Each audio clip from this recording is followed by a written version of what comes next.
shaker. I'll tear the roof off like Captain Crunch. If I approach you with the fist, I'll tear. I'm not telling y'all not to believe in fate. Just say goodbye to him. I'm a body, and boy, I can't leave room for y'all debates. Will he live or will he die? I just can't leave that up to fate. I got my own.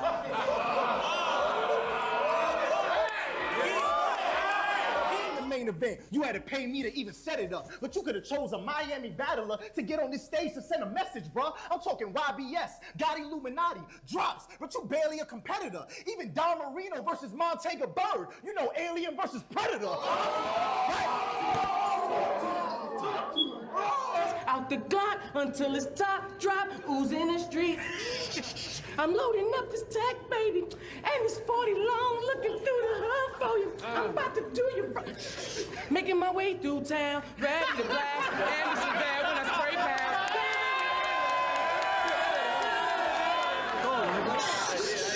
How's that for creative?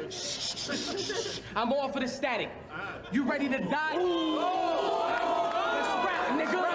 Let's rap, nigga. You gotta lay in it. Mama said that. Don't try to comfort her with that pillow talking. That'll get your head cracked. That's bunk, twin. If I gotta order me in the way you lay your head at, man, as soon as this cow lift for your king, oh, that queen going on bed rest. Smoke's a game changer. LA Rams, SoFi. If this was Naruto, you'd be Gara, bro. And my nigga, you know why. I put in pain, damn it. You should respect, it's best you respect me, a straight savage. Put the Desi to this Desi sound like an arranged marriage. Pull up in a fucking van. This chopper got 2 titties and a double chin. I don't even know how I snuck it in. Rifle with a level stand. I slant it like I'm from Japan. Super duper duper scope. I can hear nigga from Japan. So I can't cut this. I'm like, man, fuck it, bro. Hold my AI, fool. He like, man, I don't want this. I'm the wrong MC to get a hammer. I can't touch this. What this match was. That's why I don't even ask who. I only ask how much. Why should I beat the best dude in the room? I get 7 years of bad luck. Holmesy need to let it go. I'll choke until his neck explodes. This will not be debatable, but recaps will say he had guts. And he held his own. Break his shit. I'ma lose my mind if I see Brian next to that bitch. Like Dominic Toretto, you gonna catch a shell or two. EMT's on the way soon as they hear the news. Trying to bring them back to life. Chest pumping. Cause Flex on some funny shit. Terry Crews. Scatter who? Cause Chest on some funny shit. You have no punchlines, no brand appeal. You look so stupid. And that is 100% what the cold truth is. I mean, God strike me down if I'm lying. Pussy, I know you won't do it.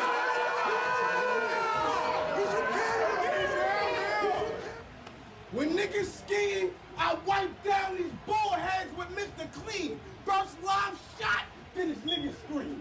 Pick up game, we shoot for captain, score, then I pick his team.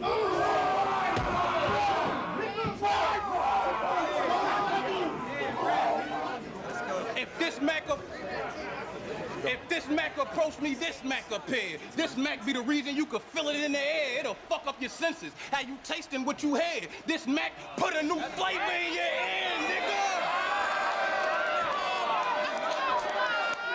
Every battle since 2016. You're so dirty, you can't get through your material clean. He's always sweating like a fiend. You reek and it's toxic. Your face has more oil than P. Diddy's closet. He plays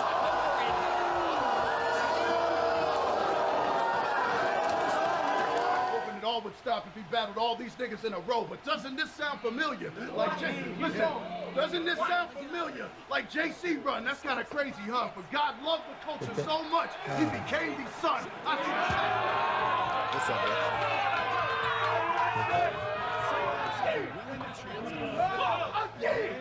Again! How you gonna make me upset? I was selling weed when the joints could get you 5 years. I knew doors would open. Bitch, I started off with 20 pounds like a newborn Samoan.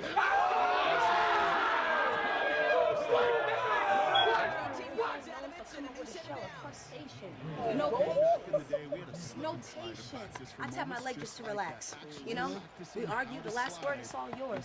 But getting hyperextended from the same leg, I'm Paul George, a trigger. I don't care if you got one bad eye, as long as the stove got 4 good ones. Fuck out of here, man. That wasn't me, bro. I'm wildin', kid.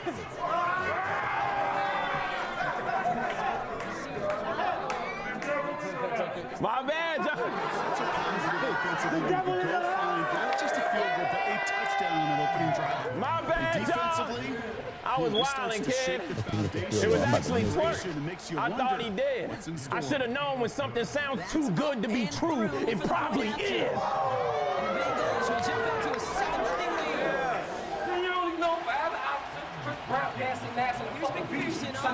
Next week I put a pothole in ass, something deep, grab the metal, open fire, it's oven heat. I put a plug, we a place to go. He's out of bounds across the 25. This clip don't get city around like Walt did. Drive He starts said out this with a shit first won't and work 10. out. It's insanity. I wrote this Wednesday. Now I'm a spin off. Let's get at him, family.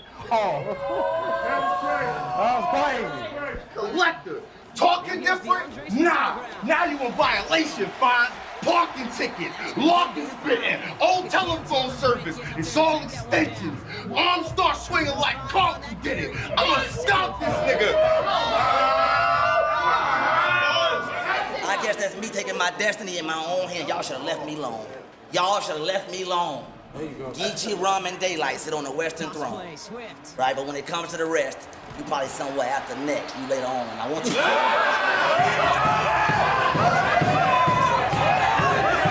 Is you kidding me? They said it's dollars on the floor, so I'm leaving dollar on the floor. Literally. They said I'm not believable. Cool. It's literally. I'll never get framed for the murder. They couldn't picture me.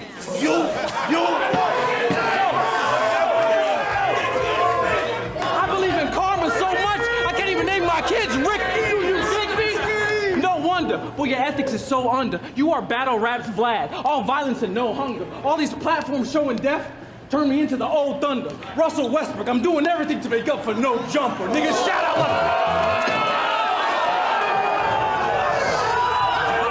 I said he put in the tank. He said it's no limit.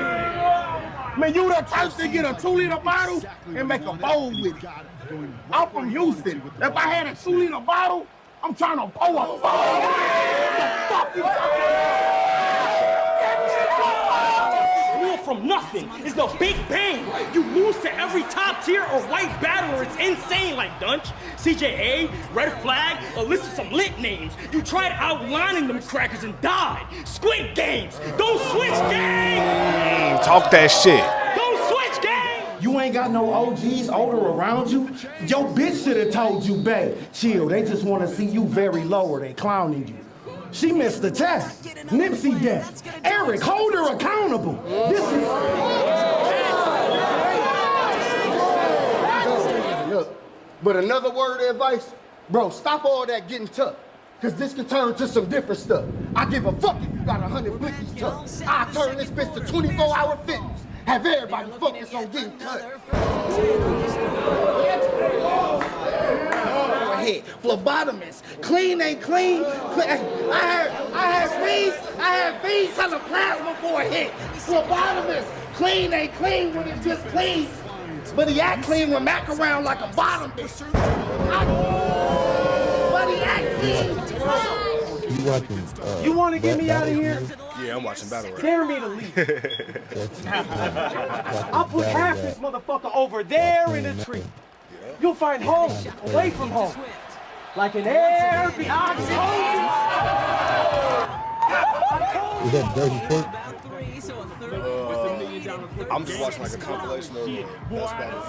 Best battles. Just give yourself a fighting chance on third down, Kate. Take at least a little bite out of the big game between them and first down marker. That should make this a pretty calm and a little less daunting. Oh! Hey, come on, get the ball. Get the ball. What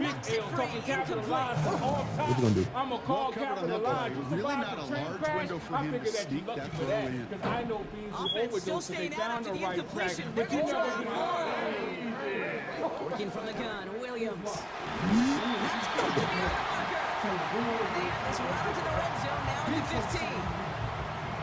You better just flip it back. Hey, yo, Stack, you know how many T-Moon sweaters you can get with Stacks?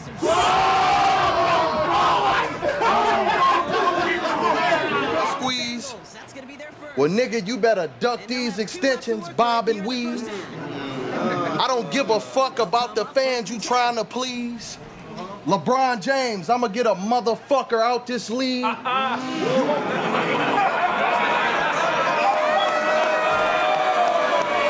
Nigga, I said north, west, southwest, south side. Nigga, I'm outside. I'm outside. You come through on that thug shit. The blicky pinched in a dicky got a snug fit. Fuck putting Mac in the back of the act. That's a dub wit. Put Mac in the back of the lap. Players Club shit.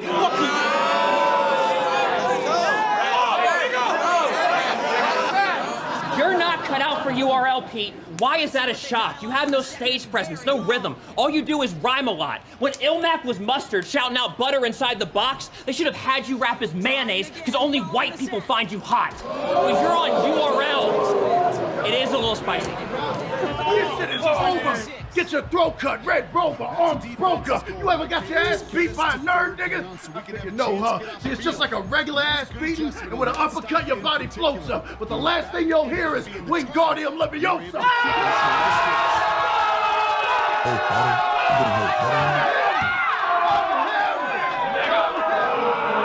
I'm old school.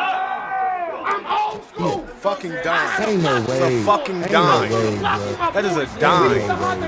Under our tongue, you can hear a rock in my voice. That's What? Let me finish. Real quality time with a brought some real joy to the little nigga. There was no Easter clothes, no new sneakers, no Christmas toys for that little nigga. You didn't give a fuck like in them presents could have destroyed that little nigga. You even made that parallel universe just to avoid that little nigga.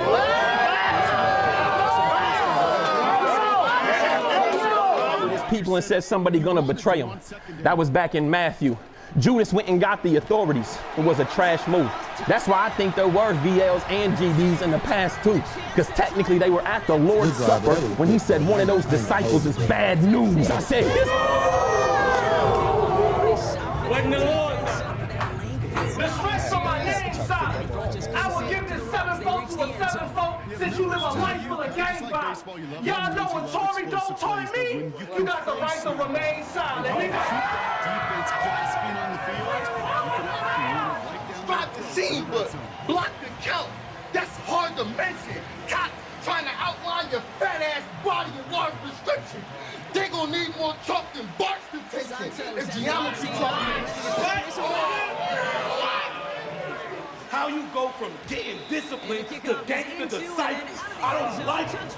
Goofy, you wasn't with a troops be, you was with a troops be. Remember Bad Money West? Y'all tried to recruit me. So before you do all that, yes sir, you better salute me.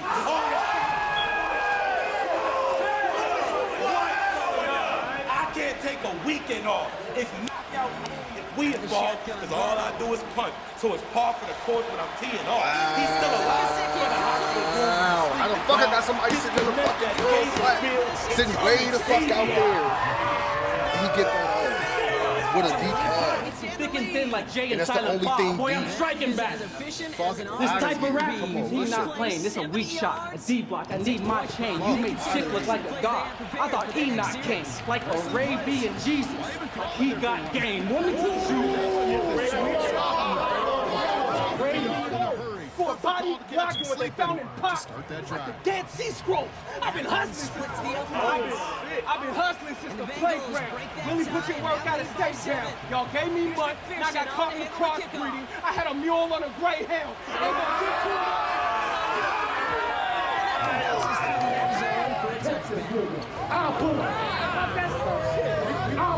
I'll pull up on your family. I'll pull up on your family.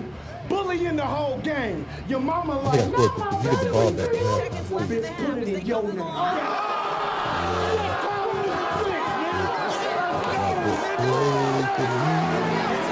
He can tell you everything about me.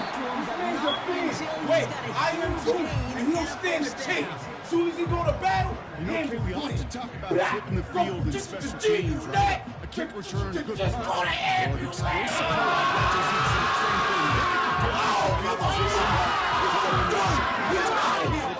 Damu tried to air me twice. Fuck who you blood, but I used to wear a knife and fight Parus. I was the only Muslim in a blood jail. Damus tried to air me twice, but I wouldn't tell Parasite. Really had to fight in them blood cells. I fought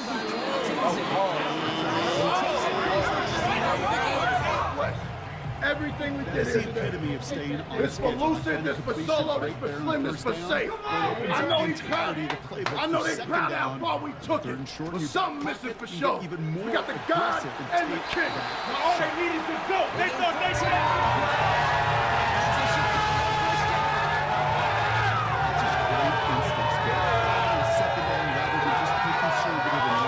They hit a weak point in the coverage and don't need to worry about third down at all. Officers patrolling a motel noticed the vehicle of Who a the fuck female are you wanted on a throwing it felony to, burglary man? warrant. They got the room number from the front desk. It's either a small town or they lying. Why you say that, Ghost? How you just driving your patrol car and you see a female and say, oh yeah, she got a warrant? Either they lying and they was already looking for her, or this is a small town, they already know who she is, bro. That don't even sound right. Officers patrolling a motel noticed the vehicle of a female wanted on a felony burglary warrant. They got the room number from the front desk and approached the room. Hello, police department. I think my favorite part was the magic he worked after the catch. The way he took the completion and made so much more out of it. Open the door. Adding all the Nope. extra yardage. Hold on, real quick. First and 10 from the 42. Alright, never mind. Back to throw it. He's trying to push the field. Can we see who Catch in the room? the fucking And I said, ball. no. Where you at, First down, but just couldn't make the connection. I heard it, bad. That's halftime of this Hey, bro, don't contest. ever disrespect me like saying I'm meeting the plug. More of the NFL on EA Sports Fuck, I look in like just a moment. 22 years old. I'm Kate Scott, joined by Brock Heward, and we are just moments away from the beginning of our second half. Hi, Marina. Hey. Is that a... We stay a few moments longer for an exciting start to this second half. We've got a touchback. Let me take this back, bro. I'm sorry. Let me take this back.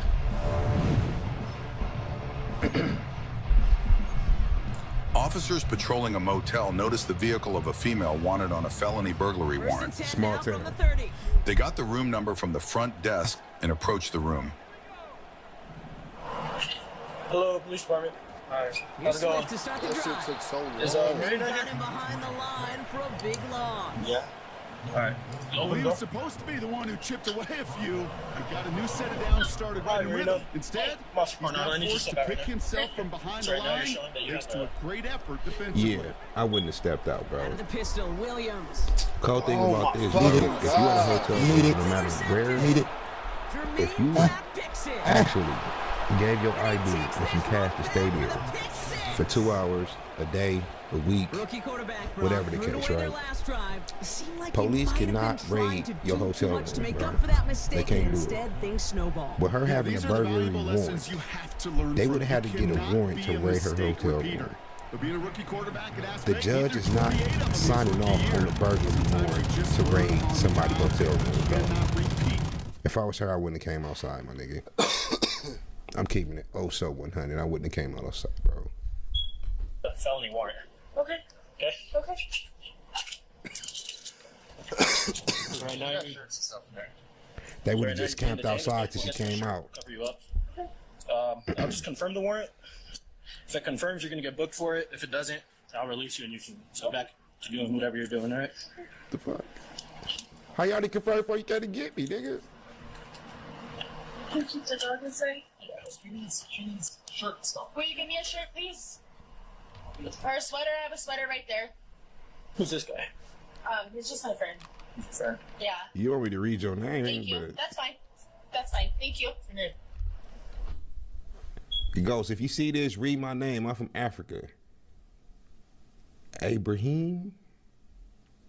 B.A. That's the easiest African name I ever seen in my life, bro. Cause that should be like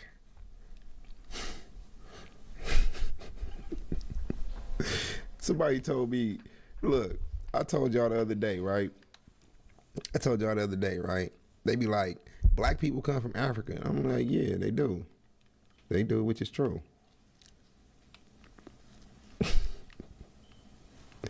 Which is true, right? So I said, you know what's crazy? What, Ghost? I said, I'm talking to the black people in the chat. I said, give me a Mexican name. Yeah, I was able to do it as a black person. And I said, give me a white person name. Yeah, I was able to do it. Right? Then I said, as a black person, give me an African name. Y'all couldn't do it. Y'all couldn't do it, bro. First thing that come to my mind is Matumbo. I mean, you can't do it. She's not. Okay, but the way he's acting. I mean, I have paraphernalia, like, Yeah, but I'm just. I know, but with the way he's acting, we're gonna. Can we please? I stepped out. No, I got you. It's just. At this point, we see the paraphernalia, so he has to be ID'd as well. Oh, I bet you getting me in trouble now. I'm just trying to get you covered up, and this is all knotted up. Yeah, I'm sorry. I was getting. You're good. Okay, right now you're being detained. The reason you're being detained is for drug paraphernalia, okay? So you have to ID yourself. If you not ID yourself, you're going to be placed under arrest. We're going to ID I just don't want to make it worse. Step out. See the gun. Okay. So if the police detain you for drugs, what's next? Y'all killing me with the names. If the police detain you for drugs, what's next, bro? They let you go after they take the drugs? Nigga, you going to jail. Who came up with this whole I need to detain you, my nigga?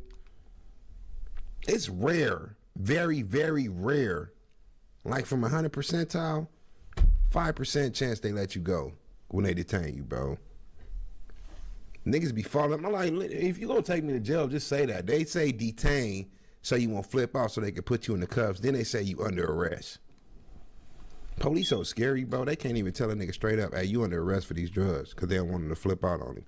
No, we're just gonna detain you right now, just so we can make an understanding of all of this. It's a lot going on right now. We need to protect ourselves and you. Just gonna detain you. And some niggas be like, all right, shit, at least I ain't going to jail. In 10 more minutes, you wish. Nigga, Hey, but Step out. Step out. Is whack. There's a gun. I do not feel safe with you in there. You're not free to leave. Get out of there. Get out of there. My boy. They came for her, man. They taking this nigga. Yep. Ah! Yeah. The thing about it, bro, when running from the police, you ready to risk it all. They not. My nigga, if it's 2 stories jump, your adrenaline gonna keep you all right. Your leg broke, but you ain't gonna feel it till tomorrow. You gonna run, okay, my nigga. Your finger is broke, but you gonna feel the adrenaline. Boom, boom, boom, boom, boom, boom, boom, boom, boom. You straight, bro. Whether you go to jail or you go home, you will get you some help for that leg. You know what I'm saying? Just go, my nigga. Just go. That cop wasn't finna do all that.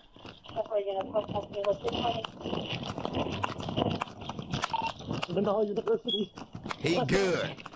Get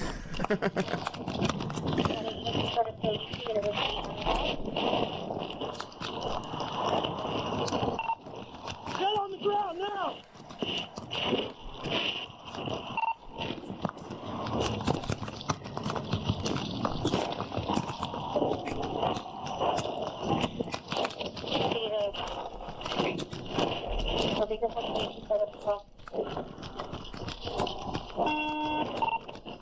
Southbound University. Black shirt, yellow design, dark medium black shirt.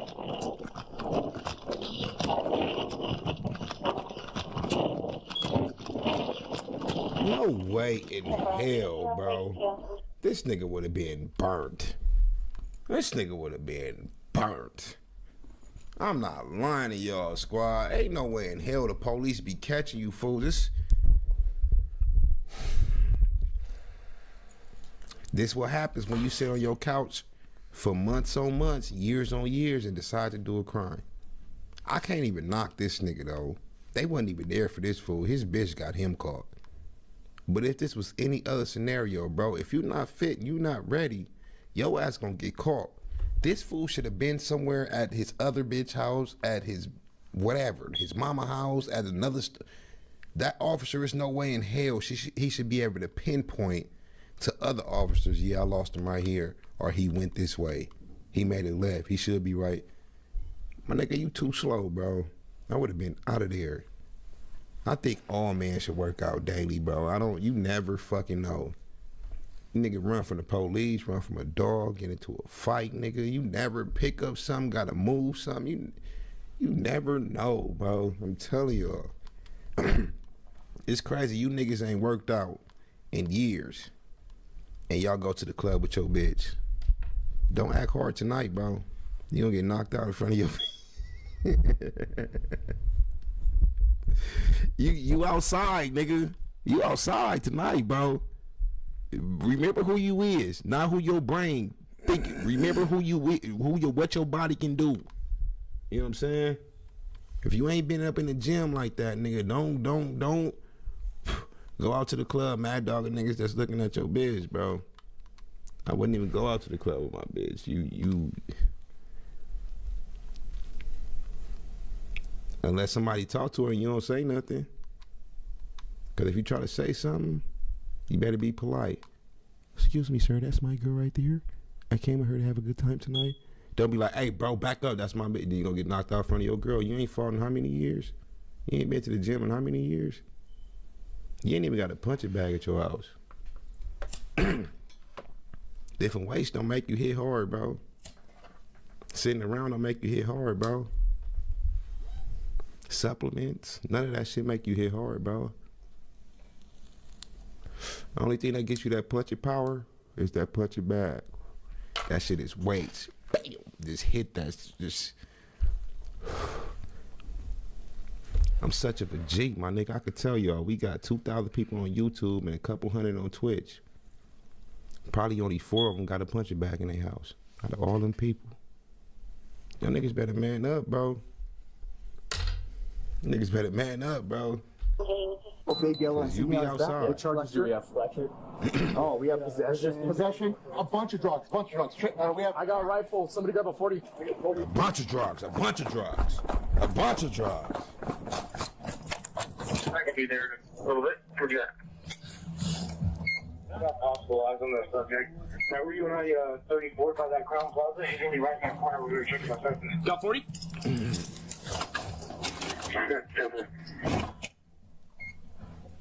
That's Sector 432 to 1043. There's gonna be like a brownish Conex box. It looks like he jumped the fence by that Conex box and he's probably hunkered underneath in there.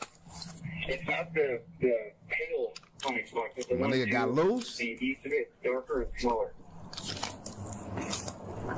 Careful. My man! Go, get out of there!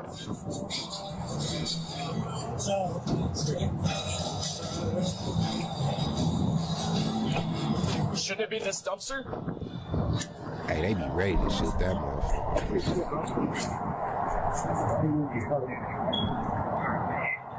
I was reaching out to he's gonna make a fence. Okay, let's go.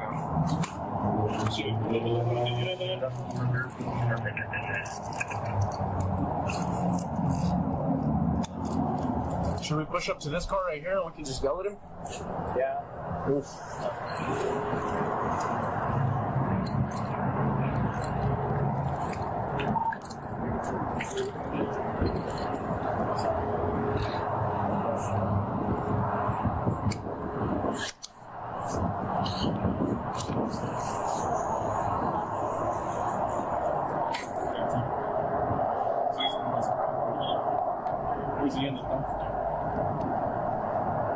If this nigga is hiding, I'm gonna be pissed off.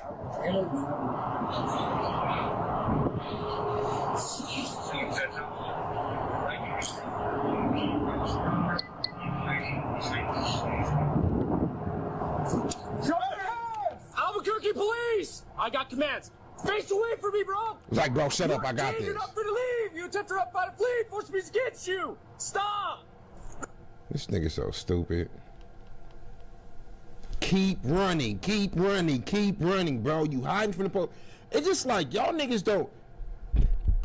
Y'all forgot they got the bird up there, the helicopter? No? Yeah, maybe? If I'm hiding, bro, what if they bring the K9 out here? Y'all don't think about that either? No? Keep fucking going, my nigga. You keep going, bro. Keep going. I don't know what's up with y'all fools, man. You got, and I'm keeping it real, nigga. I'm running, calling people. Nigga, I used to Uber in the crime. I don't give a fuck, nigga. If I know I'm running from the police and the McDonald's is 5 blocks away, heading to Uber. Meet me at McDonald's. That way we get there at the same time. I'm gonna put you in the car. We get there at the same time. Hopping in there and I'm gone, bro. Hiding from the police has got to be the dumbest. Y'all niggas don't think. And I don't even want to shade this nigga so much because he wasn't prepared for today. His bitch got him work. His bitch got him work. And she didn't even know she was going to get work today. But she's stupid. Why you say that, Ghost? You driving a car that's involved in the burglary. And your name is attached to the license plate. Then you go to the hotel room where you got to check in at. Then you put the hotel in your name.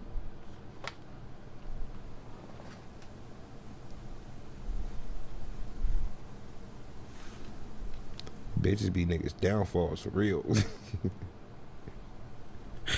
They do, bro. They be they downfall for real. Grab the top of your shirt! Spin in a circle! Do it now! Grab the top of your shirt, bro.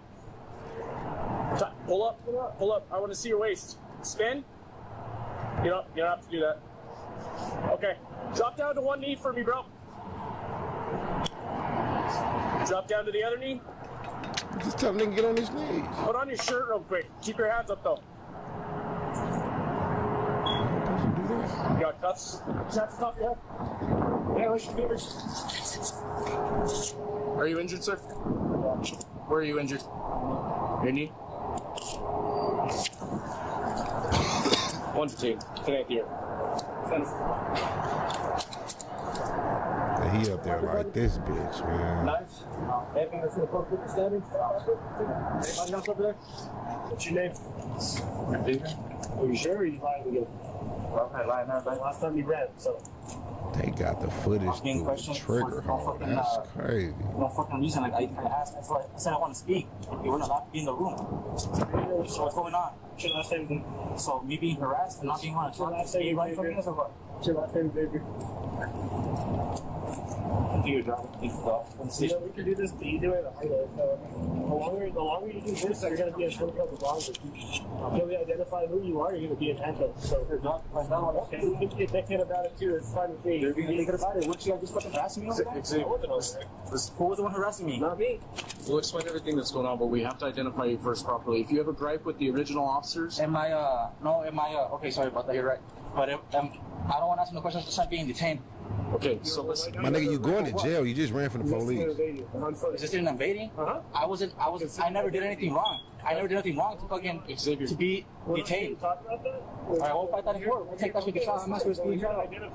Okay, well, get that shit taken care of, and then I'll see you in court. Xavier. Who's the Catch the fucking who's in charge of ball. you or who's in charge? We're all gonna have to do reports, Xavier. Okay. But listen to me. If you don't give us your name, we either take you to get fingerprinted. If you've been to NBC before, we'll find out that way. But why you do it that way? You're gonna get extra charges, bro, because we add an extra charge. For what? Concealing identity. I'm not concealing no identity. Right here, right now. At first, I was not doing a C. He was paying for the pussy. For sure. That nigga was a trick, bro. For sure.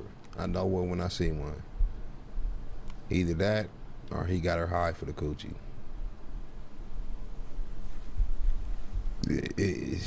She worked him, my nigga.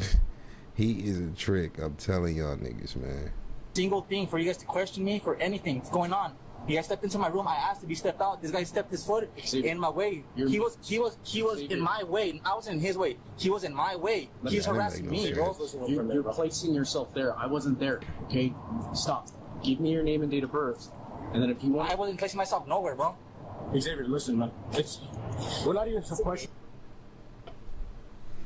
Shout out Chief Keef. The nigga on the Glow Gang shirt, right? About what was going on before. Concealing identity is a whole separate charge. So if you're not, my name is Xavier Garcia. I already told you guys this. I told the officer over there. So what is the problem? Xavier, what's your date of birth? I didn't commit no crime. So why am I being detained right now? What is your date of birth? Resisting? What am I resisting? If I wasn't arrested, what did I do to be detained to begin with? Those officers. His real name Javier. For whatever reason they were contacting. They were harassing me. They stepped foot in my door. They stepped in front of my door. We'll talk that shit with my lawyer. We'll talk that shit with my lawyer. We'll see. Who's harassing who? We'll see. No, throw the fucking ball in the air, man. I already told you my name. Xavier Garcia. Throw the ball in the air, man. That mean Javier and Meskin. Fuck. That nigga named Javier. Throw the fucking ball, Caleb. Nasty ass room. Look at that shit. Throw the ball. He wide the fuck open. What the fuck is the move for? Cool. I'll get out of here. It's like a flash. Well, who's to say it's real?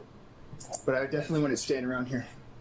So basically, he's like, hey, let's check this kind of robbery 29 here. So I go in, automatically see like, bro, that's look like a lot of stolen shit, this here, right? And this here. Dude keeps trying to get me out of the room. Keeps trying to get me out of the room. Just an NFT? It looks like some kind of NFT or flash. I don't know, man. But that's the thing. It's still gonna be 59. They're not gonna let you touch that. It's right next to a bunch of coke too. See this bag here? All right. Cool. All right. Just to not get yourself in trouble. Yeah. Like I'm getting out of here. DOD. Hell nah.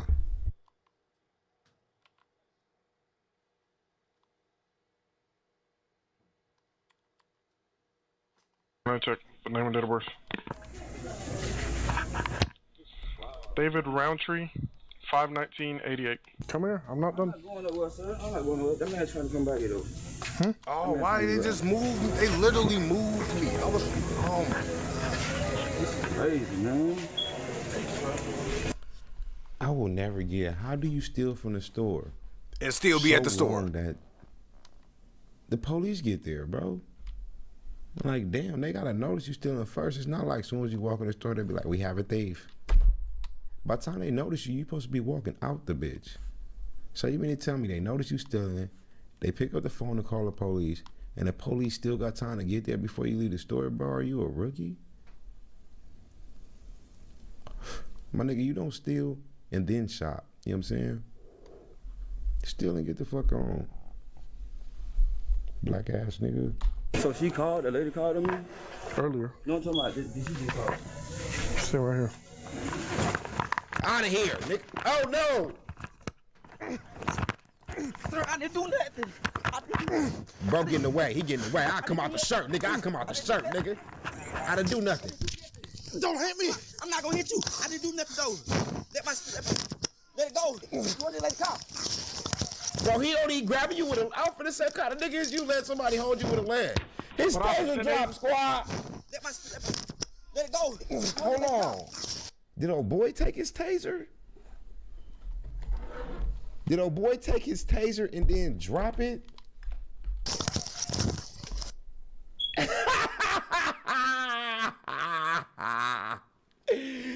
took the homie taser, bro.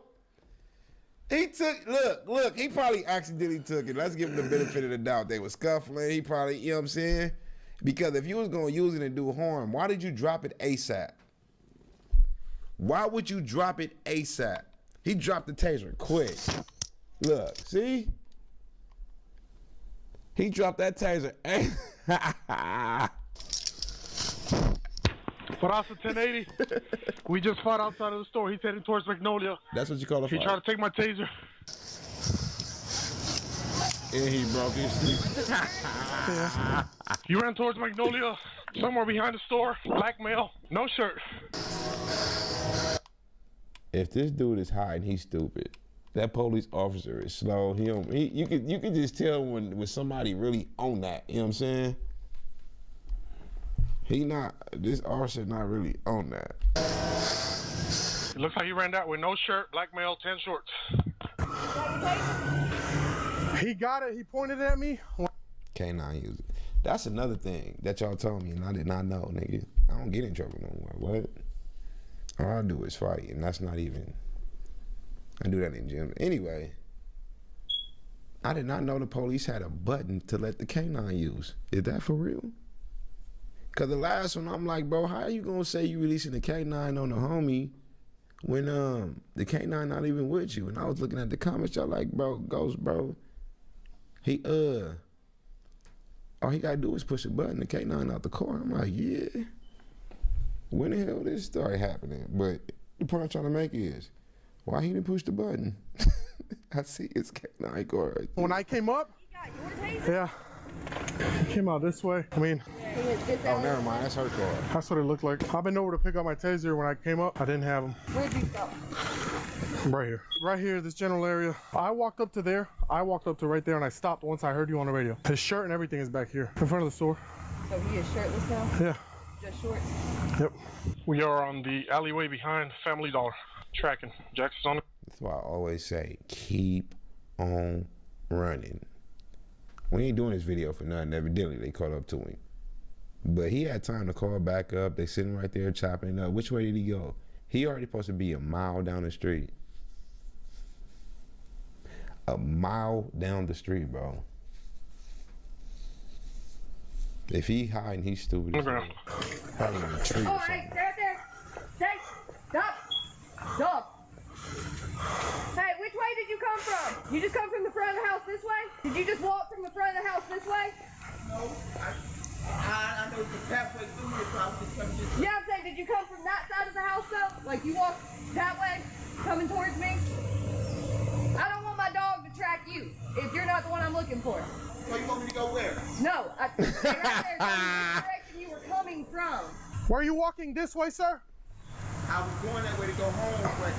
Cool. Say no, just fool. Stay right there. Just for a second, and then you're good to go. Hey.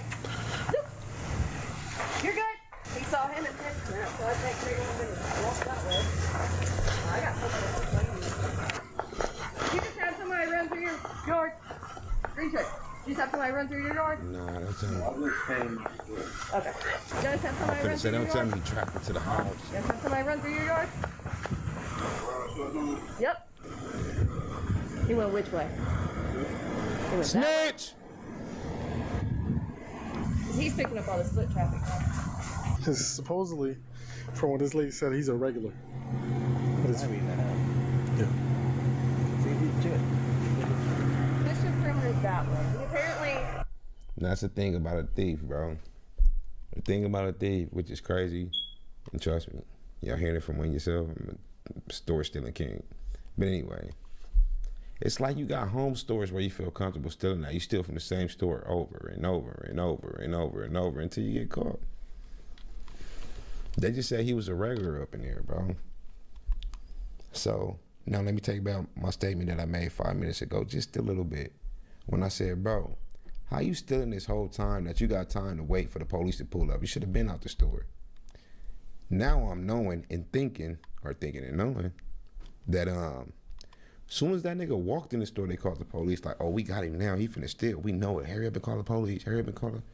That's how they got, bro. They just said he was a regular.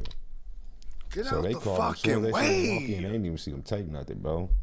That's why, well, so if the police do come and he'd have taken them, guess what?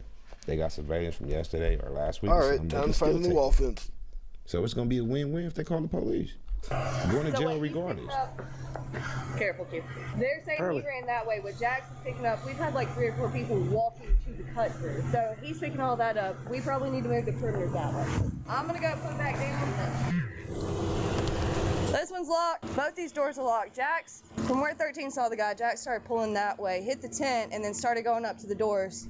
But he's hot as hell. He's not picking anything else up. Yeah. And he didn't single out a single door.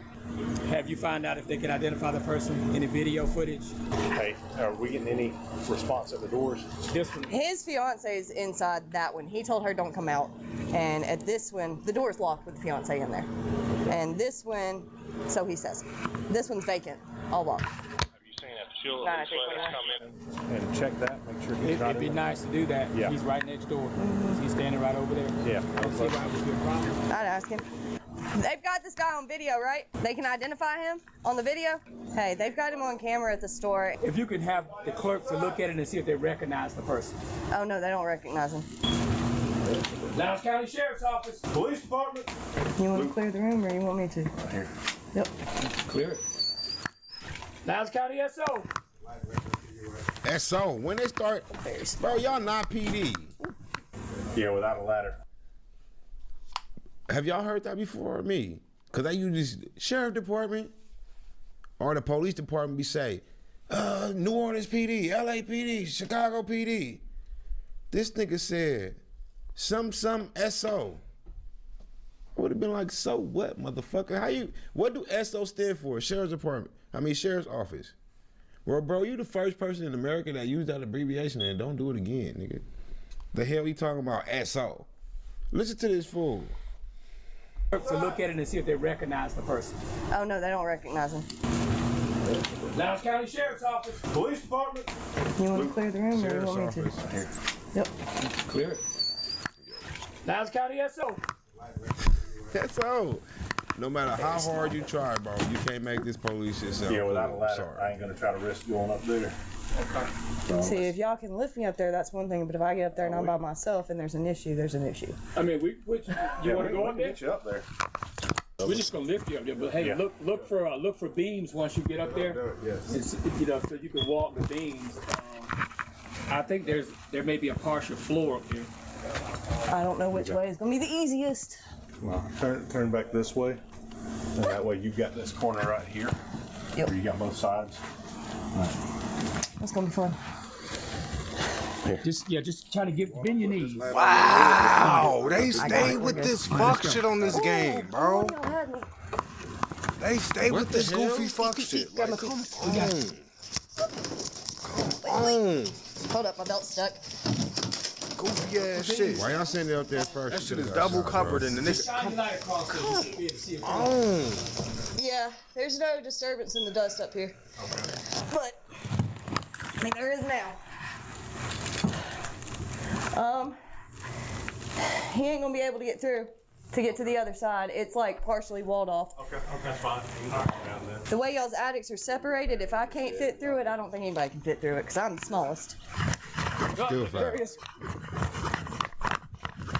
This is called a snap indenture or Squad. an overdenture. This is on the upper jaw, and I can just... Squad, did he point? Y'all's attics are separated. If I can't fit Instead of chasing the fool himself, did he point and say, there through he it, I don't is? think anybody can fit through it because I'm the smallest. There he is. The hell?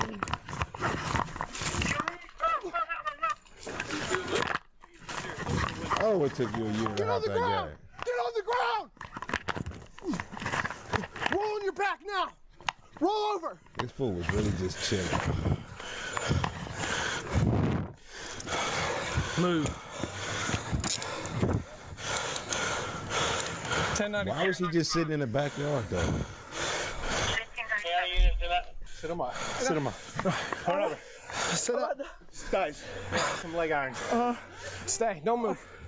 Just breathe. Hey, make it too. Okay, breathe. Stay behind. I can't breathe. Hey, get him a rag and cover him up, please. Okay, I got you. Hey, you know what I'm just now thinking about?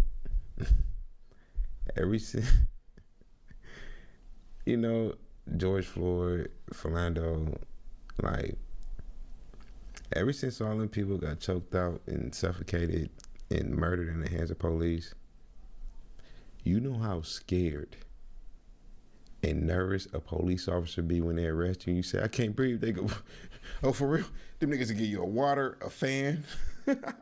They'll call an AC unit, like, get this nigga some air now, bro. I'm not trying to go to jail for this nigga murder.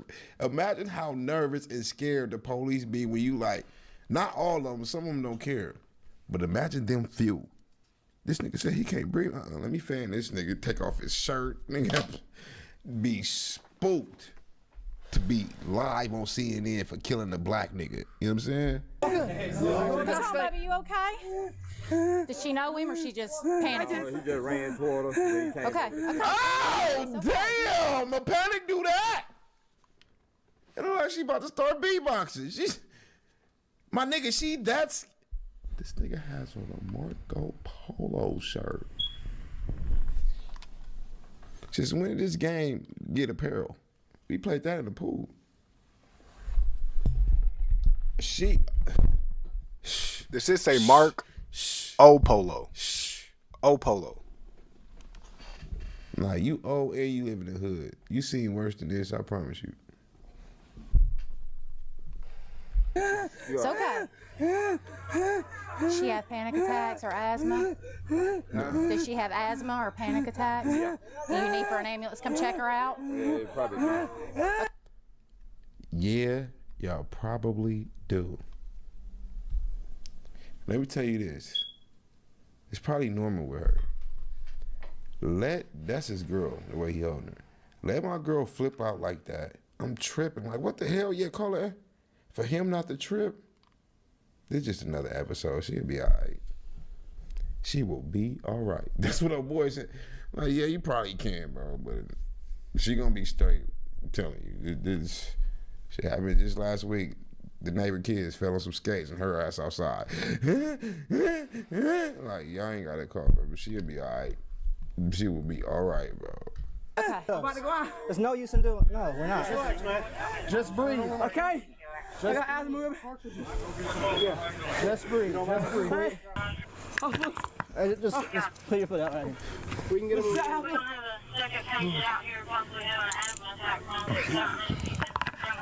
Hey man, what's your name?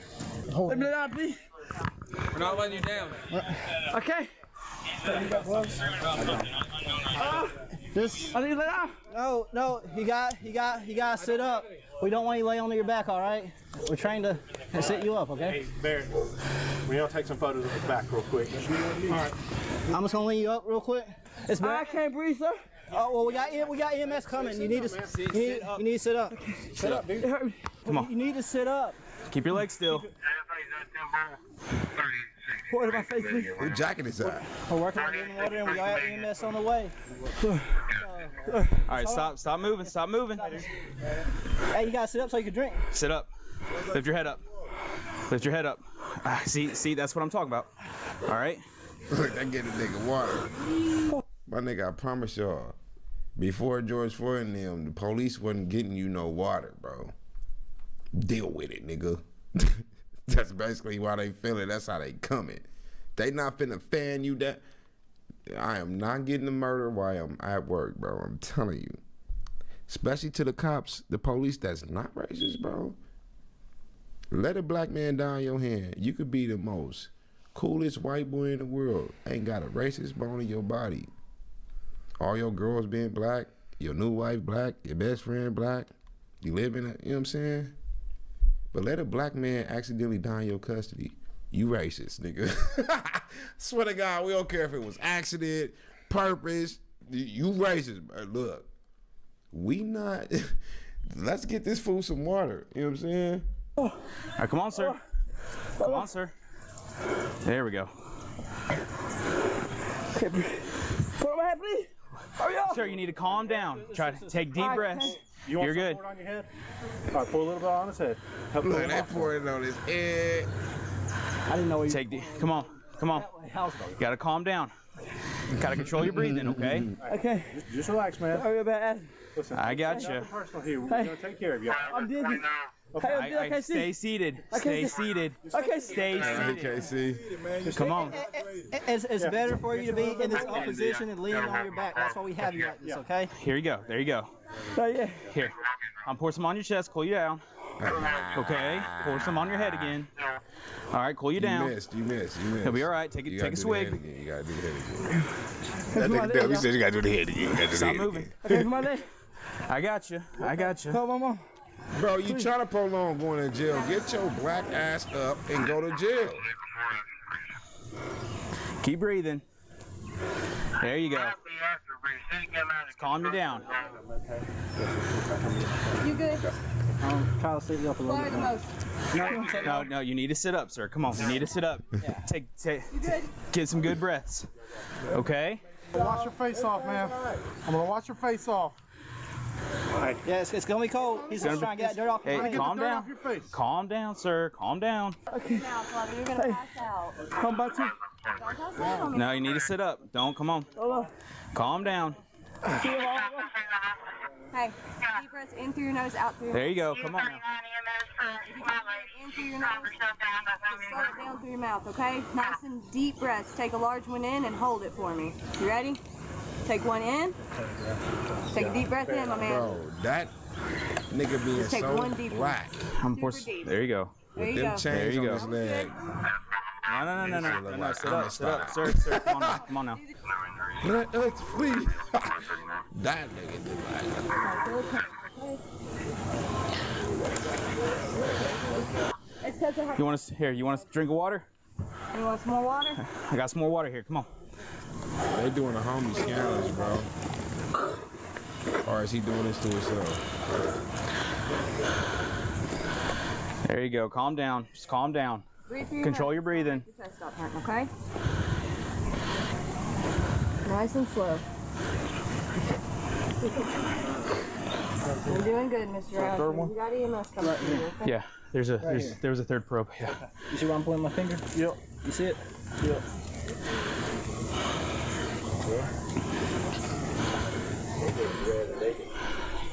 Try slowing your breathing down a little bit more, okay? The faster you breathe, the more your chest is going to hurt. That's right. Slow it down, sir. Want some more water? This Can I pour it nigga on your head? cat. What you want me to do? This nigga All right, cat, bro. I Want some know more my water? people. I know my people. He's cat. His eyes look like that because he's making it look like that. He's not out of it, bro. He's not delirious. He's not out of. I'm not out of breath, but I could do that all day if I wanted to. I'm not lying, bro. He acting like he can't drink the water. You mean to tell me you did all that running when the police came? It took them like 10 minutes to get you. Then they found you in the backyard sitting down. But as soon as you get arrested and cuffs put on you, it's I can't water. My nigga, we would have been caught our breath by then. And the way you acted, you should have been dead 5 minutes ago. You can't breathe like this. Who the fuck dies for 10 minutes? This thing been dying a long time, bro. He been dying a long time. Look at his face and look how the officer laughing at him. He just like me. Like, man, I know my people. This nigga cap. Look at the smile the black officer giving this fool right now, bro. Crazy, right? We know our people better than anybody else. You hear her, she like, breathe in through your nose and out your mouth. Everybody, I'm pushing more water on you, okay? I'm putting on your chest, okay? The black nigga just sitting right there like, Larry, bro, finish this episode because you pissing me off. Like, this needs to be over. You know what I'm saying? This nigga, you doing too much. Look up the situation right now. This nigga is alive and well. I'm telling y'all. Wrap them up in your. Can I pour it on your head? What you want me to do? All right, sir. All right, I understand. Just sit up straight. Just control it. Slow it down. Slow your breathing down. You can't okay? breathe for this long. All right. Get him up and get him to a car. Okay. Okay, we're going to get you in the AC, okay? What I don't get is how you wrestle with the nigga, take the nigga taser, run all the way over there, you stop, and you was okay. But then once you get arrested, you can't breathe, bro. Your acting is trash. Say, you can't feel your back hurt. You think you just broke your back when they slammed you or something. But this I can't breathe shit gotta stop with us when we get arrested, bro. Cause now you mocking the homies. Rest in peace to them. You know what I'm saying? I can't, knowing damn well you can breathe. That's like putting it on your dead somebody you love, knowing you lying. Like, damn. Okay, that's gonna help, all right? But we gotta have you help us. Water? Hold on, it's coming. Here we go. More water for you. Just carry that out there. All right. Good job. Stand up, man. You gotta get your feet under you, okay? All right, come on now, sir. Handcuffs, help me, please. Okay. Need to pick up. Want to wait for EMS and get their stretcher? Or? Walk, just go ahead and pick up his legs and carry him to the ambulance. Yeah. Hold on, man. We gotta switch. If you won't walk, we gotta pick your legs up and carry you, okay? Hey, hold up, EMS. 10, 12, 10, 12. 10. Okay, sir, I need a yes or no. Drink some water, no? All right. He act like he died in custody. All right, I'm going to take that as a no, sir. He act like he All died right, in custody. because- Look at him. Stop the cop. Let his head go. He's still going to be straight. My chest. I'm going up there with him. What's it? Help. Sir, yeah, we got EMS bringing their stretcher. He trying to look all delirious for no reason. It's bro. on. This is crazy. Okay. Niggas be All going right. outside when they go to jail. EMS is bringing their stretcher. Okay. Come on, drink some water. Want some water? Okay. All right, so we got the stretcher for you. Okay. Yeah, we're gonna put it right beside him. So you got to pick your head up. Come on now. Don't do that. Bro, stop. The cat.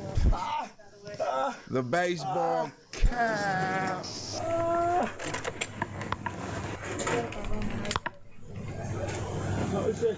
What is that? Right. What are you? Now he don't know where he at, where they got him or nothing, bro. This is crazy.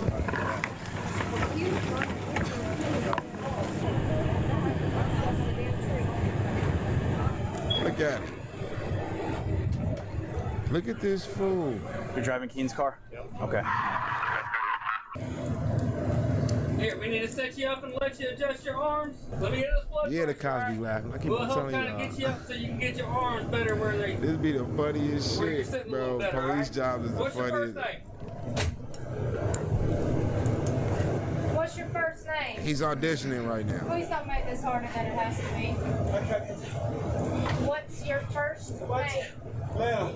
Okay, your chest. But what's your name? I can't breathe. Yeah. What's your name? Me. Me? What's your first name? Amid? Demetrius. Demetrius. There we go. All right. What's your last name? Ma'am. Roundtree? No, ma'am. What's your name? Preston. Ma'am. Demetrius Preston. My chest, please.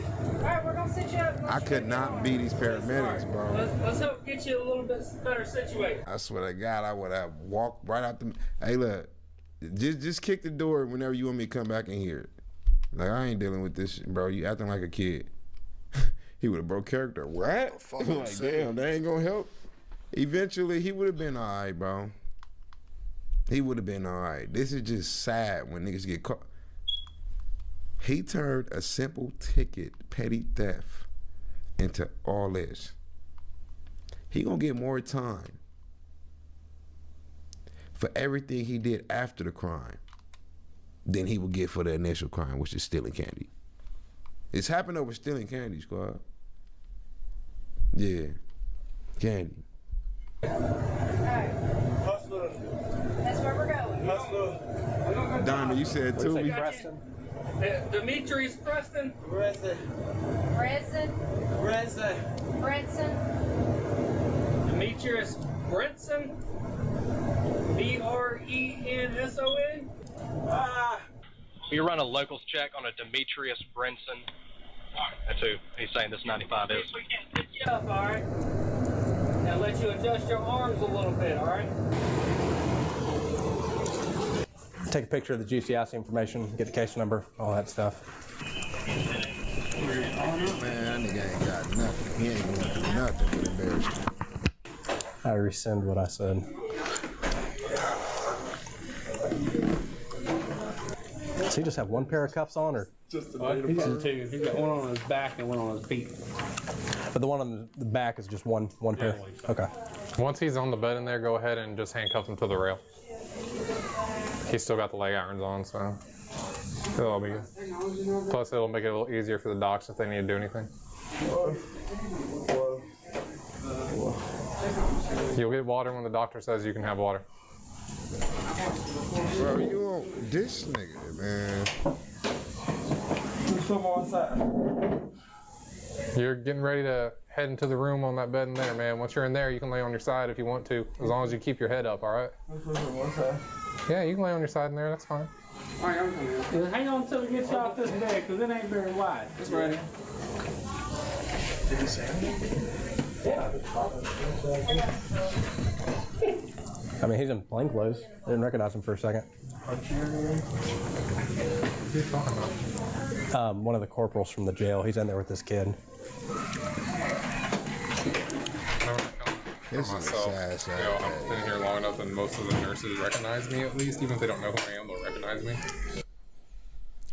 Doing all this, and guess what they just added? A hospital bill. He gonna get that too, bro. I don't, how can I say this? The government, the police, the court system, justice, whatever, don't care about your cries after you committed a crime. I have never seen the police let somebody go because they start crying, because they start acting a fool, faking some kind of medical condition. You know what I'm saying?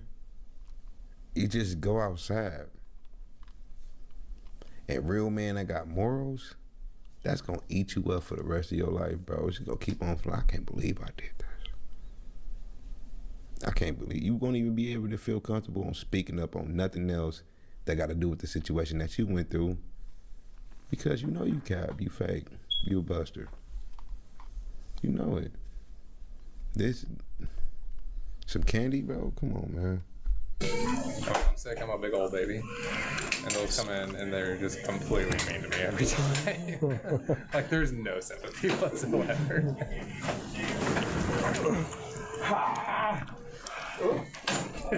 Mr. Brinson, you left-handed or right-handed?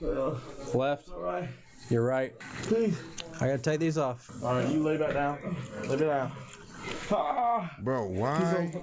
Put your arm down. Would you tell them you right-handed so they can cuff your stronger hand? This nigga's stupid, bro. I don't even feel right if I scratch my face with my left hand. Huh? I'll do it just a little bit, man, but I mean, I can see light coming through it. You got room. Yeah. I'm gonna get these stickers on your This nigga, like, this stupid. Hold up.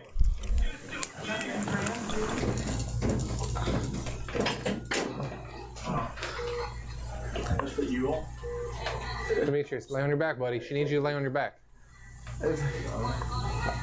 You need to, buddy, because she's just trying to help you out. How come he ain't passed How's away they yet? supposed to do their job if you don't listen to their I mean, he instructions, can't man? breathe for this Make whole it easier, time. easier on her to help you, okay? They didn't have the ambulance ride over there. I have never seen nobody not breathe for 30 minutes and still live. Is he even human? How do you do that? Bro, he can't breathe for a long time, squad. We don't even know how long that little ambulance trip. I'm talking about I needed that. Crime scene to the hospital. Jokic needed 1 assist the whole time. Didn't either. The whole time getting monitored for a triple double. What I'm trying to make is Harden need 3 assists for for a double double. Go longer than 2 minutes. Almost 3. Without air. So how this nigga do it? This is crazy, bro. That's all I know. Triple double and a double double. If you'd like to talk, you must talk clearly. I can't understand you. I'm happy to listen. I'm cold. I'm gonna get some blood, okay? No. Yep. 27 and 26. I You're just got complaining of back. chest pain. We gotta make sure your heart's okay. Yeah, it's probably already in there. Just check the Arizona one. The Arizona's in there, then it matches the one. Oh, snap. Yeah. He been in character for 24 hours? He didn't take nothing. Bro, you couldn't breathe at the time, at the moment. Okay, cool. That shit don't carry on into the next day. Stop trying to avoid jail with your scary ass. Look at him, squad. How is he still faded or whatever from yesterday? And he didn't take nothing. Damn.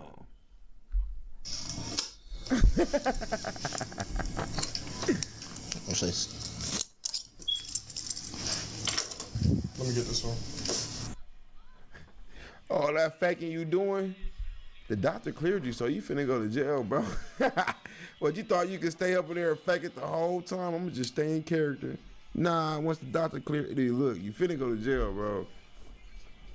You about to go to jail. You got an IV in there? Yeah. Are we gonna be able to do that? Yeah, down here. 30 minutes ago, and I was told to come up here, and I just got here. Call security. I want to get out of here. That's one of them. Can they get security to escort you down? Also, have they told you on the update for him? They're looking at his ultrasound. They checked his heart and his legs. There's a clock, a bullet clock. They still got him on your leg? That's your freaking leg.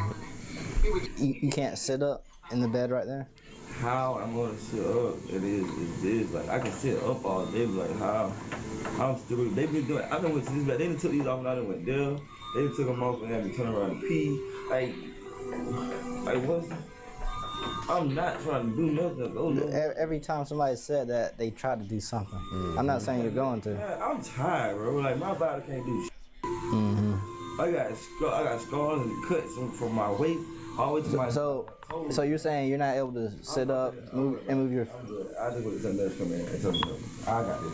Okay. My answer's not going to change.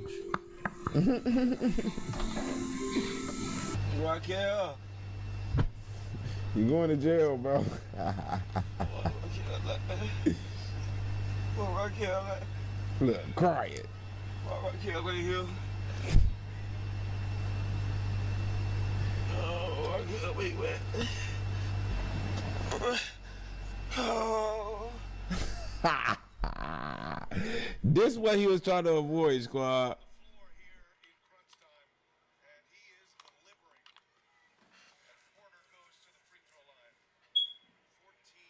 On April 26, 2022, officers on routine patrol with the Milwaukee Police Department found an occupied Chevy pickup which matched the description of a vehicle suspected to be involved in a recent homicide. So 286 for the air.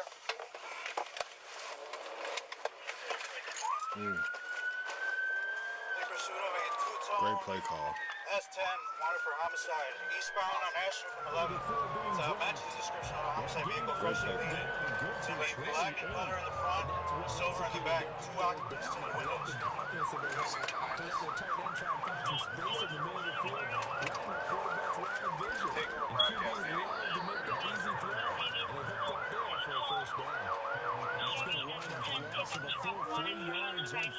broadcast. This size, he's a tough man to bring down, but they do a nice job there stopping his progress and not allowing him to get back to the line of scrimmage.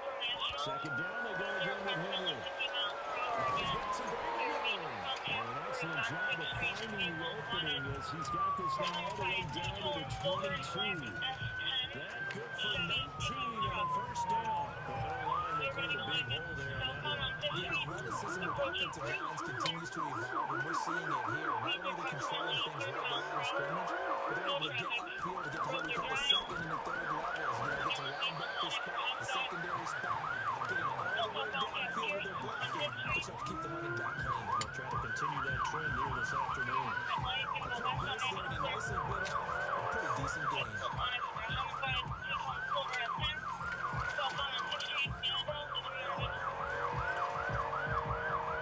Second and 5.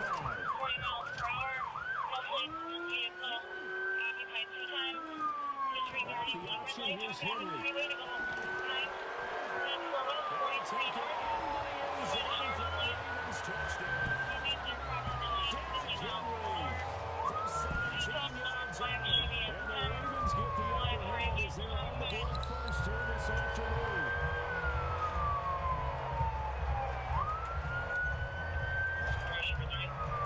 86, they're doing a lot of further movement in the center console, reaching down on the emergencies. Probably on the interception. Justin Tucker for the extra point.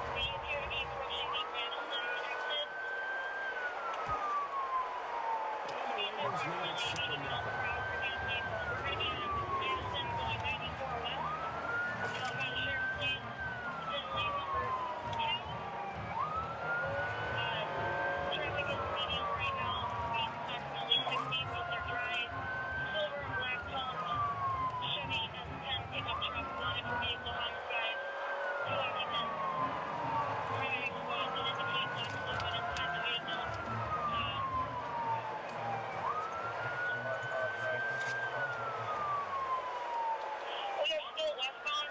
Tucker now to kick it away following the touchdown. Which is 5 on 25th Street.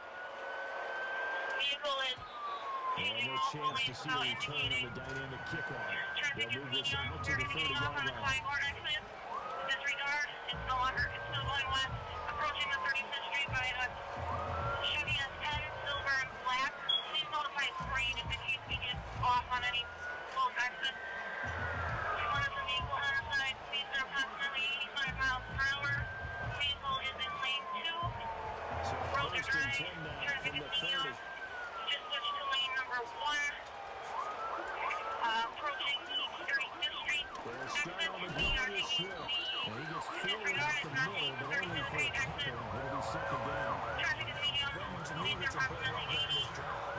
Vehicle is wanted in a vehicle homicide. Silver and black tone Chevy S10 pickup truck occupied 2 times. It's in lane number 1. Again, disregarding any type of signal, changing multiple lanes. From the 32-yard line now, here's a second and 8. North 175, primary car, take over.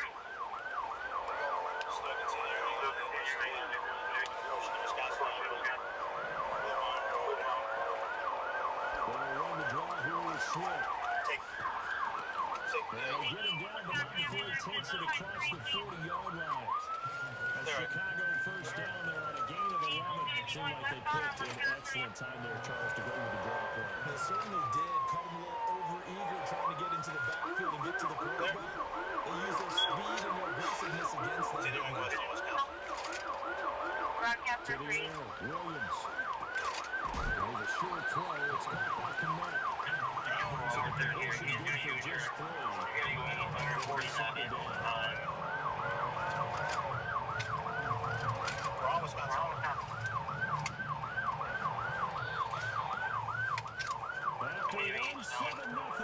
Audio Sports.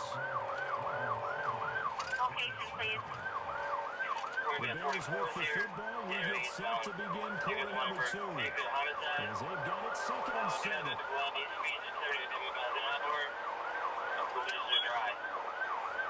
Push it 35.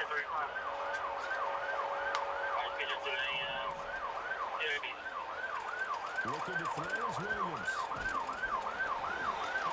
As he throws there, incomplete. We're seeing so far as the defense is certainly coordinated. Both levels doing their jobs in tandem. But the opponent here. On that last play, the forcing to try and throw through contact and short of the sticks.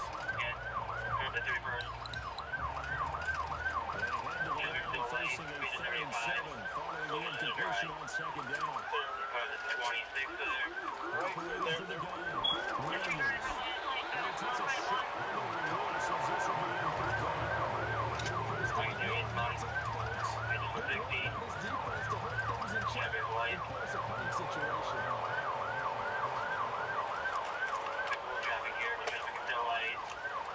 170 miles an hour. He's going to 20th here, continuing eastbound. He gets us away. It's a good one. Drawing toward the sidelines. And no return here. Runaway spot. They say just outside the 20-yard line.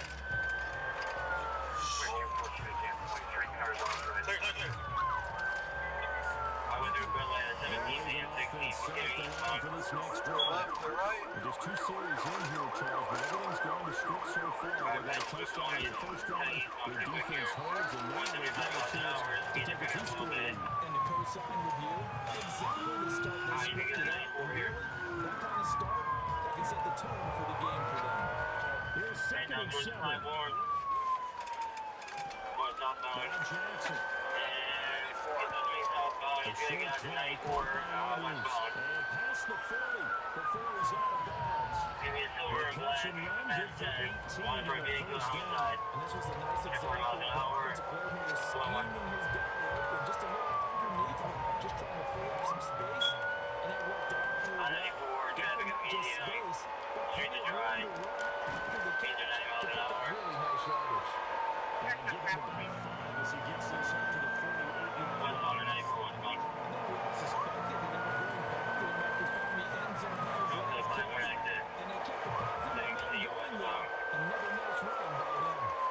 Tight end in motion right. Now it's Jackson. Flush to his right. And this one taken in on the right side, but not in the field. So it's incomplete. Throw out a little too far, brings up 3rd down. Here's Jackson. Steps away to his right. Comes out and hit the it's incomplete. And that's a good bounce back after giving up a touchdown on the opening drive. Just 1 first down permitted and then out. Obviously no loss of confidence with that defense, and now they get to turn it back to their offense. A lot of movement underneath the seat.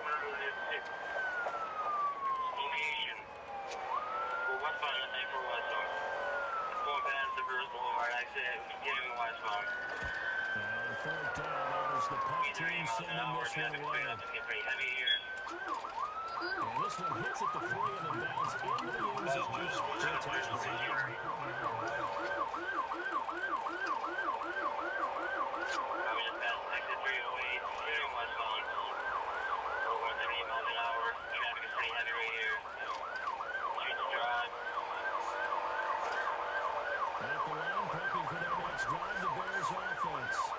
As we eat closer and closer to intermission, Charles, remember last time out they punted. They wanted to get points here, especially if this is going to be their final possession the first half. Yeah, this is what close games feel like because the pressure is on both sides, but sometimes the pressure's a little bit higher on the team with the slight edge because they're trying to hold on to that, trying to increase it. Let's see how this one continues. One of their quarterbacks from USC. Here's another one. The rookie's got a first down. 2 minutes on the clock, 2nd quarter, 7-0 ball game.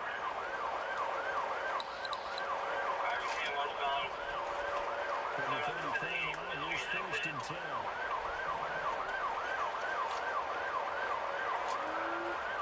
Back to throw. Williams. To the right side, intercepted. Picked up by Marquis Smith. And they'll start with great field possession.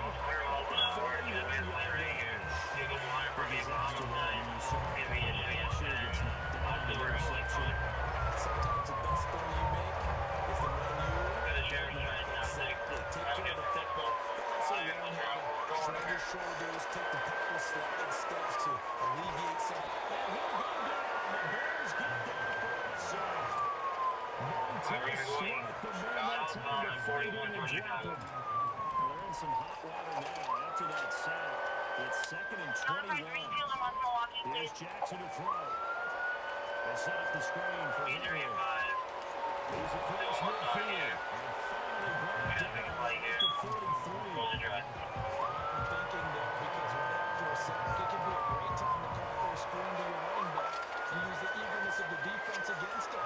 Able to get some positive yards out of this one and make things a little bit easier for him on 3rd down. Jackson now. That's complete. It's Zay Flowers with it. And he will have it on his first down as they're able to get the 3rd down conversion. Guys, they want this wide receivers running through that gnarly patch of land in the middle of the field. They did a really nice job of holding on to the football and protecting himself as best he could while completing the play. That's to the sideline and complete. A nifty job to make the catch, but the throw took him right out of bounds. No gain on the play there. It'll be second down. We have the effort. We have the dramatics. Getting the feet down. How about a little step shuffle around the sideline? Almost like a great ballet dancer or tap dancer. After no game, I was going to say, it's so pretty, and it gets you nothing. Get the fuck out of here with this dumbass shit, man.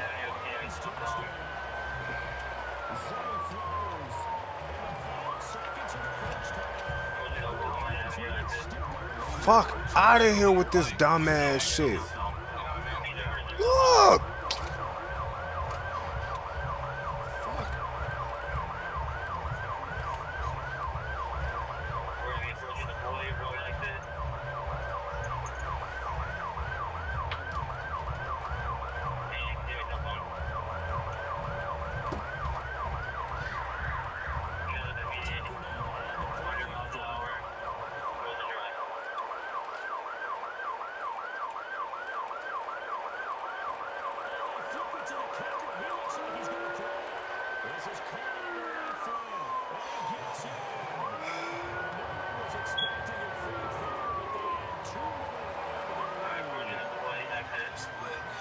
I'm in safe.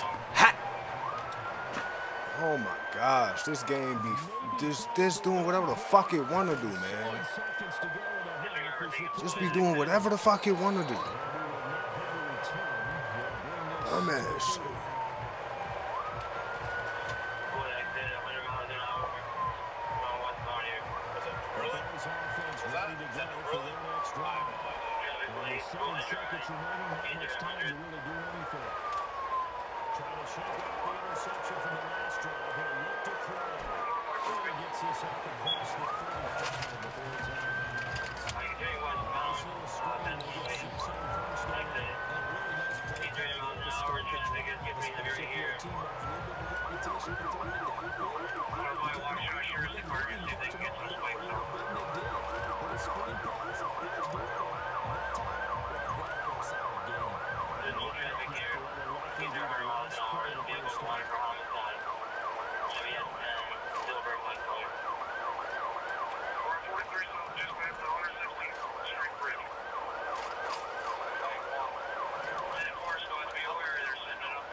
Going to see the football first, and then trail here as we get back underway to start this second half. And no return forthcoming. It'll be a touchdown. And the third quarter will start from the 30.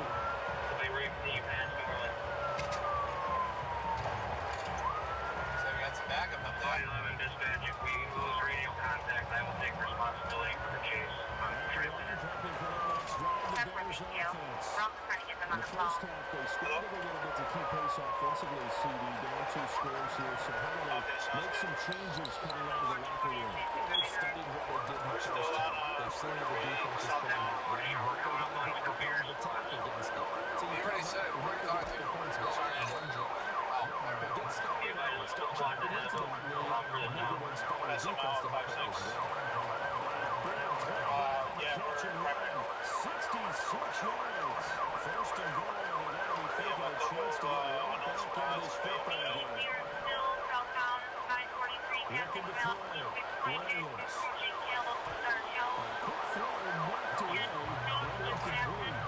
Coaches talk about it all the time. Players talk about it as well. Excellent job staying disciplined and coverage and making that stop inside the red zone. They're stopping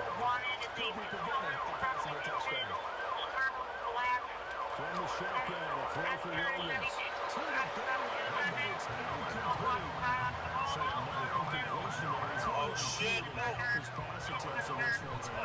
Good spike, left tire, rear. Easy, bro.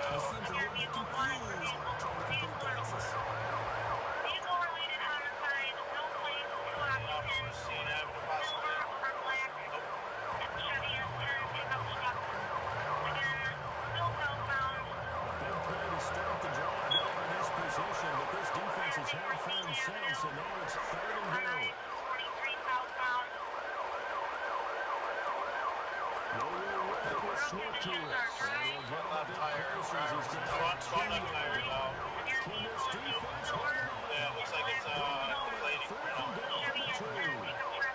tire.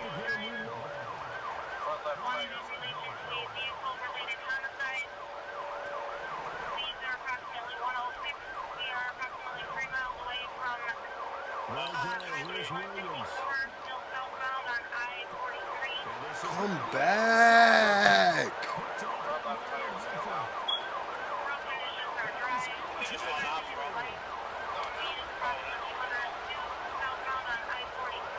Ready for the foot?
Traffic is very light, 107 miles an hour.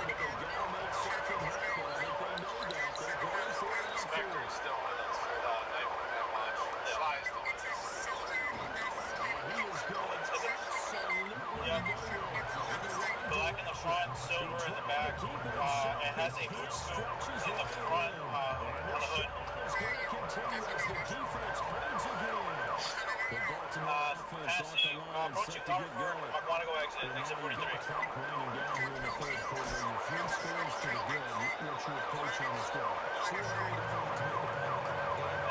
He's still in the one lane, 107 miles an hour. Now we're in the two lane. Unknown if he's going to exit or not. At the same time, keep his hands in the ball down the field. Approaching exit 43.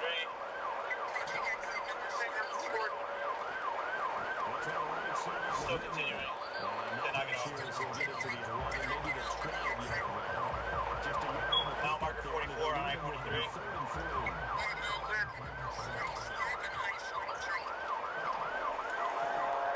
He almost lost control. Missed mistakes. Mile marker 43 still on the What?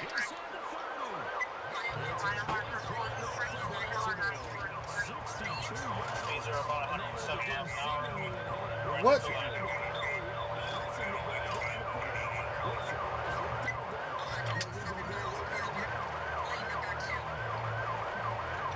There are no plates on this vehicle. Passing Stone School Road. Good stick, front right tire.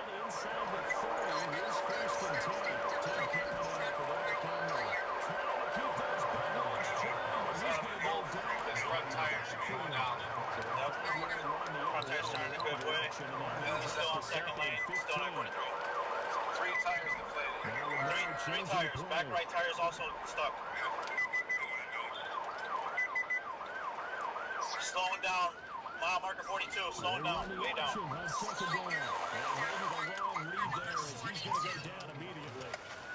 Chop that up as a 4-yard loss, and now it's third down. Just 2 minutes remaining here in the fourth quarter of what has been a one-sided affair. So it's Raven football here as we welcome you back. They've got a third down now as they look for one more first down to help salt this one away. Before 42, the ordering subjects outside of the vehicle. It's incomplete. Took a shot, couldn't connect. That's just inside. Keep that hands up. This game over, but they're still trying to bomb it downfield and add to their lead. Almost makes you start to feel for the defense and root for them a little bit too. Keep your hand up. That's on target, but it's no good. He had it on line, but it came up just shy of the crossbar. And that'll keep this a 22-point Step to the game. right. At the line, prepping for their next drive, the Bears offense. I hate to say it, but at this point, I don't really know that they're playing to win with this deficit in the fourth quarter. And we're just trying to erase that zero on the scoreboard, Charles, and get some type of momentum to carry into the home stretch. If you get any type of points on the board, it counts as a moral victory, although no one will Walk to the sound of my voice. Keep coming back. Keep walking backwards. Keep facing away from me. Stings and will for a while, but everyone on that offense knows it'll sting a lot worse if they don't put some points up on the board. To throw, it's Williams. Welcome backwards. The pursuing officer finally got a chance to meet the homicide suspect face to face. Are you hurt? Are you hurt? How old are you? 19. 19? Okay. You got ID? No. Why are you scaring me right here? Well, I mean, you can't flee like that. I know I'm saying, like, I'm not trying to go nowhere. No, you're fine. It's just a lot of attention. I'm calm right here. I know I just did what I just did. My name's like, Ian. but I'm not What's your name? resisting you all like physically or none You're of that. okay. What's your name? Thomas Pope, T-H-O-M-A-N. I'm in. Let's get over so we can at least get one lane. You got it, boss. You're good, man. You're good. Well, we can pull this car to the side. Whose car is this? Policing's fine. You're good. You're good. According to court filings, the chase reached speeds of 120 miles per hour. The suspect was arraigned with a $40,000 cash bond. As part of a plea agreement, he was convicted of hit and run involving great bodily harm or death, 2 counts of second-degree recklessly endangering safety, fleeing and eluding, and possession with intent to distribute cocaine, party to a crime. The defendant was sentenced to a minimum of 6 years and 3 months in prison and a maximum of 11 years and 3 months in prison. He was given credit for having served approximately 8 months of jail time prior to his sentencing. At no point during the chase was anyone injured, and there was no use of force used by the officers. Real quick, man, is there anything medically wrong with you right now? Like, are you feeling okay? Yeah. Despite what's going on? Yeah. You feel medically okay? You didn't swallow anything that you shouldn't have. I'm not going to charge you. I just don't want you to die. You need something, man? Like, my partner, or my buddy, Gleason. That's his last name. Okay? His first name is John. His last name is Gleason. Okay? If you need something, just let him know. Alright? Some water? Huh? You got some water? Some water? We could probably try to get some water for you, alright? Alright.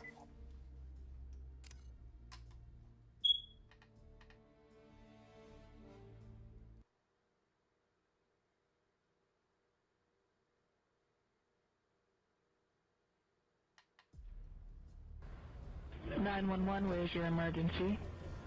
My roommate just collapsed. He's bleeding from one ear and his nose. Is he breathing? He's breathing very shallow. The case of Alex Bello Ortiz is very much about what you hear and what you see. The 22-year-old college student and cadet of the year was found dead from a gunshot wound inside his off-campus home in Florida in 2020. Police in Daytona Beach ruled that Alex took his own life, so they closed the case.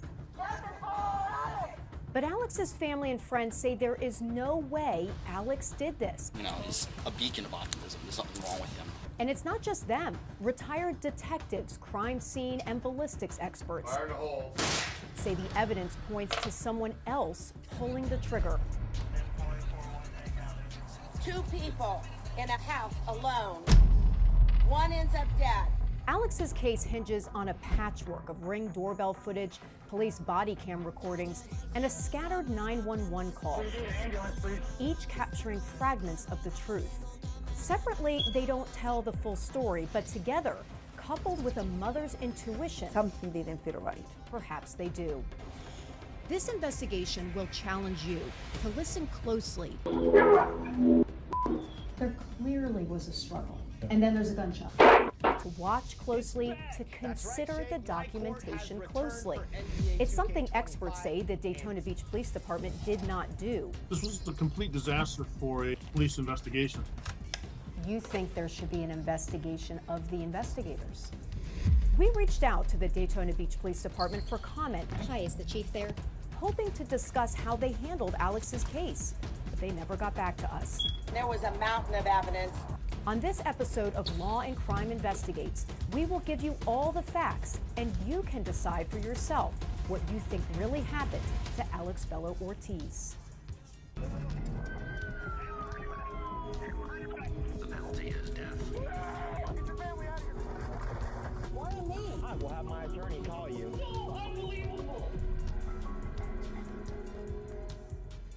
He's my only son, my life, my world. He had huge plans for the future, and somebody cut those off.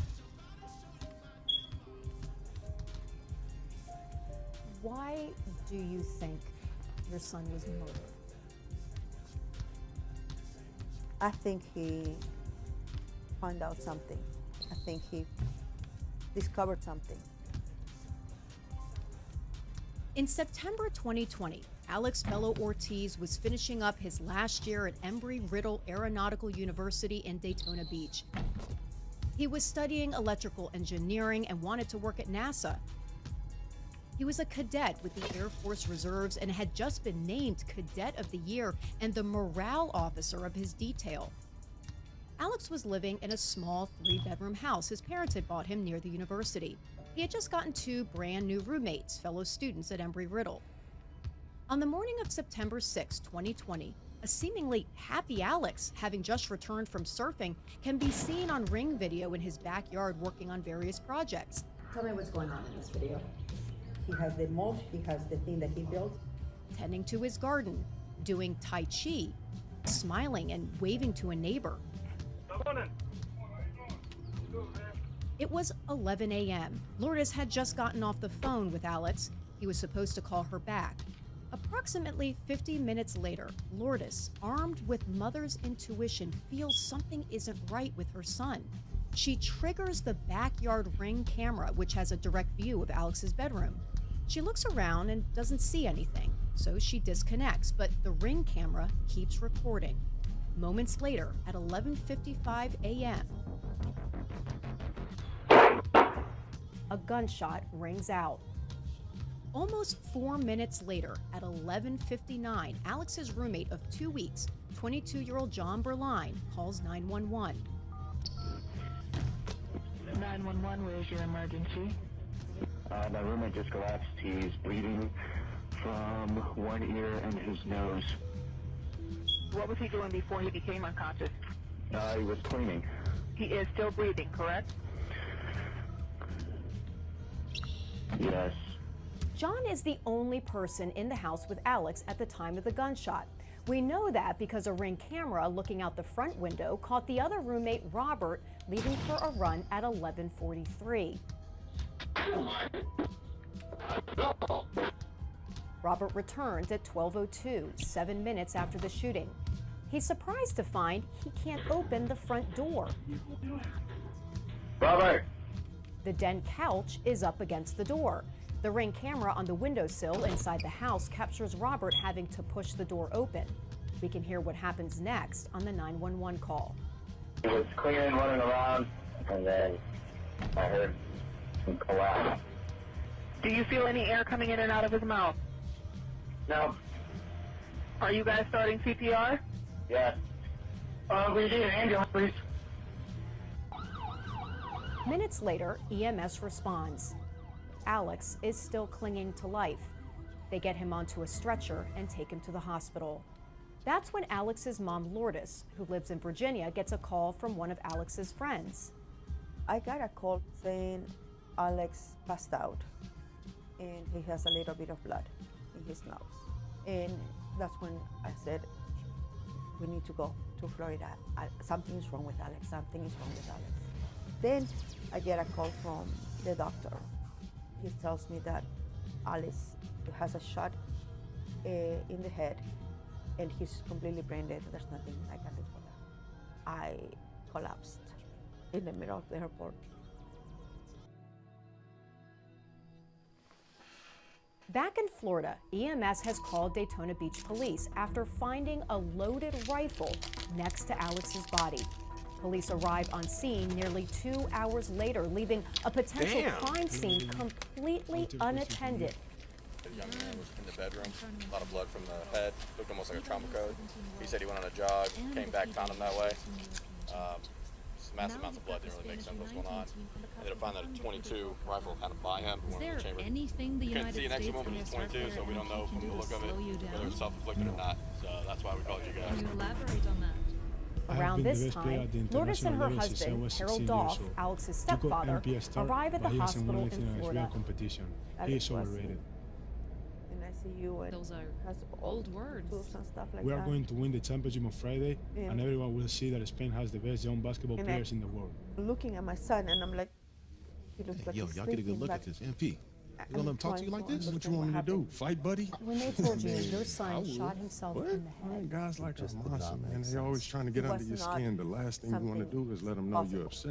You know what I mean? for me. I guess so. Alex Nah, never I had don't like depression, it. has Too never young had to be that cocky. an issue man. that Be would nice. Be create arrogant. that event. But the only way to shut down Doctors somebody show like that Lourdes is and to stay Harold locked the in and x-rays win. of the Everything bullet else in is Alex's wasted head, energy. saying they You already believe know, Alex man. put the If you say rifle so. into his mouth and fired. Later forensic tests would show that Alex had no George can gunshot fit George residue more. on either of his hands. Let's go, man. I'm looking at his face, and there's no burning on his face. There's no damage to his lips. No soot in his mouth. Nothing made sense. Who was here when this happened? Anthem? It's beautiful, one of the oldest in the world. You're here tomorrow when they give us the trophy. I think you will like it. Very catchy.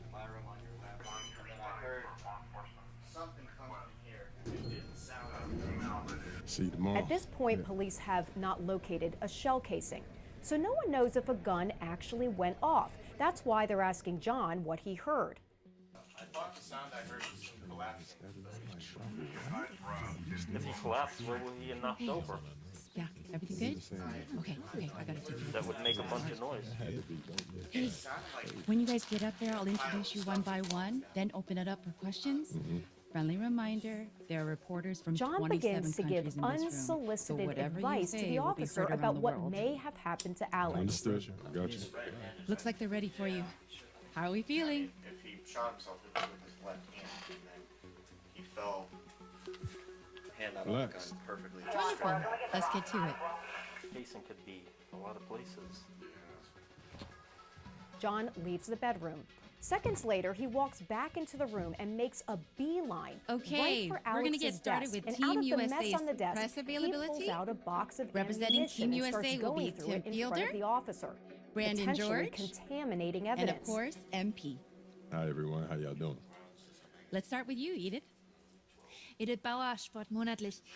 I was wondering if you've had a chance to watch Spain's press conference from John yesterday. throws the box specifically of the ammunition Rosas onto comments Alex's bed, saying and that's MP is exactly where overrated, police hasn't take a won anything picture of it against real as part of the competition. crime scene Yeah, I saw it. photos. Crime scene photos are part of the He likes to official talk, I police like to record. play. They're meant to capture So no thoughts exactly at all. how things were at Like the I moment said, I of let death. my game do the But talking. that box of You know, ammunition, so far it it says wasn't that on we have Alex's the best bed when the defensive shooting rating happened. in this tournament. And that's not the And only there's thing no that's accident moved. to that. You know, Next time, we it's the focus on what officer really matters over himself here, which is who winning. moves things You know, around. so he can do all We'll that get to talking that, all he but wants. first, But we're the gonna win officer tomorrow. goes to search for the And shell that'll speak casing. louder than any As the sound officer bite is that looking Almanza in gives you. Alex's closet, his body cam catches something Good strange. evening, everyone, A from nearly Depression, perfect Hungary. straight It's the line of FIBA Alex's Under blood 19 from World Alex's Cup back Final. before the Spain large versus the USA in a winner-take-all game. I'm Kevin Harlan, and joined by Greg They also Anthony would and never Bruce mention a What a handprint on the tournament, wall guys, near we've seen Alex's so blood far. that can be seen in the crime scene photos. Why didn't police investigate those two potentially critical pieces of evidence? The puzzling police work continues on as the officer moves bags and blankets around in Alex's closet, tossing them right into the pool of Alex's blood, contaminating a potential crime scene.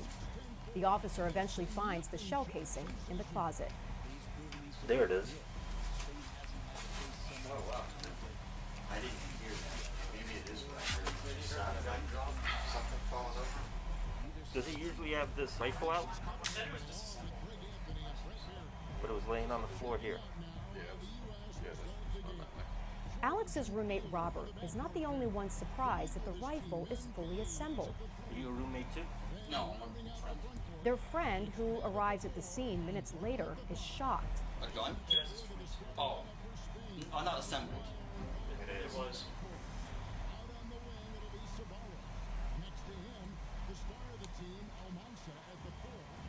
What? Why does that surprise you? Because the 22 is not normally assembled. He was saying before, like, that it wasn't assembled. He did say he was planning on assembling it. All the confusion is enough to prompt a responding sergeant to finally ask the men to leave the house. Let's treat this like a suicide/homicide scene. Let's get these guys out of the house. Okay. And lock it down, because I'm not convinced. I mean, it could be a suicide attempt, maybe an accident. Just kind of curious about that. Just step outside. We're gonna lock the house down for right now. So we can determine what exactly happened with him. Outside, the officer asked the men how Alex had been acting lately. You know, he's a beacon of optimism. There's nothing wrong with him. Always in a good mood. I've never seen him in a bad one, to be honest with you. I've known him for over a year now. You found him in there, right? Yeah. How was he? I entered this way, and this was his dresser. I mean, he was 8 inches from the dresser, about parallel to it. I don't know what his left hand was like. I remember his right arm was stuck underneath him, because I had to drag it out so I could move him, or I was going to move him on his side when his heart stopped. I had thought it was like just leaving him or something. It was laying, I mean, almost perfectly next to him. I thought that he just, you know, well, he did just fall next to it. And then I kind of shoved it a little bit out of the way. Not too much, but Inside Alex's bedroom, the sergeant inspects the rifle. He notices something strange. See any real blood on the end of the Should be at his mouth. There should be a bunch of blood in there. All right, let's stop here for a second. Look at where the rifle is, on top of a stack of plastic bins. That is not where it was when police first arrived. It's policing 101, that in death investigations, no evidence should be moved anywhere. So how did the rifle get on top of the bins? The responding officer put it there. We watched him on his own body cam move the rifle, a potential murder weapon, around the crime scene 4 times, from the floor to the dresser, from the dresser back to the floor. 15 minutes later, from the floor back onto the dresser again. And that time, he takes a bullet, which EMS had cleared from the weapon, and puts it back in the gun. Eventually, he places the rifle on the stack of bins, the exact place where the crime scene technician photographs the weapon for the official police file. Not one piece of evidence was in its original place, so by the time you had the crime scene investigator come in, she's photographing things that have already been moved. It's insane. You need the rifle put back? This was a complete disaster for a police investigation. Officers picking things up and putting them down. That is an absolute no-no. The only time you pick up anything is when you're going to collect it for evidence. Steve Chancellor is a crime scene analyst. As the former director of the cold case unit at the Mississippi Bureau of Investigations, he specializes in studying, teaching, and testifying on crime scenes. Alex's parents hire him to review the body cam. What was the first thing you noticed? There was no attempt to secure the scene. Every death should be looked at as a homicide until you can prove otherwise. Careful walking through the water. Inside the crime scene itself, the bedroom, there was like 4 people. I saw John Berlin kneel down, search underneath the bed. They completely went against every crime scene protocol that you could think of. As a law enforcement professional for about 50 years now, I was embarrassed. This is a pickle. What do you think went down here? Yeah. Daytona Beach police are on scene for an hour and 40 minutes before wrapping it up. I had it as the report as attempted suicide. Yeah, a little. It's different for sure than the usual that we do. Police don't lock up the house. They leave it with John and Robert. They're tenants, not even the owners of the property. The owners are Lourdes and Harold. Around 11 o'clock that night, Harold, who has a background in law enforcement, decides he needs to get to the house to check things out for himself. Nothing is making sense. You know, evidence is critical. So you walk in the house. What is the first thing that you notice? As soon as we opened the door, cracked it open, just the smell of bleach and chlorine was almost overwhelming. And as I'm walking in, I look over and the Ring camera's disassembled in sort of 2 pieces on the windowsill. That would be this camera. The one that sits on the windowsill shoots out the front window and captures the front door. Okay, so the Ring was literally disassembled, so it was in 2 pieces. You're just in such shock. You're like, okay, noted, this is bizarre. We got to the bedroom, and walking into the bedroom, pristine.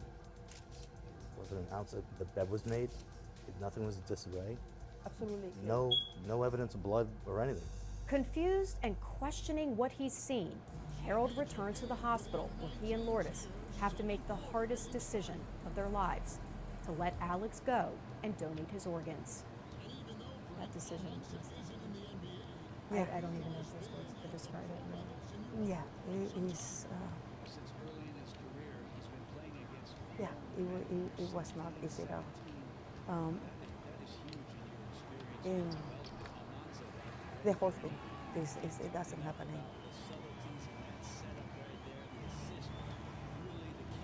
The tragic and sudden loss of Alex Bello Ortiz ripples through his military and school communities. He would look out for you. He would find you, seek you out if you're ever having a bad day, and do everything in his willpower to make you have a better day. I have pictures of us on my wall, because he's somebody you meet once in a lifetime. Yes, boo. And when you meet somebody like that, you can't let them go. None of it made sense. He was beyond excited about his house, about a surfboard. He was excited about everything. The Volusia County Medical Examiner rules Alex's death a suicide without ever speaking to Alex's family and friends. The ME says she believes Alex took his own life. After reviewing in part the ring videos of Alex before his death, she notes that he was laughing and talking to himself. Nothing about that video of him in the backyard is odd to you. No, As absolutely. his mother. Alex is full of energy, person that leaps around, and his positivity is like bursts out of him. And when he's doing something, he's talking. That's him.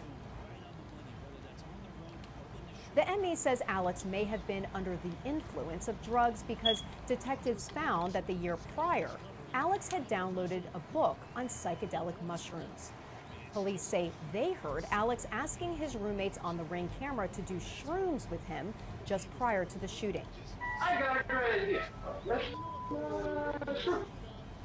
But Alex's blood drawn at the hospital showed absolutely no evidence of drugs in his system. Did Alex do drugs? No. No evidence of drugs was found in his room. Nothing. There was absolutely nothing in his room and nothing in his body. And the police comment was, he must be on drugs because he's out there in his underwear. Are you kidding me? Then I looked. If you notice the camera, he goes back to the shed to get the generator. He doesn't stagger. He goes straight down, he picks it up, he comes back. He would have passed the field sobriety test. So where's your drugs? But the Daytona Beach Police Department defers to the medical examiner, saying they too believed Alex was, quote, under the influence of a dissociative substance that may have caused him to shoot himself in the head. Do you think Alex shot himself in the mouth? No, there was no evidence of that. Dr. William Anderson is a former medical examiner and spent more than a decade as the Deputy Chief Medical Examiner in Orlando. Lourdes and Harold hired him to review Alex's autopsy. You don't have any blood on the barrel if it's inside the mouth. You're going to see a lot of injury inside the mouth, which were not there. That's a big red flag. Well, hello, the mouth is open, that's how that occurs. And I had several cases, where that's happened, shot across the room. Only days after Alex died, Lourdes and Harold go back to look at the Ring videos because they know something isn't right. They review the footage from the outdoor back camera, which has a direct view of Alex's bedroom. Remember, Lourdes herself had turned this camera on remotely, but didn't see anything out of the ordinary at the time. Now that she and her husband are reviewing it together in light of their son's death, what they hear horrifies them. Before the shot, another voice, clearly another person.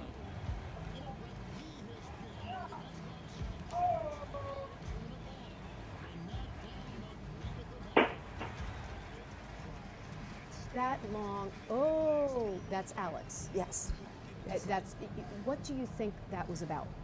That Wall, noise. the wall is like Alex has that way of saying when he gets surprised by something. Like, whoa. Then Lourdes and Harold review the Ring footage from the cameras at the front of the house, and something clicks. That smell of bleach suddenly makes sense. At 4 p.m., the video shows John's father, Joseph Berline, with John, Robert, and their friend carrying cleaning supplies, including mops and gallons of bleach, into the house. I reviewed Joseph Berline's phone records, which Alex's parents obtained through a subpoena. They show that at 2:56 p.m. and 3:10 p.m., he called two crime cleanup companies. Joseph Berline would later testify that they cleaned Alex's room to save Alex's family from having to witness the horrifying scene. This is a good time to point out that we reached out to John and Joseph Berline's attorneys several times to discuss this entire case with them. Their attorney never got back to us. So we know we have the exterior view of the men going into the house. I wanted to review the footage from the interior camera, which would show the men entering the house. It would have caught any conversation that not only happened as they were going in and out, but also as they were cleaning inside. But here's the thing, that camera had stopped working. This is the last shot it took. It was 1 hour before at 3 p.m. Someone is sitting on the windowsill. And remember, Harold says the Ring camera was in pieces on the windowsill when he arrived at the house much later that night. So, to me, it seemed absolutely intentional that something like this had happened. To not capture conversation or whatever was going on inside the house. Realizing that the Ring videos may hold more clues, Lourdes and Harold go back to September 5th, the day before Alex was shot. At 3:30 in the morning, John and his friends can be seen leaving the house. Alex's parents suspect Alex had kicked the guys out because later, through a subpoena, they were able to find a text message from 2 hours before in which a friend asked Alex if he was, quote, kicking them out. I know Alex's character. He doesn't tell you to get out because he's a very welcome, unless there's something really, really wrong. It makes Lourdes think back to a conversation she had with Alex a few days prior. I call every day to him. We talk every day. So I call him and say, how you doing? It was a short call, but his voice was different. So I called him again and said, Papa, is everything okay? And he said, well, Mom, I might have to change one of my roommates. And I said, okay, but I don't want you to worry about it. I'll handle it. I'll take care of it. So we were piecing this together and saying there was something going on. Lourdes and Harold immediately turn all the videos over to police. Everything that we find in the house, we bring it to them, calling them every week. Did you get anything? Did you have anything? Lourdes says when police finally listened to the videos, which was months later, they say they didn't see or hear anything concerning. At any point did the police say to you, it was a suicide, stop pushing this? Oh, yes. Yes.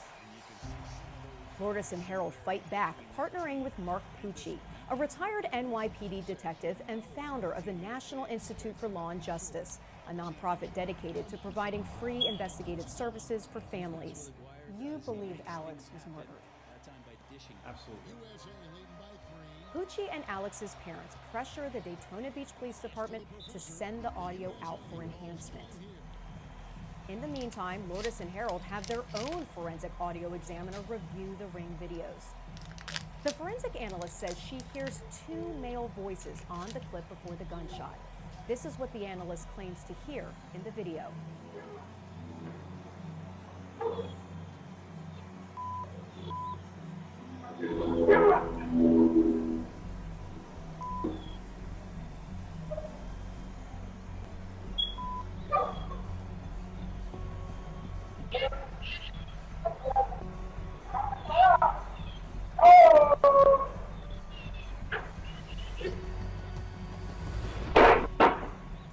So that means there were 2 people in the room. They were not having tea.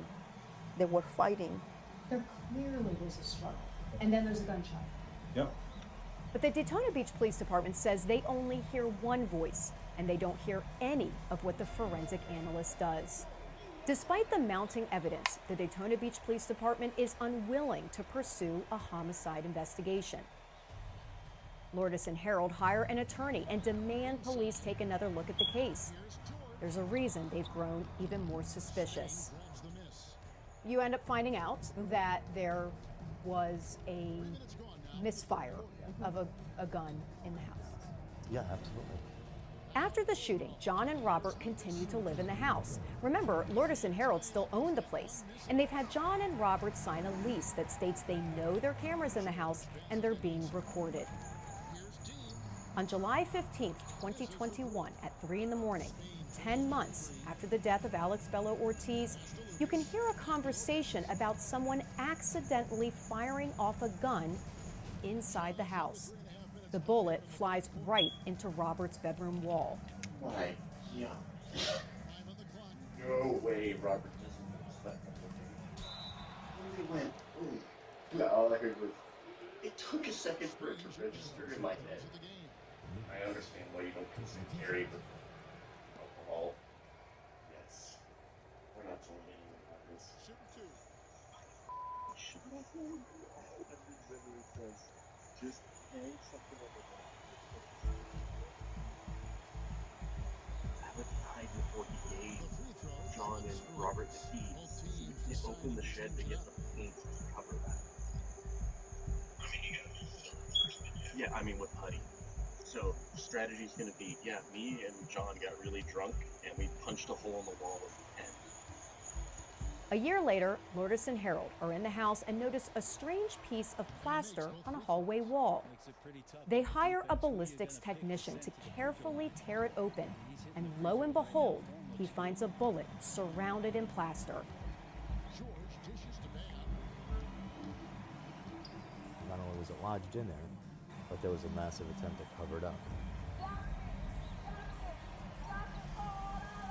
Alex's family has had enough.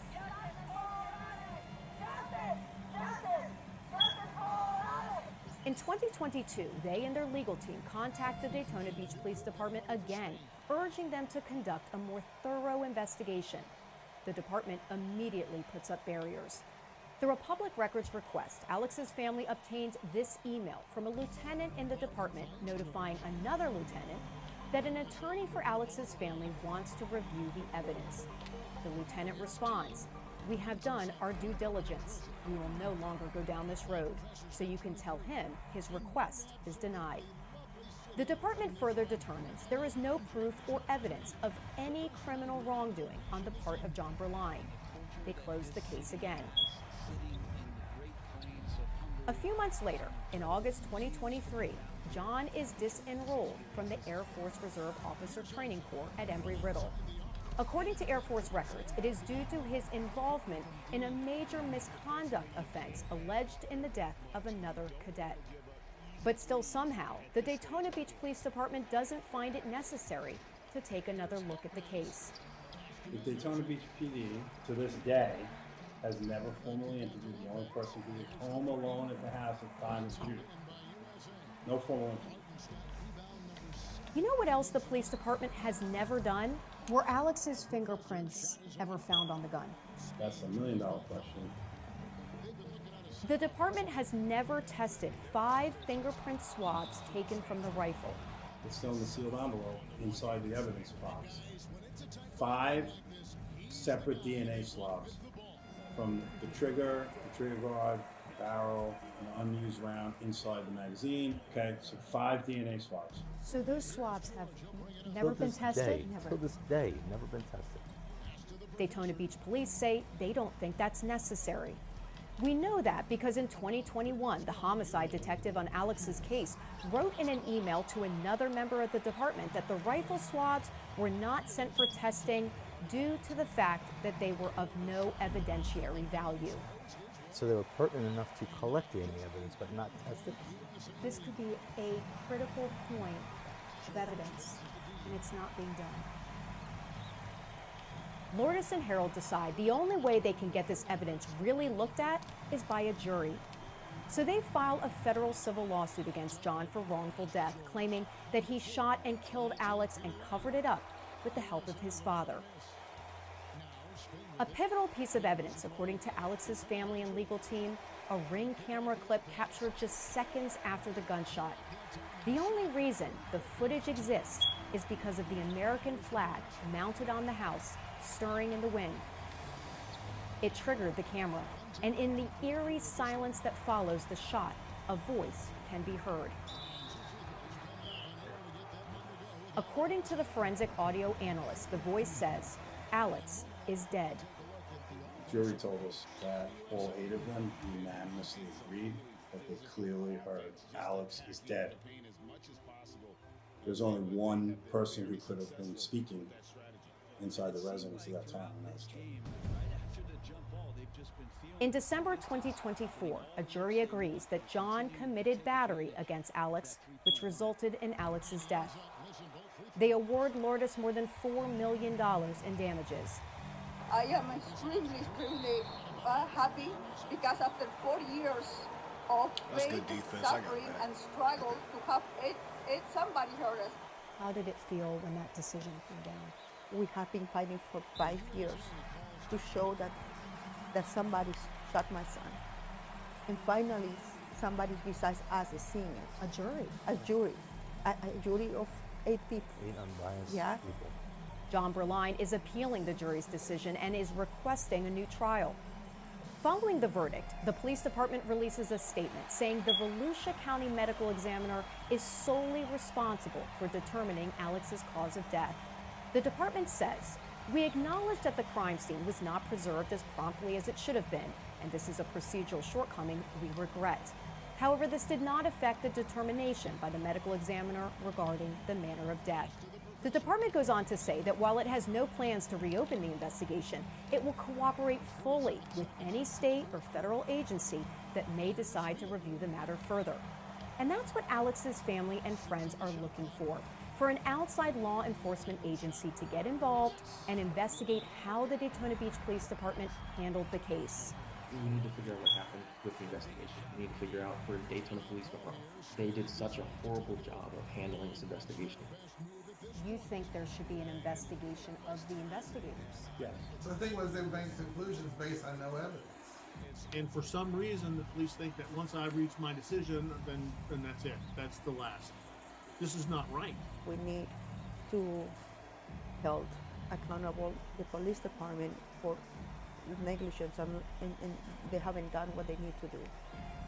I don't want another mom or another person to go through the nightmare and hell that I'm going through. I'm not gonna let go until there is responsibility taken and until there is actually justice.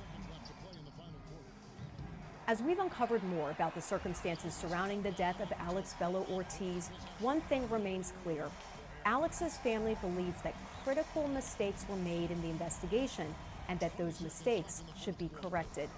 We'll continue to track this case in hopes of getting to the truth of what really happened to Alex Bello Ortiz. I'm Kristen Thorne for Law and Crime Investigates.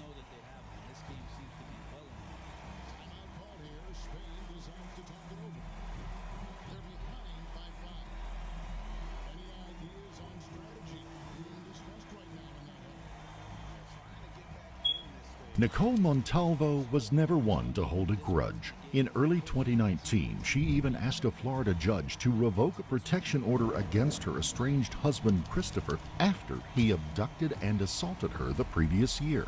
Then, she disappeared.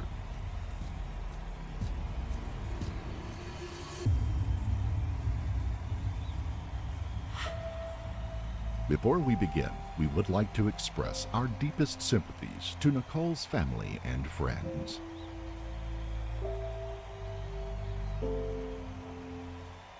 Nicole was born in Orlando, Florida on August the 21st of 1986. She was bubbly, caring, and charismatic from the very beginning, and she loved being outside and spending long days at the beach with her family.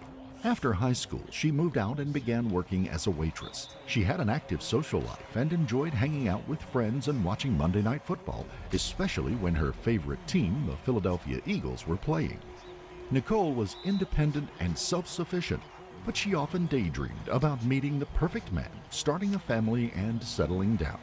She dated her fair share of duds along the way, but she thought she had finally found her perfect match when she met Christopher Otero Rivera. Nicole and Christopher hit it off immediately, and his parents loved her too. Nicole and Christopher had a lot of great times together, and they eventually got married. But the high point of their relationship was when she gave birth to their son, Elijah. Elijah was the light of their lives, but by then, Christopher regularly abused Nicole physically and verbally. In fact, the abuse had been going on for some time, and as is often the case, it got progressively worse over time. The situation was so unbearable by 2018 that Nicole took Elijah and left. But Christopher wasn't about to relinquish his parental rights. The battle for Elijah was stressful and contentious, but the court ended up giving them joint custody. Nicole was okay with the ruling because she wanted Christopher to be involved in Elijah's life. On the other hand, she knew he wanted sole custody so he could get her out of his life once and for all. Later that year, Christopher asked Nicole to meet him to discuss the situation. But instead, he kidnapped her, stuck a rag in her mouth, and took her to a remote area. After dragging her out of the car, he threw her on the ground and punched, slapped, and choked her. Christopher finally released his grip just before Nicole lost consciousness, but she claimed he threatened to kill her if she reported the attack. Before leaving, he took a number of Nicole's personal items, including her bank card. Later, he used it to buy gas and withdraw money from an ATM. Despite the threat, Nicole's mother called 911 and reported the incident later that night. 911, where's your emergency? It says, do you need police or medical? I don't know. My daughter's friend just called and said that her husband beat the shit out of her.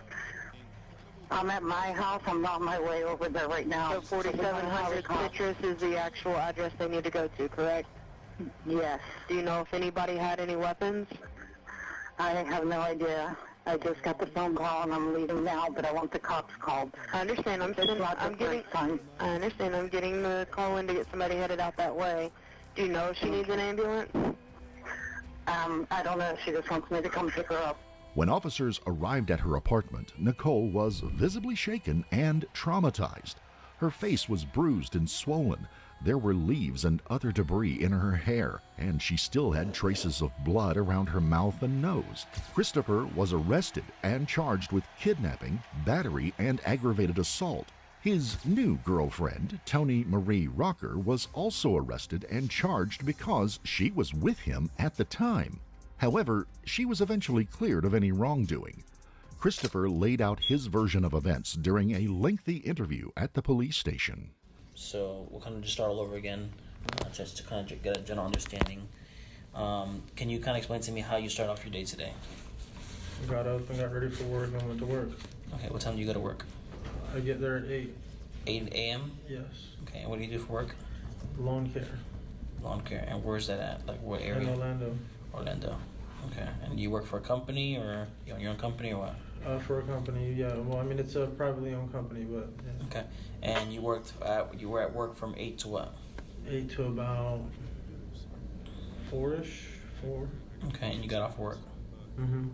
Okay, and then after that, what'd you do? Went home. Okay, and that's the address of man. Thank you for the invite, man. Room 132B? Yes. Okay, and once you were home, what did you do after that? After that, I showered and changed, hung out for a while. Ended up going out to the lakefront, clear my head, try and Hold on to this guy. get all this jumbled up mess together, pretty much. What's up with these That's life. What time did you go to the lakefront? Approximately. How you feeling? I don't know. It was still daylight. I didn't pay attention at the time. Is that And it was probably. Oh yeah. I didn't even talk to you about that. You think you saw that thing? Oh jeez, I don't know. Maybe 7:30. 7:30 p.m. Yes. Digging up these Okay. old tweets. I was 16. And then once you went to lakefront, what did you do when you were done with the lakefront? Say what's up. I came home. When I was done with the lakefront, I mean, it's no use hiding. I was on my way home. I don't even know what that means. That was when I was talking with Nicole. Let's go. She was telling me what was going on. Well, we were kind of arguing a little and then hanging up on each other. Whoever got hung up on ended up calling back. I mean, she mostly called me. But be role player at best. Look, I was 16. she told me about what happened. I got caught up in the moment. So I met up with her. In this moment. And all that talked up? she followed me back to the motel. And that's where we talked for a little while. And I explained to her that she needs to go to the hospital. She needs to, talk to her parents and have one of them watch a lot. the other one take you to the hospital so you can get checked out. I'll talk to you for a second. Hey, we'll be right back. You know, I mean, what happened? You know, she told me that she had her money stolen. Yo, what you doing, man? Why the guys talking this late? You sure you know what you're doing? After that, and she ended up leaving and going home. Investigators never believed his story, but he decided to plead guilty after the charges were reduced to simple battery and unlawful possession of a bank card. While Christopher was incarcerated, he offered to have his father pay his cellmate's $500 bond if he would help frame Nicole to make her look like an unfit mother when he got out. All the man had to do was plant drugs in her car. Then Christopher would have someone call an anonymous tip. If the drugs were found in Nicole's car and she was convicted of possession, Christopher and his parents would have a good chance of getting sole custody of Elijah on the grounds that she was an addict. Christopher called his father from jail on multiple occasions while he was planning this scheme. During the calls, Christopher spoke in vague language because he knew the calls would be monitored and recorded. Hello? Yeah, who's this? Hey, it's me. Yeah, what's going on, man? Listen, I need you to do me a favor. What's that? Okay,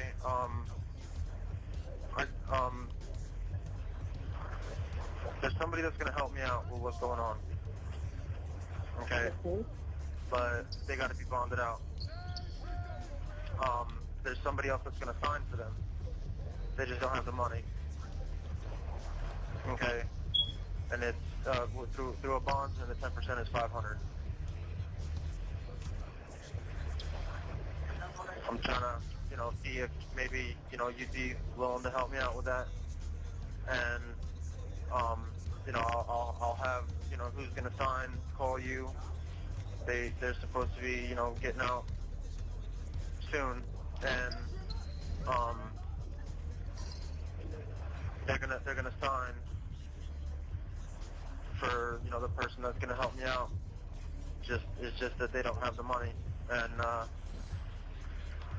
I figured if you could, then, I guess, I don't know, the only thing I have to offer is probably the Eclipse, pull it out. The Eclipse thing here, man, that thing's a joke. That thing, we had to send it to the junkyard to be able to get money for your commissary and for the court and all that stuff. Okay.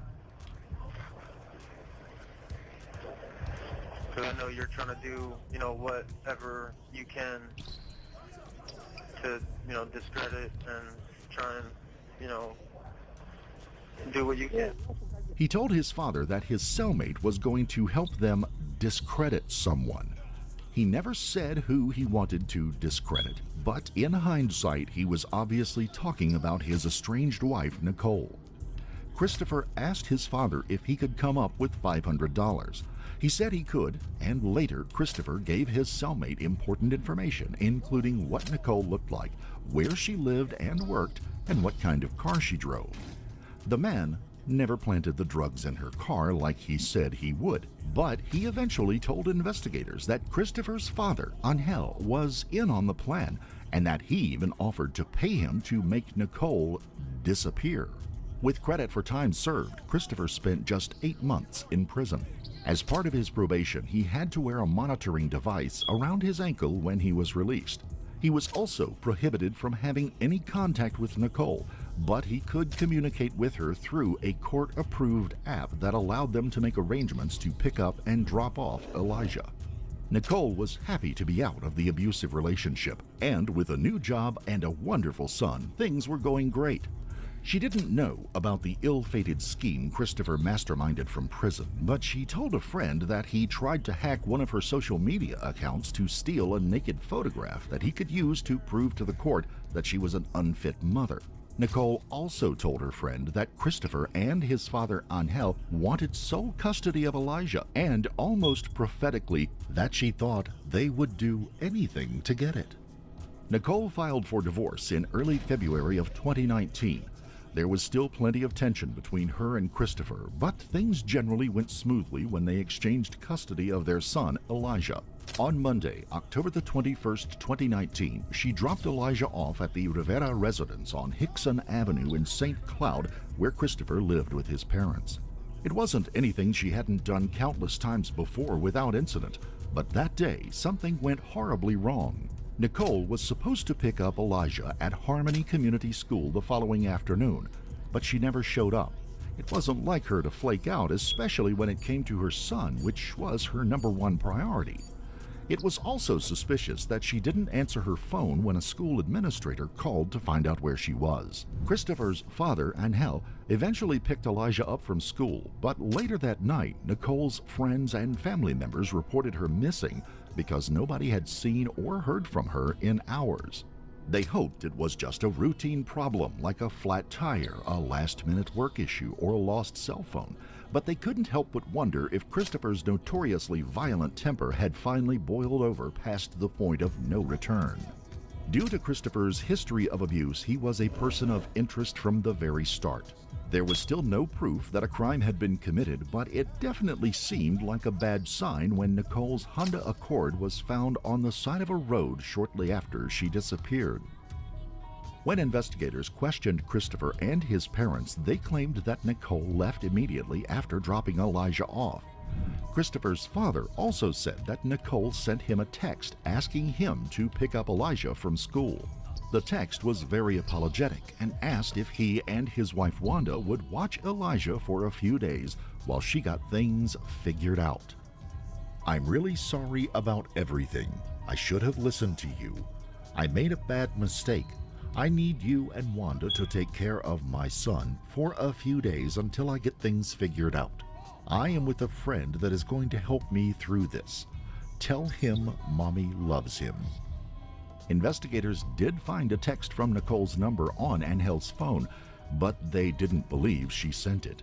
When they subpoenaed Nicole's phone records, GPS data showed that her mobile phone was on the Rivera property after Christopher's family claimed she left, and that it eventually lost power, got turned off, or was destroyed.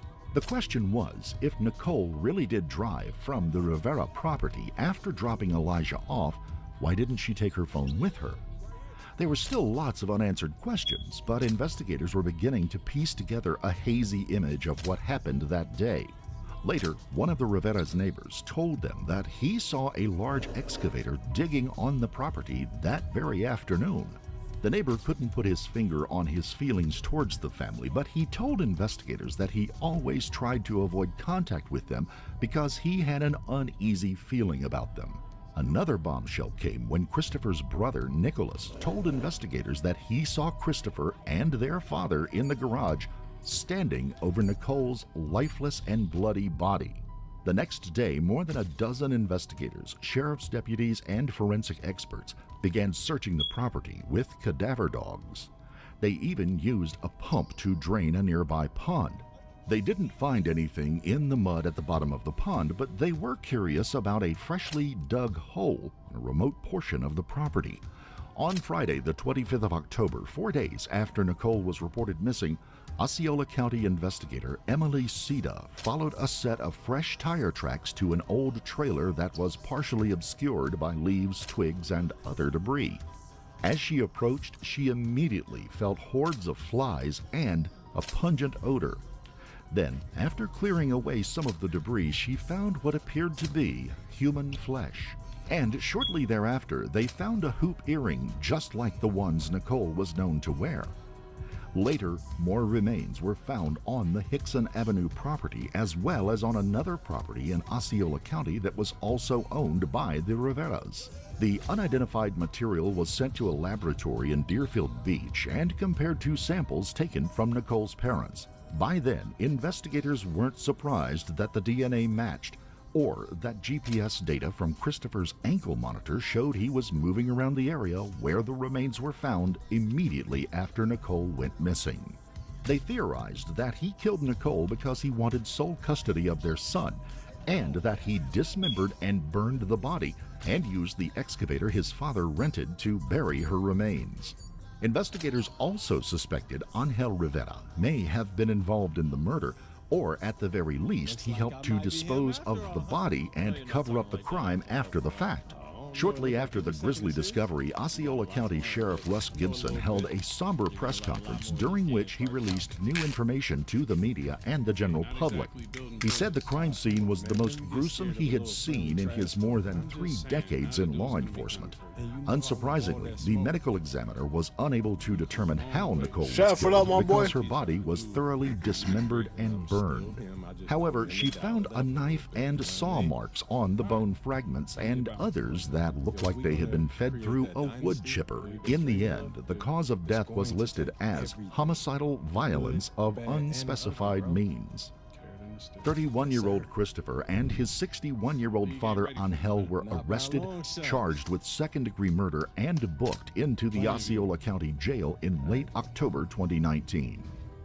Christopher's mother and Angel's wife, Wanda, was also arrested and charged with giving false statements and tampering with evidence, but she posted bail and the charges against her were eventually dropped. With his mother dead and his father and paternal grandparents implicated in her death, Nicole's parents got custody of Elijah. They described him as an incredible boy, and considering what he had been through, he held it together about as well as could be expected.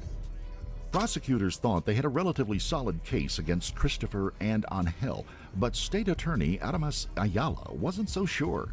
She openly criticized Sheriff Russ Gibson for arresting the defendants prematurely. She didn't think the prosecution had enough evidence to convict them. By then, the case had become a media sensation, and at one point it even looked like Christopher and Angel would be released because a key indictment deadline had been missed. Thankfully, the issue was resolved and the pair remained in custody. Christopher and Angel hired different attorneys and entered not guilty pleas, and shortly after being detained, they began blaming one another for the heinous crime. Angel was taken to the hospital after claiming he was having chest pains and trouble breathing. But when he was back in jail, he sent his wife Wanda a letter that was intercepted by investigators. It said that he was sure someone helped Christopher kill Nicole and dispose of the body, but that he had no idea who it was or who would even be capable of committing such an atrocity. The letter also stated that Christopher would have to do some time in prison. Investigators suspected that Angel knew they would read the letter and that he only sent it to deflect blame away from his role in the crime and place it squarely on the shoulders of his son. The trial in the murder of Nicole Montalvo got underway in the spring of 2021. Approximately 18 months had elapsed since the high-profile crime was committed, and Christopher and Angel's futures hung in the balance. There was no denying that Nicole's mutilated and charred remains were found on 2 properties owned by the Rivera family, but according to Christopher's attorney, it did not prove that he killed her. His attorney also claimed that the evidence against his client was entirely circumstantial, that Angel Rivera ruled the family with an iron fist, and that he was the one who orchestrated the murder. He also raised doubt about the prosecution's version of events by suggesting that Nicole may have been killed somewhere else and then buried on the Rivera's property. According to him, this was plausible because very little blood was actually found at the scene or in the garage where Nicholas claimed to have seen Nicole's body. Meanwhile, the prosecution argued that Christopher and his father were obsessed with getting sole custody of Elijah.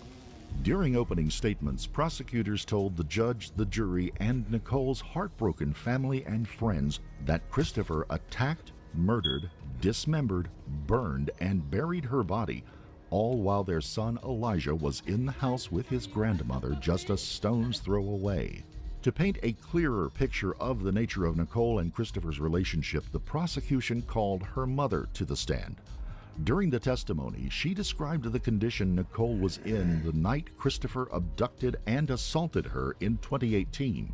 Next, the crime scene technician who found Nicole's remains provided grislier and more damning testimony by describing the process of sifting through the dirt looking for remains and bone fragments amidst a bevy of flies and the pungent odor of decomposing flesh. They were taking out sections of dirt, I guess it was more like mud, and then I was going through those sections to try to find small pieces of bone or tissue. Right? And did you sift just one day that Sunday or for multiple days at the Henry J property? For multiple days. Do you know how many days you worked at that property on Henry J? 3 different days. Were you asked at some point on Tuesday, October 29th to undertake yet a different task? I was. And what were you asked to do? I was asked to execute a search warrant on Christopher Otero Rivera and Angel Rivera. So I'd like to start with Christopher Otero Rivera. Did you in fact go and obtain a buccal swab from Christopher Otero Rivera? I did. And when and where did this happen? This was at the Osceola County Corrections Department at approximately 1 o'clock on that Tuesday. How did you confirm his identity? The corrections officers took me to him. He was not wearing identification. Okay. Did you take a photograph of Mr. Christopher Otero Rivera to document who you were taking a swab of? I did. Now may I approach the witness to what's been marked as State's Exhibits D and E? Yes. Ms. Falcon, I'm going to show you State's Exhibit D. Do you recognize that? I do. And what do you recognize it to be? It is a picture of Christopher Otero Rivera, the person I took the buccal swab from. All right, and is that a fair and accurate depiction of the person you took the buccal swab from that afternoon? It is. And I'm going to trade you now and ask you to look at State's Exhibit E. Do you recognize State's E? I do. And how do you recognize it? I recognize it by my handwriting and my initials on the seal. And what do you recognize State's Exhibit, excuse me, D to be? It is the buccal swab that I collected from Christopher Otero Rivera. And I misspoke. That's State's Exhibit E. So that's the buccal swab that you took from the person in the photograph? That is correct. Okay. Your Honor, at this time, I'd ask the court to admit State's Exhibits D and E, State's Exhibits 4 and 5. No objection. Later, the medical examiner who performed the autopsy testified that she only received about half of Nicole's remains and that she had never seen a victim who had been manually dismembered with saws and knives. This was perhaps the most poignant testimony of all, because those present couldn't help but conjure the image of the defendants engaged in the horrific task of cutting up the body with tools and kitchen knives. Even so, the trial was disrupted when prosecutors asked the judge to dismiss a juror who reportedly nodded off during important testimony. Neither Christopher nor his father took the stand during the trial, but Wanda Rivera did. She testified that she was on good terms with Nicole and that they regularly exchanged friendly text messages. Christopher's brother and Angel's son, Nicholas, also testified. He confirmed that Angel was the undisputed and tyrannical head of the family. However, his courtroom testimony was far less damning than what he had told investigators shortly after Nicole disappeared. To some of those present in the courtroom, it appeared as though he was intimidated by his father. During closing arguments, prosecutor Ryan Williams stated that the evidence clearly showed that Christopher and Angel were guilty of murdering Nicole and disposing of her body, and that nobody else had the opportunity or motive to commit the crime. He also painted an accurate picture of Nicole and Christopher's troubled relationship and laid out the troubling series of events that led up to her horrible death. On the other hand, the defense could only raise doubt about where the crime was committed and remind the judge, jury, and spectators that much of the evidence was circumstantial. At the end of the 2-week trial, the jury adjourned to deliberate. Nearly everyone agreed that the state presented a strong case, but nobody knew if the jury would deliberate for a day or a month, or whether they would return with a guilty or not guilty verdict. Surprisingly, they only needed 90 minutes to reach a decision, after which they solemnly entered the courtroom to reveal the two men's fates. They found both Christopher and Angel guilty of second-degree murder, abusing a human body, and tampering with evidence. Afterward, prosecutor Ryan Williams commended Nicole's family for showing such dignity and self-control through the disturbing trial. Prosecutor Williams asked the judge to give both defendants life sentences without the possibility of parole. As he put it, if there were ever two men who deserved to spend the rest of their lives in prison for committing a dastardly crime, It was Christopher and Angel Otero Rivera. Before sentencing, 3 of Nicole's family members were given the opportunity to read pre-prepared victim impact statements. Nicole's sister, Christina, said the grieving process was ongoing and that it may never end. She also said that whenever anyone asked what happened to Nicole, she only says that she was the victim of domestic violence because it was just too painful to say that she was murdered by her estranged husband and the father of her child. When it was his turn to read his statement, Nicole's brother Stephen said it was impossible to describe the terror and sense of loss that he felt. Next, Nicole's other brother, Edward, stated how he, other family members, and many of her friends begged her to leave Christopher on multiple occasions. Edward also said that he recalled hearing his mother crying many nights because she was worried that Christopher would hurt her, or perhaps even worse. In the end, Christopher and Angel Otero Rivera were both sentenced to life in prison for second-degree murder. In addition, they had 20 years added to their sentences for abusing a dead body and tampering with physical evidence. Angel Rivera died from COVID-19 2 months after being sentenced, and in all likelihood, Christopher will die in prison as well. Coach Tucker can walk us through. If you found this story compelling, don't forget to like the video, comment down below your take on it, and please subscribe to the channel. Also, hit the notification bell in order to stay up to date each time we reveal a new shocking case. Until next time, stay safe and keep your eyes peeled. You never know what's lurking in the shadows. Potential goals for the first half of the season. Let me know if anything speaks to you. You want me to just pick one? In the summer of 2019, 21-year-old Ali Castile was a junior at the University of Mississippi, or Ole Miss as it's more commonly known. Ali was smart, driven, and involved in tons of activities. Up until then, her time at Ole Miss was rewarding, fulfilling, and downright fun. But if there was a dark spot on her amazing college experience, it was her tumultuous on-again, off-again relationship with Brandon Thiesfeld. On the surface, Ali and Brandon looked like the perfect couple. However, Ali's friends didn't like Brandon or the way he treated her. They urged her to leave him and find someone who would give her the respect she deserved. Sadly, she didn't take their advice, and the consequences were nothing short of tragic. Before we begin, we would like to express our sincere condolences to the Castile family for their loss.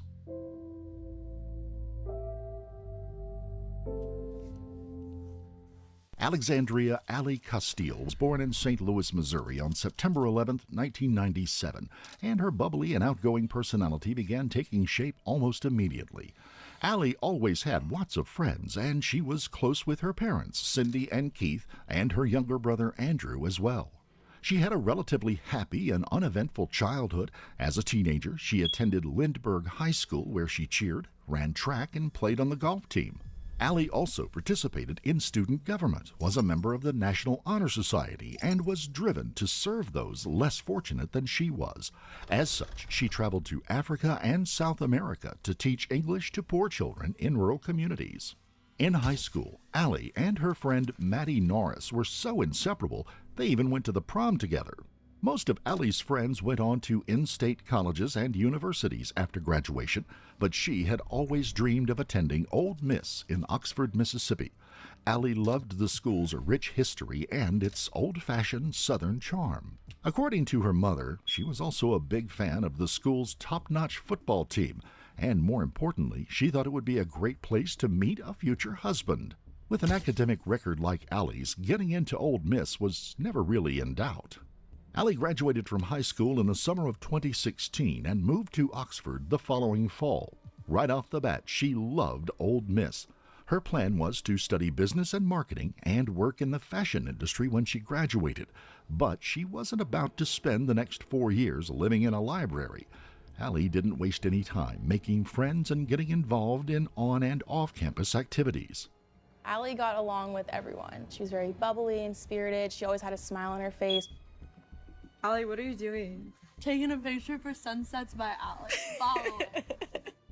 She first met Brandon Thiesfeld in the fall of 2016.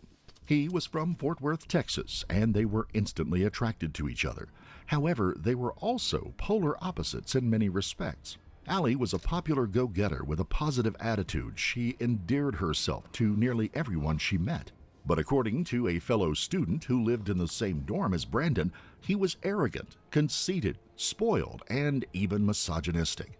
He said that Brandon often made offensive comments about women and that he bragged about being from a rich family and that his dad could get him off the hook no matter what kind of trouble he got into. It's not clear if Brandon behaved like this around Allie or whether she was just attracted to bad boys, but they did start dating almost immediately. They regularly attended parties and sorority and fraternity functions together, but according to Allie's friends, they were never technically boyfriend and girlfriend. In fact, Allie's friends didn't even like Brandon. Many a night, they were the ones who comforted her when he did or said something rude or insensitive or just disappeared without letting her know where he was going or who he was with. At that point, Allie's romantic life was a mess, but she studied hard, stayed active, and spent as much time with her friends as possible. By 2019, graduation was just a year away. Shortly before the end of the spring semester, her parents drove down from St. Louis to visit. They had such a great time together that Allie asked them to stay for a few more days. She was in good spirits when they said goodbye and pulled out of Oxford, but behind the scenes, the tension between her and Brandon was about to reach epic proportions. On April the 12th of 2019, Allie informed Brandon by text that she might be pregnant. She would have preferred to tell him in person, but by then they weren't dating. Brandon ignored the text, but 2 days later on the 14th, Allie sent him a photo of an inconclusive home pregnancy test. Eventually, he replied with a text of his own, but it was not what Allie was expecting. Brandon's message stated that she should terminate the pregnancy, that having a child would ruin his life, and that he wouldn't support the baby if she had it. At the end, he said he definitely wasn't going to change his mind. To a caring and nurturing person like Allie, Brandon's message must have been crushing. And as the drama unfolded, he did a number of internet searches for things like morning after pills and local abortion services. Allie stayed in Oxford when most of her friends, classmates, and sorority sisters went home for the summer. It's unclear why she stayed, but she may have wanted to get things worked out with Brandon once and for all. Whatever the case, he drove to Fort Worth for a few days in mid-July. On the way back, he posted a photo of a Glock Model 22 .40 caliber pistol that his father had bought for him. The caption said, "Finally taking my baby back to Oxford." Brandon arrived back in Oxford about 6:30 p.m. on the evening of Tuesday, July the 16th. Later that evening, he scoured the internet for silencers and suppressors that would fit his Glock. He also did a number of internet searches for things like tactical face masks and hollow point ammunition. And more surprisingly, he read up on the infamous American serial killer Ted Bundy. Cindy Castile called Allie to see how she was doing on the evening of Friday, July the 19th of 2019. Allie had just woken up from a nap after a long day on campus, and she told her mother that she was going out that evening. She met some friends at a bar in Oxford Square that night, but Brandon sent her a text around 9 p.m. Surprisingly, he asked if he could come to her apartment, and she agreed. She may have thought that he was finally ready to make amends, so she called an Uber to take her home just after 11:30 p.m. About 20 minutes later, a surveillance camera captured her leaving Oxford Square alone. Less than an hour later, at 12:46 a.m., Brandon's Chevy pickup was captured by another surveillance camera traveling on West Oxford Loop near Allie's apartment at The Retreat. Then, at 1:14 a.m., it was seen traveling in the opposite direction on the same road. According to GPS data, Allie and Brandon's phones were traveling together towards Sardis Lake, north of Oxford, between 1:14 and about 1:55 a.m. Between 2 and 2:15, someone reported hearing multiple gunshots near the lake. Later that morning, Brandon called a friend and asked if he could crash at his place, because according to him, there was an exterminator at his apartment. Brandon's apartment wasn't the site of bug killing, but he arrived at his friend's house around 10 a.m. Before leaving at around 1:30 p.m., he did a search on the internet for Sardis, Mississippi news. Long before sunrise on the morning of Saturday, July the 20th of 2019, a Lafayette County deputy was on routine patrol near Sardis Lake. The unpaved roads around the lake were dotted with dilapidated fishing cabins and dark stretches of forest. It looked like it was going to be yet another uneventful morning. That is, until he turned a blind corner and his headlights illuminated something more horrific than he had ever seen. Just a few yards away was the lifeless body of a young woman lying face down on the ground. She appeared to have suffered multiple gunshot wounds to her back. The ground around her was littered with spent shell casings, all of which came from a .40 caliber semi-automatic handgun. It is important to note that this interview will not be conducted by our in-house content team, with multiple which means gunshot wounds to her anything back. you say can be published, I have especially if not it's worked sensational a or murder where controversial. somebody's been shot that many times. The deputy immediately radioed for an ambulance and a crime scene investigator. When the ambulance crew arrived, they found Allie's purse on the side of the road. Lafayette County investigator Jared Lundgren arrived a few minutes later. He found Allie's driver's license and her University of Mississippi ID card inside her purse. Investigator Bundren was no rookie, but he had never seen a victim that had been shot so many times. He never found the deceased woman's phone, but by then he had more than enough to make a positive identification. Shortly thereafter, Cindy and Keith Castile experienced every parent's worst nightmare, the dreaded call from the police in the wee hours of the morning. You can take that elevator to the practice This facility. is Micah East, that's Lafayette County Sheriff's Department. I'm calling in regards to a friend of yours, Allie Hostel. The police came to the door and they told us there had been a homicide and that she was the victim. As word spread, Allie's friends, family members, and sorority sisters were shocked and horrified. Her high school friend, Maddie Norris, took the news particularly hard. Investigators began their hunt for the killer by contacting Allie's friends and acquaintances to see if they could shed any light on the brutal murder. Almost to a person, they mentioned one name, Brendan Thiesfeld. Investigators never recovered Allie's phone, but luckily many of the text messages between her and Brandon had synced to her Apple phone. They eventually got a hold of Brandon on the morning of Sunday, July the 21st, and asked if he would come to the station so they could ask him a few questions. He said he was busy that day, but promised to come the following morning at 8:30 a.m. Investigators still weren't sure who had killed Allie, but Brendan was a person of interest from the very beginning. Needless to say, they weren't particularly surprised when he didn't show up at the station as he said he would. Because he was a potential flight risk, they were able to obtain an arrest warrant under exigent circumstances. This meant they could start tracking his cell phone, and lo and behold, Brendan appeared to be driving north on I-55 towards Memphis, Tennessee. They alerted other law enforcement agencies along the way to be on the lookout for his black Chevy pickup truck with the license plate TAK3IT.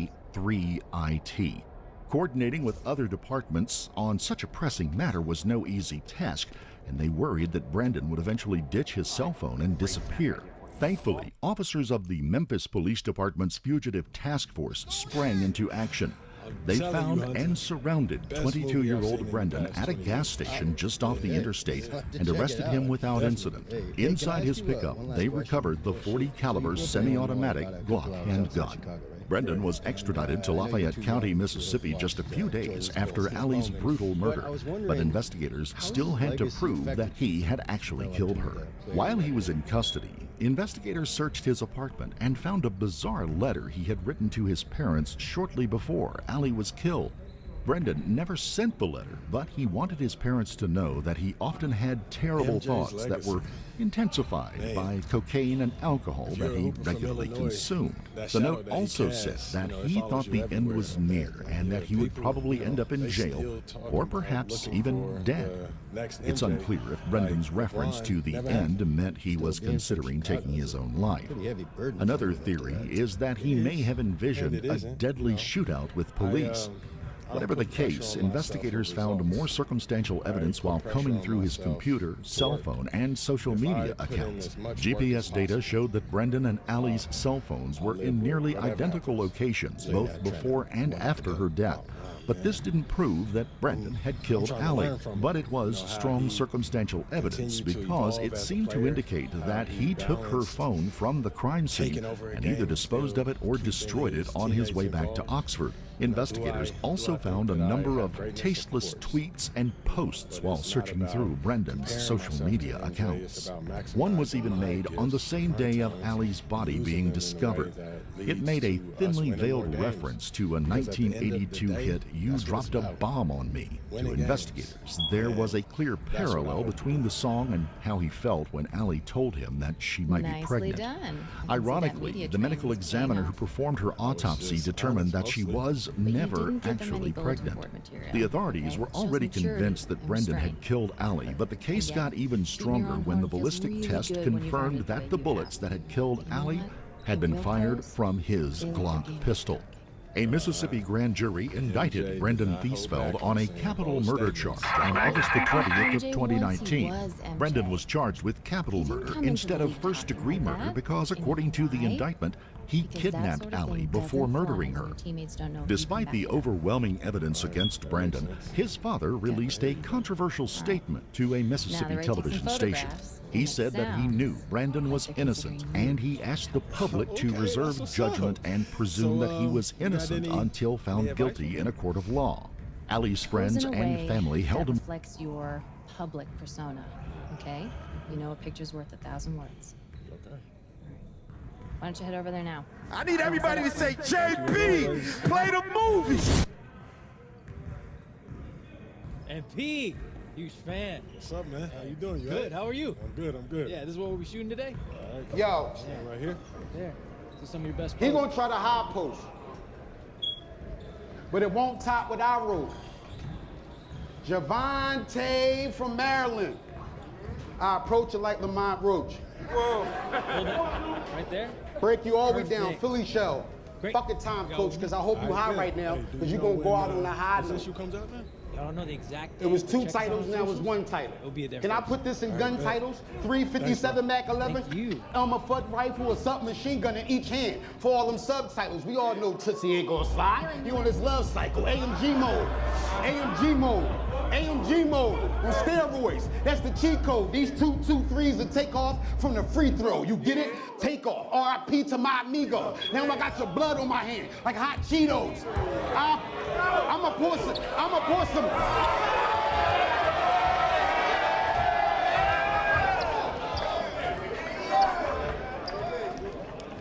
I'ma pour some Lord Norman Hammer over Tay-Rock after I catch his body on camera, like K-Flock. You gon' drown in your own blood while you Baywatch. You take shots with the Draco, that's a lowercase K-Dot. Fake chain, fake watch, you got prop guns, fake ops, you wouldn't have no style if it wasn't for me casting state prop. I even killed you on a song we did. You ain't say squat, you run, I call a shotgun play on little J-Rock, that's cat rap. That's cat rap. Talk about you clap this and you clap that. I put hands on niggas. I smack this and smack that. Walk you down to the ATM, I take cash at. If the culture ever try to cancel Ness, I just clap back. It's 10 years too late.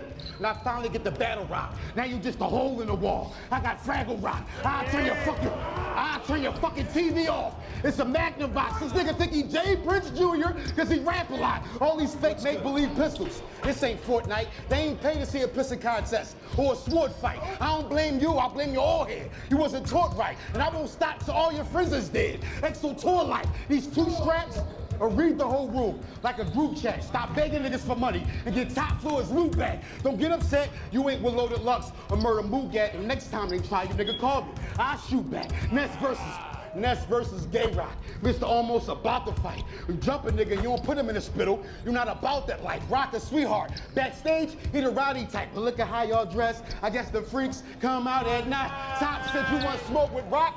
I said, I sure do. The realest true religion. He'll curl up like a horseshoe. You ain't really want to see this battle. Y'all was forced to. This judge hold court in the street and not the courtroom. Up top, or some official shit. Get popped or get pistol whipped. Is he dead kick? See if he wiggle it a little bit. I ain't scared of Rock. No, not even a little bit. He put his bitch in the middle with anybody he got issues with. Harley Quinn and Joker. You an accidental soldier. You ain't gonna know what happened till it's over, and there's closure. All these costumes got caution looking like a smoker. And sometimes I see her, I just act like I don't know her. I'ma pop you, it's a reflex. I react without thinking. You staring down the barrel of this joint without blinking. When I say I got 5 on his head, it ain't Lincoln. You drunk off success, but I don't know what you been drinking. Keep it real, bro. Your chain thicker than a wrestling match. They robbed you, and the whole gang said, "Woo, damn, that set us back," whatever. That's between you and them, and you regretted that, because after this, we pulling up on chest. I got the treasure map, the leather clap, genuine. I put one in your leather hat, rain down a shitstorm. See if you can weather that. Low key, I light your block up, like the Tesseract. My bitches look way better than your bitches, and I write better raps. I know you ain't gonna spin the clock. I know you ain't gonna spin the block. I know you ain't gonna spin the block. If so, make it 10 o'clock. I don't give a fuck if the pilgrims landing on Plymouth Rock. The president can't make me cease fire. I don't know when to stop. Send a shot, wrap around your head like a spinning top. So I built this coffin for you, courtesy of T-Top. In Philly, I give Tay 2 or 3 rocks to bebop. You a pop-up shop. I'm authentic as a weed spot. You fold quicker than a pair of 5411 Reeboks. You're not a boss, you a worker. They pay you a performance fee. You act like you're gonna help these Philly niggas out more than me. You need to be more active in your town. That's where you ought to be, because niggas from your city say your conduct is disorderly. You a has-been. Used to be. Nothing you could do for me. Truthfully, I can lay this up, but I'ma shoot the 3. Keep it super big. I know a pussy smell like poopery. Paying her to do the freaky shit she'd do for free. I give you what you came for. Real live gang war. I just left Texas. I invested in a chainsaw. Niggas die from guns in real life. This ain't paintball. I gun butt this nigga till all the serial numbers came off. The first round bars, the second round was personal. Third round, I grabbed the chainsaw and get surgical. Time, nigga.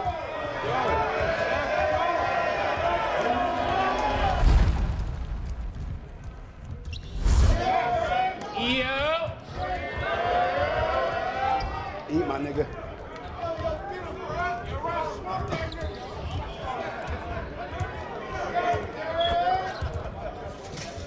Yo. I say I'ma make sure your casket a for sure classic. You need more practice. Government name, Lloyd Matthews. I'll break your door latches. We room raiders. I will use beggars to turn you into a tabloid in a newspaper. Souffle. I'll find out where you stay from a fan. Wake you up to a chopper. You are making a band. For thinking we plan, please wait. The clipping of Max is jam-packed, but not for cheesesteak. Squeeze 8. Blood'll get on busy. Shit gonna look like cherries on top. That cheesecake. I see straight and scope this nigga. I see straight and scope this nigga out. Talking about he gonna use my wrestling shit as ammo. Don't focus on the clout. What is all that tranny joking shit about? Cause the only Fred I know is the Fred that choked this nigga out. And making a bed. The only Fred I know is the Fred that choked this nigga. And making a band, you ain't enjoy your thing. Diddy made you walk for cheesecake. You was there to do more than sing. No chain, no watch, they ain't give Lloyd a thing. All he did was hang out with them niggas. They ain't even give Lloyd a ring. I hate y'all cats. I swing, leave your face all cracked. Beat this bad boy down with a baseball bat. Doctors trying to ask Lloyd this and ask Lloyd that. All he can remember is bad boy this and bad boy that.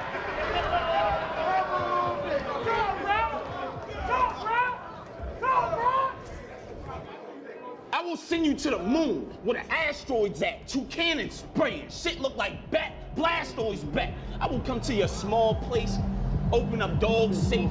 Don't move. Over a key, Lloyd, get a scar face. You mad late. You don't have cake. Nigga, that's something you ain't capable of producing. So get your cash straight. Double drum. These titties don't lactate. There's no way of escape. These caps lock and delete your backspace. Leave you in bad shape. You old school. We never had chemistry, and in history, we was never classmates. Metal spark. like bad brakes. Squeeze on this pump, it'll F over E like the gas tank. Die at a fast rate. You ever visualize something like this? Die at a fast rate. Up close, won't miss nothing. Catch him while he trying to catch an Uber and lift something.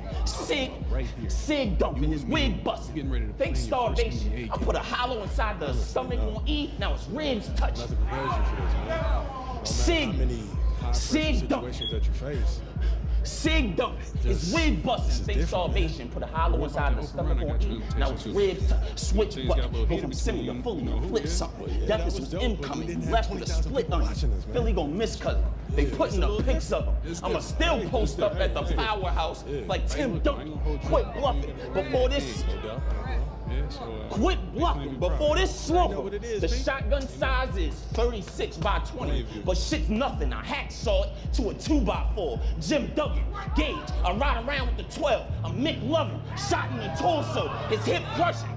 Any plans you got will be a failure to work and dysfunction. If I hear any disruption, no discussion. On the way home, we follow him. That's the instructions. This kid bugging. I'm really an assassin. I see Lloyd and start the visionary stabbing. You will get destroyed. Split him into fractions. The blade went so deep, Lloyd, I had to take military action.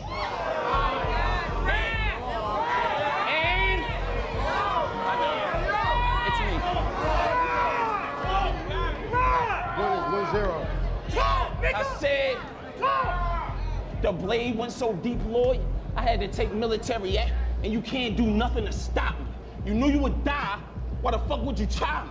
Gonna make me turn him to a pack? Get struck with the shotty. Roll him in a blunt. No P. Diddy.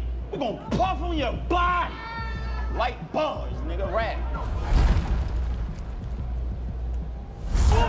Hey, yo. Round 2. 1-0. 1-0. 1-0, me.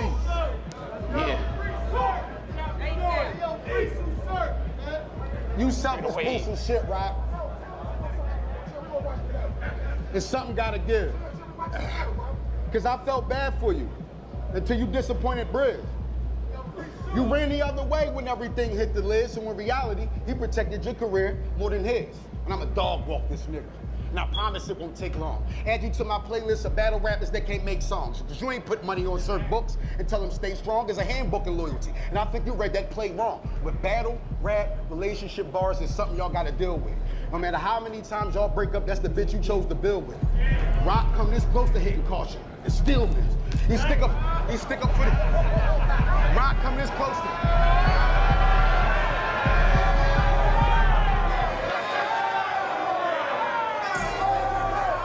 Rock come this close to hitting caution. It still miss. You stick up for this disrespectful bitch more than Will Smith. You swear that bitch Kim K.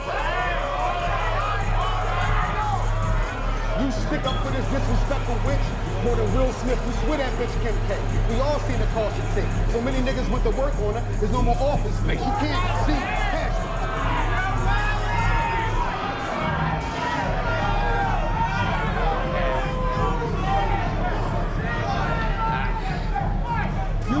You swear that bitch Kim K.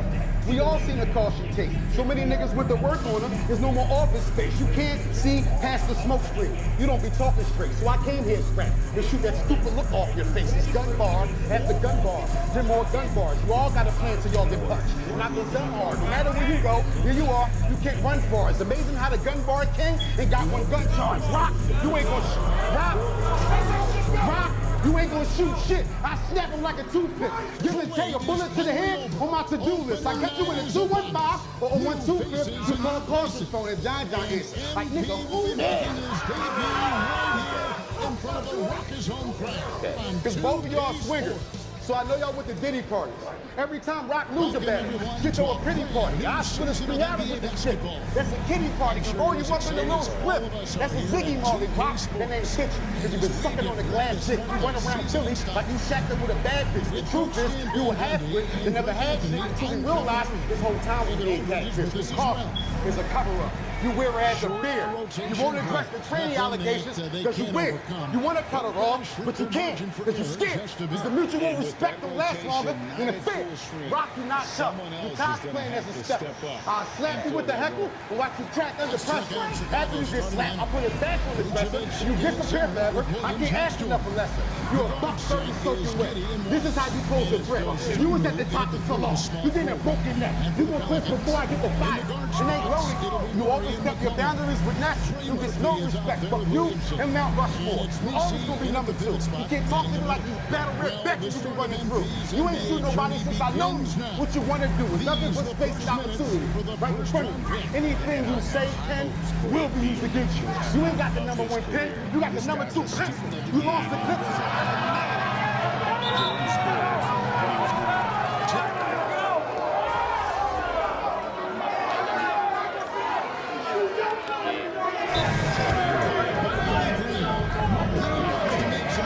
You ain't got the number 1 pen, you got the number 2 pencil.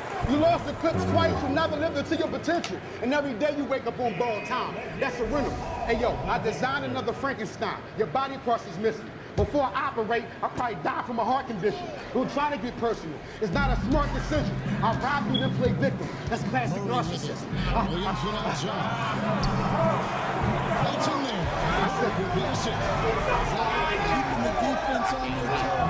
I said, I know you couldn't wait. I heard you had a bill habit. From the looks of things, you still at it. Hope you got yourself a gun. It was written on this Stillmatic. You know my antennas pop up when it's real static. I built the first super duper silver and let Bill have it. I smell pussies. Is that you?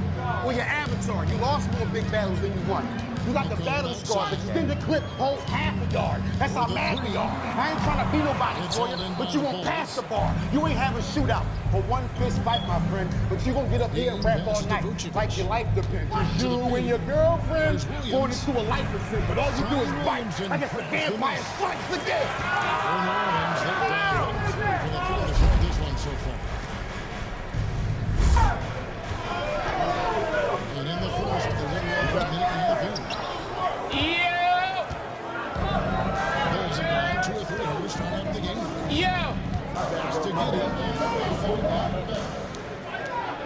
Again. Here's Dean. And he gets the whistle. 2 free throws coming up.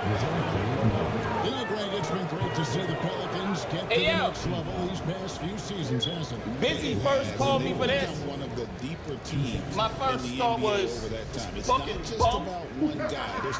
What's up, what's up? Watching you dive on me a bunch of 100 drum. Pull up to his crib with something to pick the Loch Ness, get found and wanna discover one. I'm 1 of 1. Ain't no 1 of 1. This is one and done. All y'all niggas first one pistol. Let's see you jump the gun. Get fucking dunked. Get fucking dunked. All you niggas first one pistol. Let's see him jump the gun. Hey.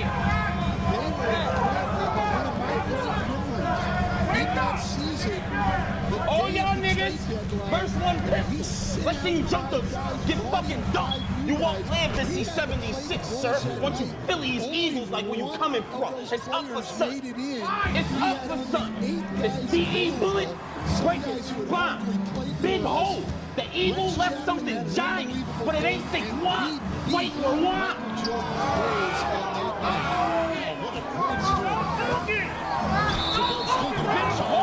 The Eagles left something giant, but it ain't Saquon. Wait for what? I will have you in the back of an ambulance, rushing from New York to Philly, but it ain't Saquon. Stay in line. Shatter your small one, bend him. Hospital bed, 2 jumps folks who can't just fuck. You get a full body cast and a halo brace combined. Screws on both sides of the neck like Frankus. I hate your rhymes. Your style never changed and you way behind. You this old with no evolution and think it's fine. I was watching Pokemon. Thought of you when I made this line. You the only one that never evolved. King is kind. Play with mine. Play with mine. Play with mine. You the only one that never evolved. King is kind. Play with mine. A penny for your thoughts. This nickel knock out a quarter of your brain, so change your mind. Wait but nah. It's me. Everybody's athleticism decreases a little. It's me. If he's going to age well in the league, crime? Gonna need to have Play with mine? Penny for your thoughts? This nickel will knock out a quarter of your brain, so change your mind. Wait for 9 o'clock, my favorite kind. Conversion kit, if used on the back of a cannon, like the ancient time. It's a waste of time. I'ma be facing time. Enes die and CSI, investigative crime. The razor do a number on his face. The other side, same design.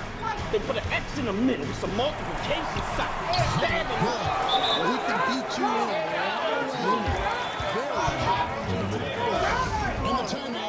the razor do a number on his face. Other side, get the same design. With an X in the middle, it's a multiplication sign. Stabbing next. He get gas for breath, even way he died. Been chopped through the stomach. Let's see what he ate inside. Forensics pull up, they came to find his intestines dragging outside of it like an Asian shrine, strapped with a beam. The Bulls leading by 5. Like an Asian shrine, strapped with a beam, tagged with green laser shine. Lemon squeeze in your mouth, it's a similar taste of lime. I got scopes on these K's of mine, but I can remove the lenses like Urkel when he plays the thanks for trying. You and I know you ain't skilled as this. If battle rap ever watered down, you can't filter this. The steel will live. He killed this. Hey, you wanna know what'll be wilderness? Your body get found in the wilderness. I'm built for this. I'm built for this. And here's Giddy. Hasn't made one yet. Good on the three-point shot. Stupid is how the rap talk takes a ton of threes, but Giddy can knock them I kill down kings, if you let snatch off crowns. I will stab off neck, the blood drop, leave the hats all brown. Plane crash in DC, I get black off deck, spin the track off ramp. Why would I play with this book? Don't worry about what he paid me to book me. You in a cage with a bully. I start aiming a fully, you'll have bullet holes with smoke coming out of you. Look like Drake in that hoodie. Play with me, pussy. Play with me, pussy. Down the scene, that's little. Or get your ass whooped at minimum. That's typical. Your rap's fictional. You past pitiful. You damn near 50 still doing this? You should have sickness. The dad did. The dad did. I was catching the traffic and crashed in it. Running his crib with mass criminals. It's mad liquor. Please don't have kids with you. We shoot the niggas that talk too much. It's like a flag in the caskets for you. I know. And so is Who the fuck 3 for 4. said you was safe at here? 38, sit him down with the tray. Your baby chair, get crazy head. This banger head. Watch him run. Race off the set. Made a mistake in here. To make it clear, I'll take it there. You can beat me if I ain't prepared. You're 50 years old with no facial hair. You playing here and my Muslim homies, I'ma say Octagon, knock him out. George St. Pierre. Ready to keep putting in the work. What I'm thinking about, hack your bank account. That's how I play. I have your cash app info on a card, that's how mine works. Your Venmo, PayPal ain't even safe. What I'm trying to say, click of a button, take all the money out, eat Zelle on a Friday. Try it. Mess with a killer, this heckler hit you. I sit and watch the last breath of the nigga. I'm not a friendly or kind artist. It's death for this nigga. It's not a scam when I swipe. I will use this finessing his niggas. Finessing his niggas. Light balls. Go.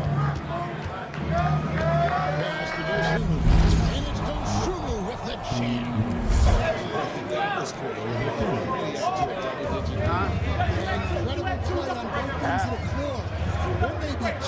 You high shit. You on good, what's that, Kensington fentanyl, nigga. You on Kensington fentanyl right now. You from Baltimore wearing an Eagles hat. You on Kensington fentanyl right now. Hey, yo. Not in his most efficient. Kensington fentanyl, nigga. He's got to work on tell you junkie homeboy shit up. Rob, you're not hot. To the middle. Here's Dosunmu. Rob, you're not hot. And that comes over They just been gassing you this whole time. You started cave game, you never turned into a gold mine. But when I think of you, you just a gun-toting soul guy. And I'm Marshawn Lynch, 4th down, on the goal line. You've been on smack forever. You still live home with mom and dad. You've been on smack so long, we easily put you in the body bag. Ask anybody. Cause you let anybody smash. And after I bury you, a month from now, I'm a body ass with rings around your eye. The same color as the soul plane. Around if you don't own nothing, or put nothing in your own name. I'm about to go freeze it and serve you the whole thing. You can't get you selling wolf tickets with selling cocaine, but I ain't popping a rock right now. I want to talk to Dante, that big goofy hat wearing nigga that played mind games, Tom's Chain. Car you got is still in your mom's room. I gotta teach my son how to drive. Like LeBron James, I pull up, lean back. Tom's Chain. That car you got is still in your mom's room. I gotta teach my son how to drive. Like LeBron James, I pull up, lean back, hit rock from Far Rockaway. Caution ain't never been my type, and I don't rock with Tater. Chopper spray. Your young boys ain't going outside today. Soon as you get beside yourself, you hear side by side. 20 years on slack.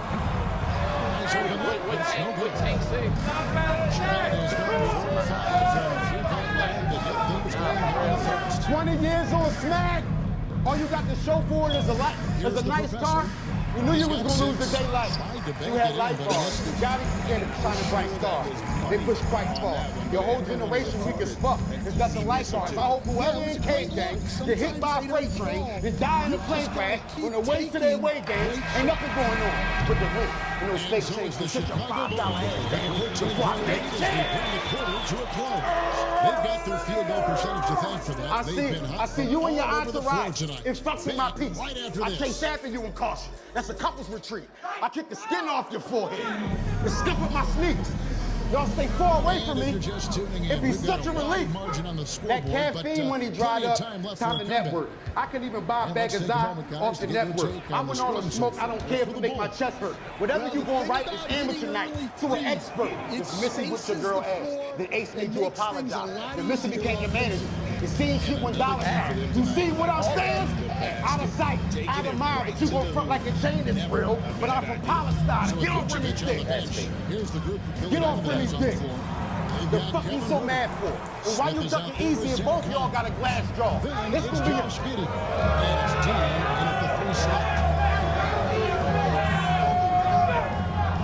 Here's the professor.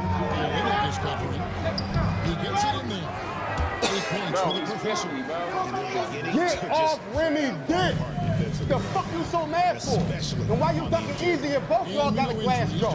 This will be your final Halloween. You take that mask off. You can't blame it on the alcohol, because that's your last call. Nigga, you a snitch. But you call yourself walking star. I got the rundown on you. I don't want to talk a law. I turn big rocks to little rocks. He in Arkansas, and I cross you from the nearest skyscraper until you walk it off. You talking all fast and furious. This ain't Hodge Shaw, not you again. It's all them other guys. Watch you drop the ball and the fuck happened to Burt Buck. I thought y'all take the block apart. Central Intelligence, the only time we sing rap with heart. I tear my ox apart. I go upstairs to hit Robin parts. Any wise remarks, you pull these cans out the shopping cart. Shoot until you catch on fire. That's the fire part. Your whole body you going in the dark. I'm a tiger shark. They robbed you because you was flossing. Why you ain't take precaution? That would have been way worse on the 17th and dark. You lucky they ain't happen to you on Crenshaw and Slauson. So when you talk about a robbery, I'm like, look who's talking. Y'all gonna get this nigga fucked up with gaslight. Even them diamonds ain't dancing, or this spot got bad light. Put your skirt down. Niggas get killed for bagpipes. And you can die to snap with a finger. Mad tight. I use rock as a stepping stone. First round, I set the tone. On any given Sunday, they be tearing up my telephone. I'll really teach you how to talk different. Like Rosetta Stone, the shot up with the Mad Max. Welcome to the terror dome.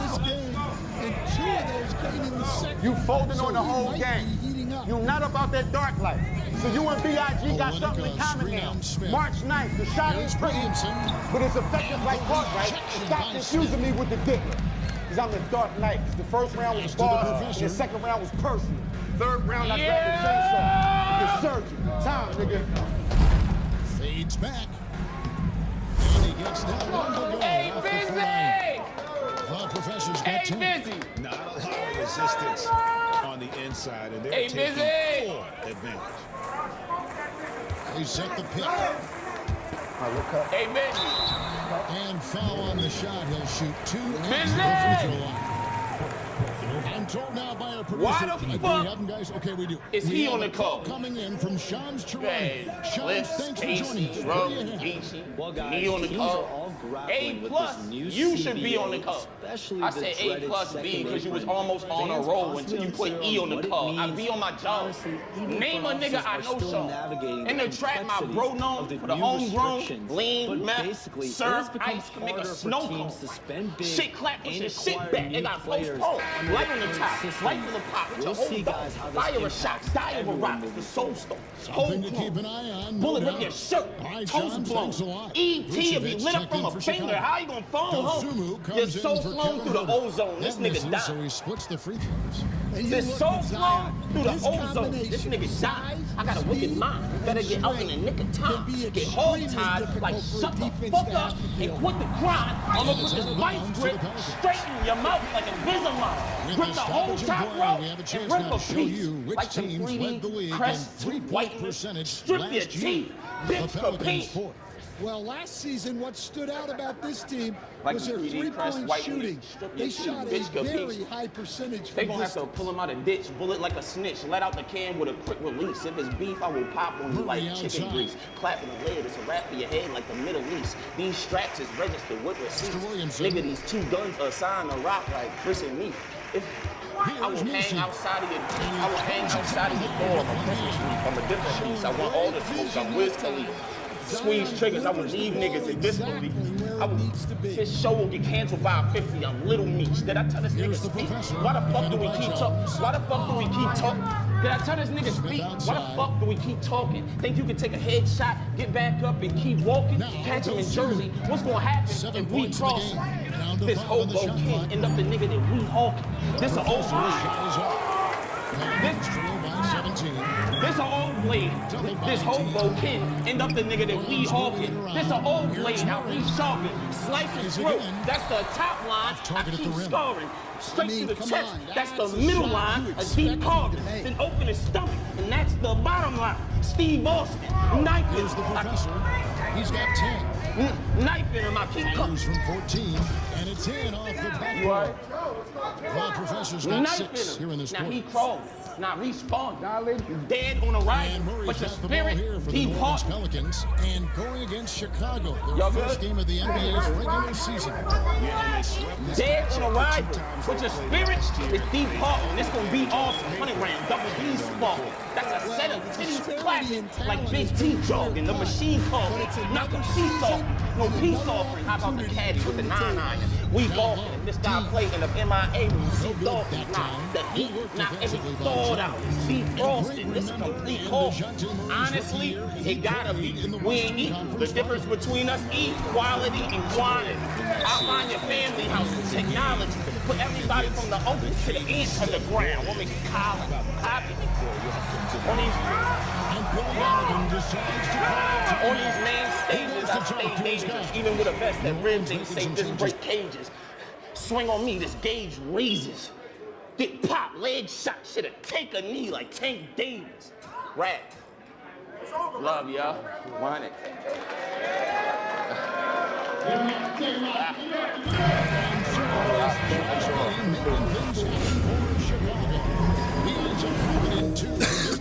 Making a difference from long range in this one. Right back after this break.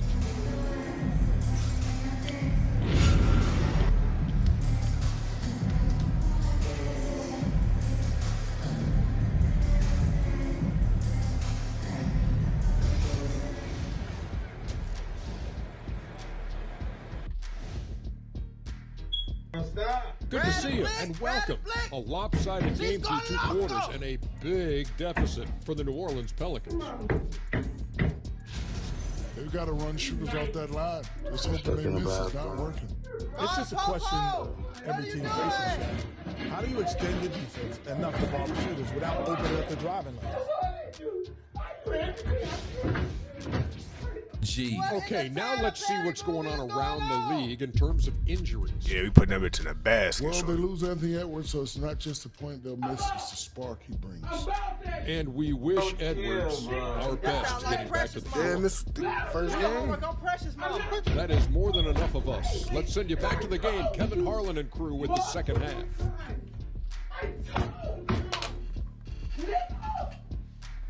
Oh my. Yeah, yes.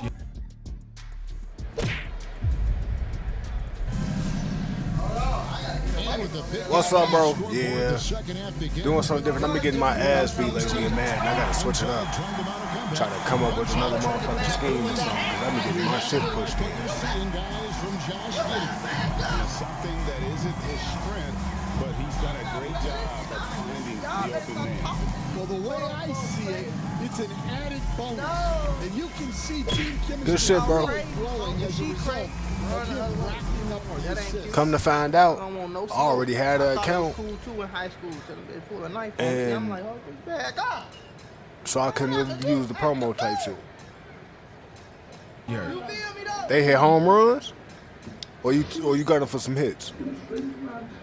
Better call them. Hold on, y'all, because y'all know I love putting y'all on to that. Hey, Moolah, I fuck with you, bro, but Going with an almost entirely new group. Cheating. He must have been cheating. good shit, bro. Keep fucking them up. Good shit. Hey, that 50, hey, you hit me for 50 last night. Now that 50 turned into 1,300. Hell yeah. Everybody. They think this funny. Pelicans trail by 16. She hitting that dog window. Somebody got it. Astro win it.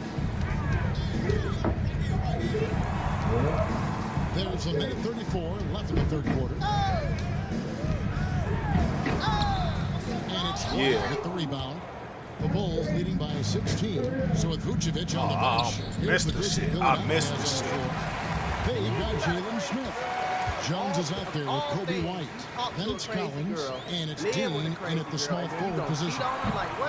Jones, no luck. Chicago's gone 0-2 from deep to start things here in the second half. Here's White. Rebound by White. Well, for New Orleans, shooting at 44%. Pretty recent. I don't think that was a smart idea, bro. And Jones has it in the corner. Simple logic. And the professor pulls it down. The professor's got his 5th rebound in this one. Don't get off the door. Goes to the reverse layup and drops it in. White's got 12 points in just the second half. His strong shooting has really helped them secure this lead. Jones, no one around him. Ain't no window in And the the Pelicans miss again. Well, so far in the second Why you half, run he to the hasn't been able bathroom to and get not another out the three. Jones the pass to Dean. Dang. Over Jones. Pelicans with the rebound. Well, the defense was giving him that one, but he made the shot more difficult than he needed to be. You gotta play smart. Zen drops for him. Boy, you Right got a there, bad Jones showing he can be a Hold on, 3-level time out. scorer. Flag on a play. So you trying to tell me you talking to the Jones the crazy, pass to Dean. living at her house while you on house arrest? Over Jones. Get out the house. The buzzer beater. Is you stupid? Answer it yes. Silvers, that shot puts 3 more onto the lead as we head to the 4th. And so it's Chicago with an 18-point lead as the quarter comes to a close. That is sad. From the field, they have been outstanding, amazing shooting. That's what has them headed to a blowout. We'll get you back to the action after this break. Oh my God.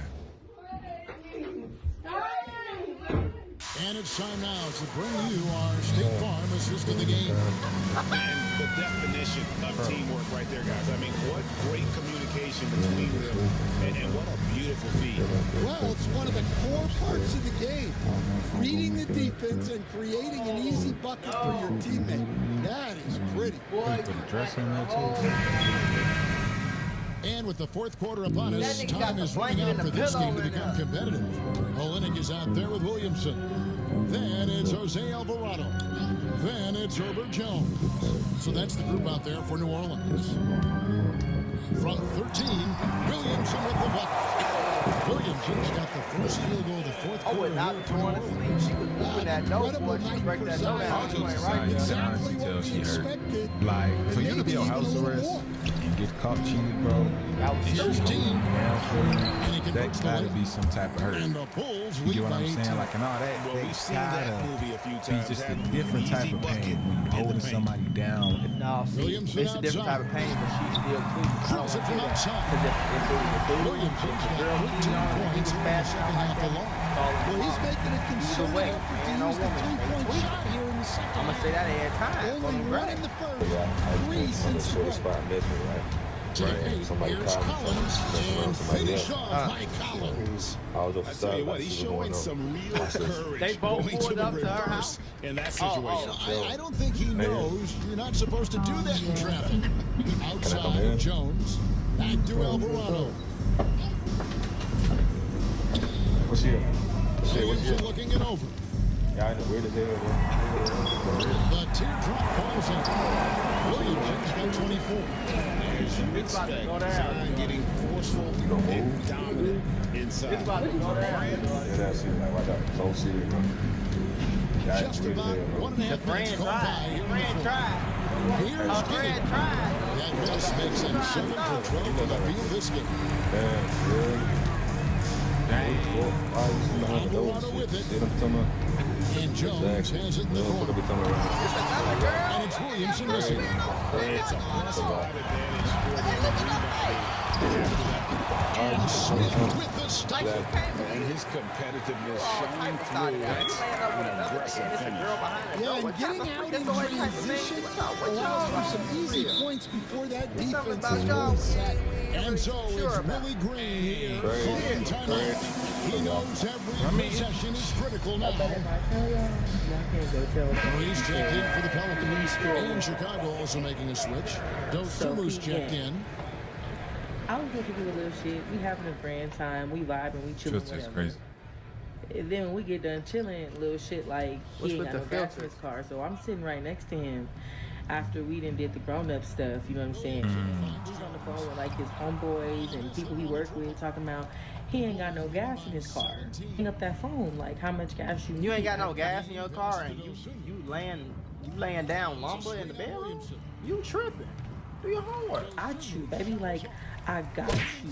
Actually, you shall receive. So I sent him $20 or whatever for gas. I called a Lyft. Like, after I give him the gas bread, I ended up calling a Lyft. Like, you feel me? Like, put that gas bread in your car tomorrow. Like, call me when you get off work tomorrow. We'll link back up. He had a boyfriend. Right? So I leave his crib in a Lyft and go home. Right. The next day comes. It hit afternoon time. Bro still ain't called, said nothing. So I text him like, what's up? He gonna say he got work till 10 p.m. Mind you, he been there since the morning. Right. So I'm like, bet, what you doing after work? He like, nothing, he going home. So something in my heart just felt like he was lying. He was playing. So I go on Instagram and I type in beautiful black women and I find this girl that's not a model, but that's not, you feel me? She's like, she looked regular, you know what I'm saying? But she's fine though. And then I go download a text app number. Did. So you catfish. So I text him from the text app and I'm like, yo, what's that? Like, what's up? He like, who this? I'm like, Bree. He like, who the fuck is Bree? And I sent him a picture. And he like, how you get my number? I'm like, you gave it to me at work one time. Like, you feel me? We used to, like, I seen you when you was at work. So he's calling and I get nervous. Because now I got to think fast. Girl, you weird as hell. What you mean? Right. No. Don't try, no. You weird. And here's Collins. Now call me. If you thought he was lying, leave the nigga. Oh my God. So I go to YouTube and I go type in club sounds on YouTube. Then I go to the bathroom and I put 2 pieces of tissue in my mouth and my cheeks. Girl, you're weird as hell. What kind of weirdo is this? Do your homework on weirdo. And then, like, when he called back, I'm talking in, like, an accent or whatever. And I'm like, yeah, what's up? Like, I'm at the club. Let me text you, shorty. So he hang up the phone. I text him. He like, what you want? I'm like, pull up on me. Like, let's link. Like, let's kick it. And I send him a risky picture of a butt. I go to Twitter. I find a picture of a butt. Send it to him. Bam. So what? Now, you feel me? I'm like, yeah. Like, I'm on that type of time. Y'all know this bald head, raggedy ass nigga? You pulled up. Gonna tell Bree, send him to Addy. So what wow. That easy? So I tell the nigga that I'm like on the way to a different club. Now, mind you, now I'm mad because... Fellas, if that ever happened to you, and you don't know if somebody real or not, just take that picture and put it in, literally drop the picture in on Google and it'll show you if it's like fake or anybody else owned that picture.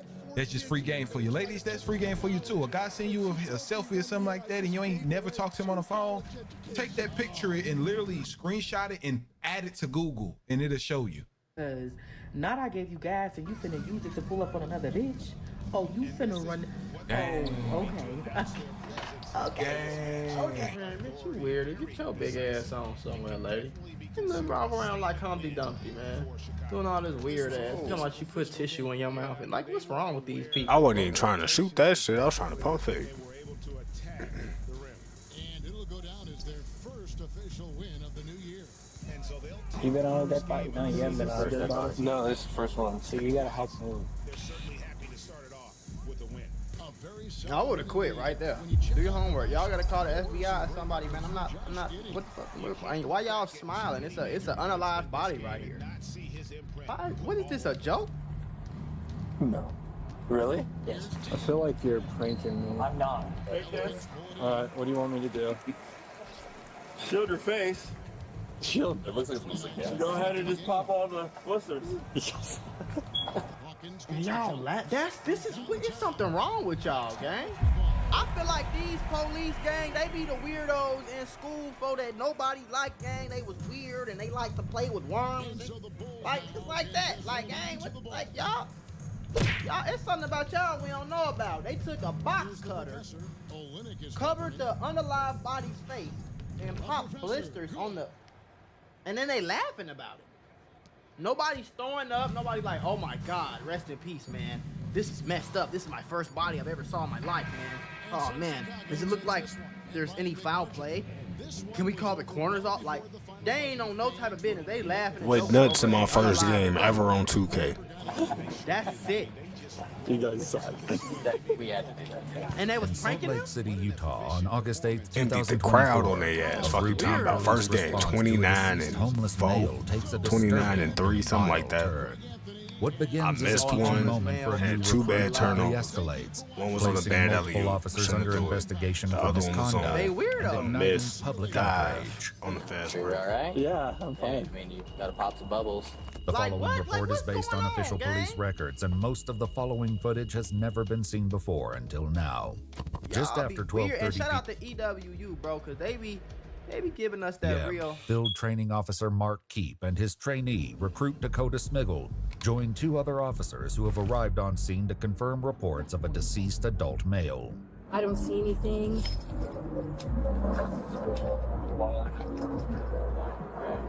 Like his tent's not.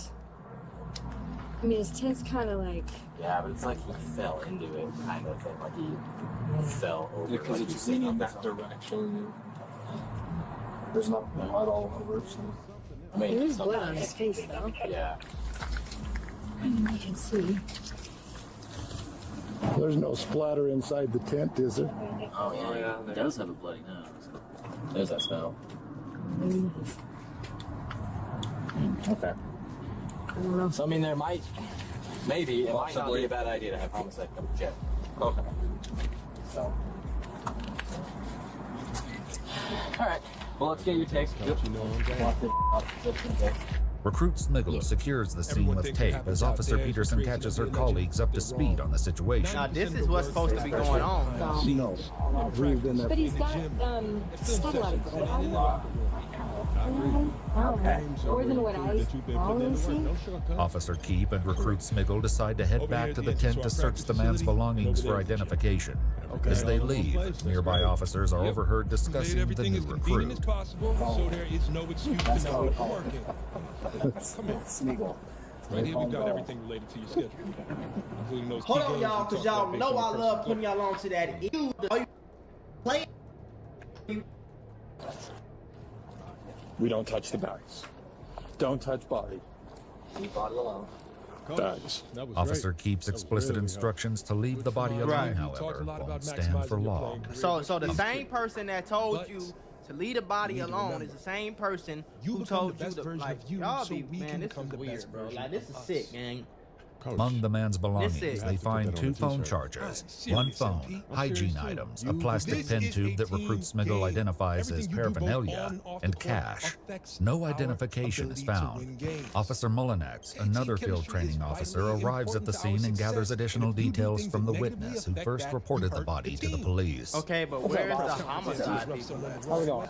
I'm alright. So, I was walking through, and some Polynesian dude waved me down over here. He was like halfway walking from that wall over here. Yeah. He gets over here, he's like, I think I found a dead body.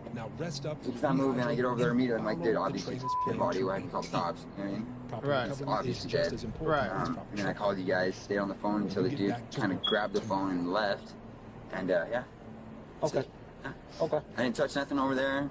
I got you. That speaker that was there, you see that box? Yeah, I saw a box. Yeah, that dude stole that. He took it. Yeah, it's real nice. That's weirdo stole. Move. Yeah. Piece of move, dude. That's I give a fuck. It's a dead person, man. Yeah, it's a dead person. That's it. No, I'm cool. Sad. Well, so the homeless guy is like, that's an unalived person, and he bogus for even stealing his speakers. So y'all gonna go over there and play with an unalived body and pop blisters on them? I'm sure your phone is blowing up. There's something about y'all we don't know about. Appreciate you of course. leaving and actually calling. Of course. As their conversation continues in the shade, their discussion inadvertently foreshadows a later incident that will soon bring multiple officers under intense scrutiny. Yeah, I hope they got their ass fired. And you want to handle this like I you would agree. any regular press conference. I agree. Want no comment? It's pretty, no comment. Low. Want to answer? Real low. Go ahead and answer. Real low, man. Just remember, everything Yeah. you say And is also, on the record. I mean, you start taking stuff, unfortunately, you start taking stuff from people who are deceased. You're starting to walk a line between desecration of a body. Exactly. Which is... It's not a pretty charge. It's pretty charged, but also, you know, it's kind of just to be quite honest and fair, it's a piece of thing to do. It is. It is, dude. So, you don't do that. Makes sense. You don't do that. The situation takes a sudden turn. I know this same officer is not gonna go over there and play with his body after saying all that. A bystander alerts police to a nearby building. After explaining there are multiple people inside, the police head over to investigate. Might seem like a You have the bit of code? bragging could be taken as a slight. Ain't no code. Teammate, Abandoned. opponent, coach. Oh, it's going down in there. Oh, what's going on up in there? That's right. I ain't going in there. I ain't going in there. It's rats in there. Back into the front there. Hey, Salt Lake City Police! Oh, no, I would've ran. Time to go. Who's up there? Time to go. I heard him. It's up top there. You can smell the campfire. Yeah, you too. Campfire? Why is it a campfire in a Salt Lake City Police! Where's your blick at? We Pull heard the you up blick there. out. Come on down. So for the most part, we all kind of stopped clearing this building because of how bad it has been. Yeah. So are we just going to barricade the door or what? Or are we going to have to look? It's a good question.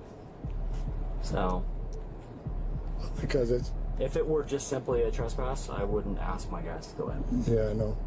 The only thing is, so homicide's not coming out for this. They're not? No, they're not. They said they won't. So that's kind of where I'm like, push the issue and go in. Because yeah, I mean, I guess it's up to the... You guys were strikes, but... Why is homicide not coming for an unalived body with blood on? now he's saying if we could call in and see if anyone knows this guy, no one's in trouble. Well, we can't get anybody to answer, so... But we can do it again. Splendid. All right. Hey, is there anybody up there that knows this guy in the tent? Your buddy in the tent, does anybody know his name? With no response, the officer closes the door. I feel like portable welder in one day, and I'm just, man. Bro, what's wrong with these weirdos, bro? Yeah, exactly. As they wait for the medical examiner to arrive, Officer Mullinex approaches Officer Smiggle and Keep and delivers a shocking warning. Just be wary. When they move him, he might explode. Good chance he will. You been on a dead body? No, you haven't been on a dead body. No, this He is might first one. explode. So What you does gotta that help mean? move. No. Really? Yes. You helped move him? Yes. Okay. You didn't think that was the thing?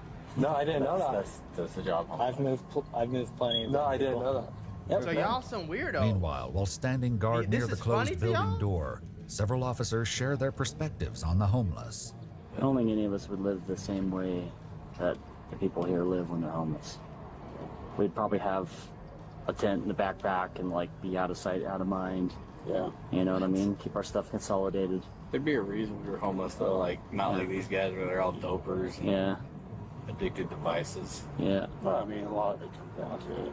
They're just yes. And yeah, you can give them a diagnosis to explain it. The diagnosis is correct, but in layman's terms, Yeah. They're assholes because they're homeless?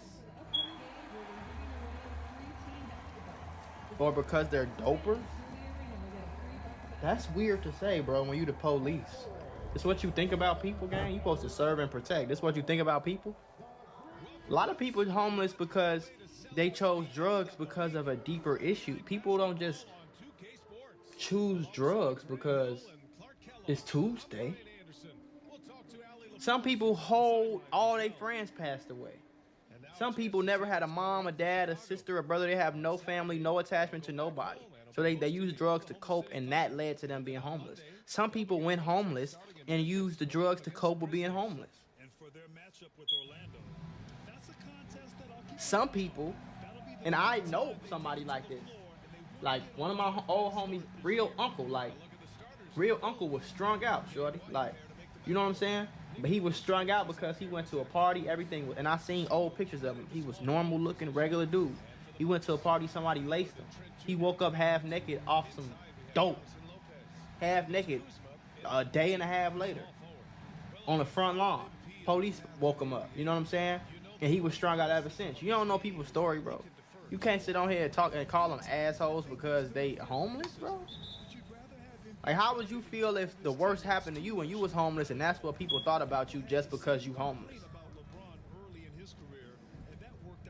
And you the police, and you saying this on camera. You know you got a body cam on and you still saying it. This is like... that's why they can't stay house. They're assholes, that's why they can't stay house. Says the person who mommy and daddy probably took care of you your whole life. You probably lived with them until you was 24, 25. Then they told you to go be a cop at 27. And you just start getting some money and living on your own the last few years. So now they're assholes and they can't be housed. Like, this be that weirdo type of stuff that I don't Alternate really strategy like to identify the man. The officers take note of his various tattoos. They cross-reference them with their criminal database, but are unable to find a match.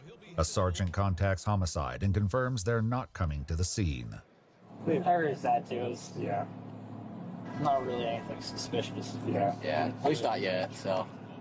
Until you pick him up and there's a knife in his back. Right? You roll him over, you're like, oh, that's a gunshot hole. Like, y'all weird, gang. I'm sorry, bro. You wanted to notice him for a shot. Right, that's, yeah. Unless there's a knife sticking out of him. He's just got a lance in his spine. When the medical examiner finally arrives, they quickly catch her up to speed.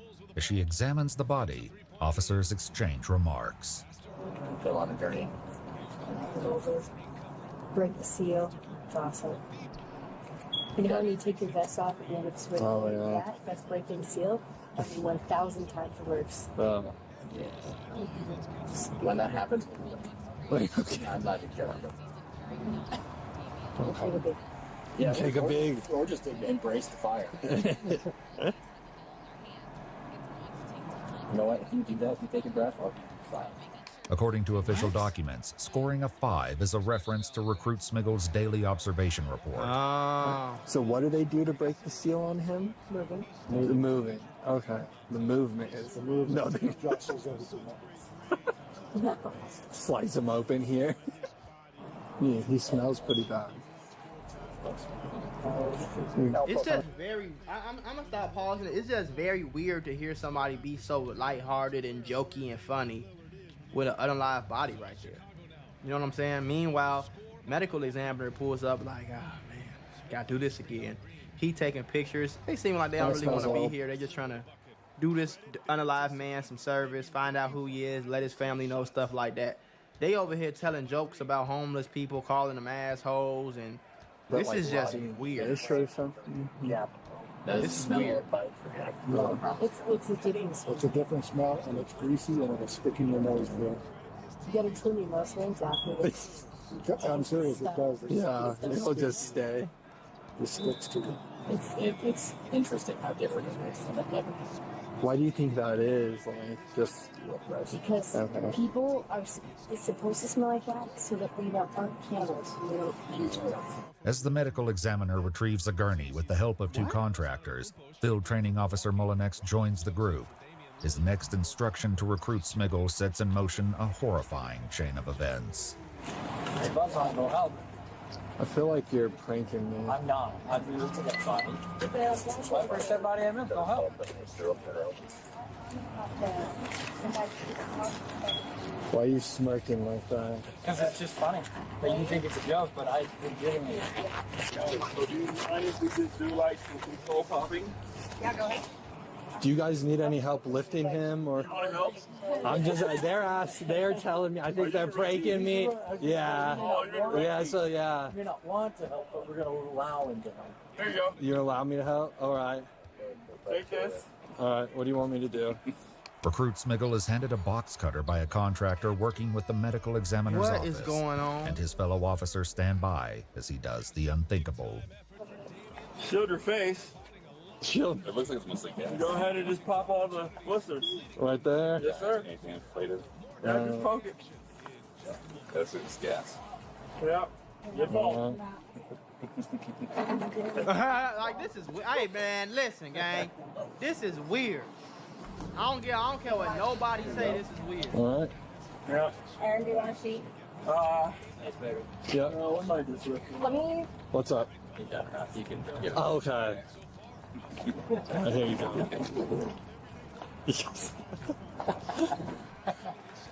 You guys suck. We had to do that. That's okay. I legitimately moved my first dead body. Really? I don't want him to stink though, so it's sitting in my room.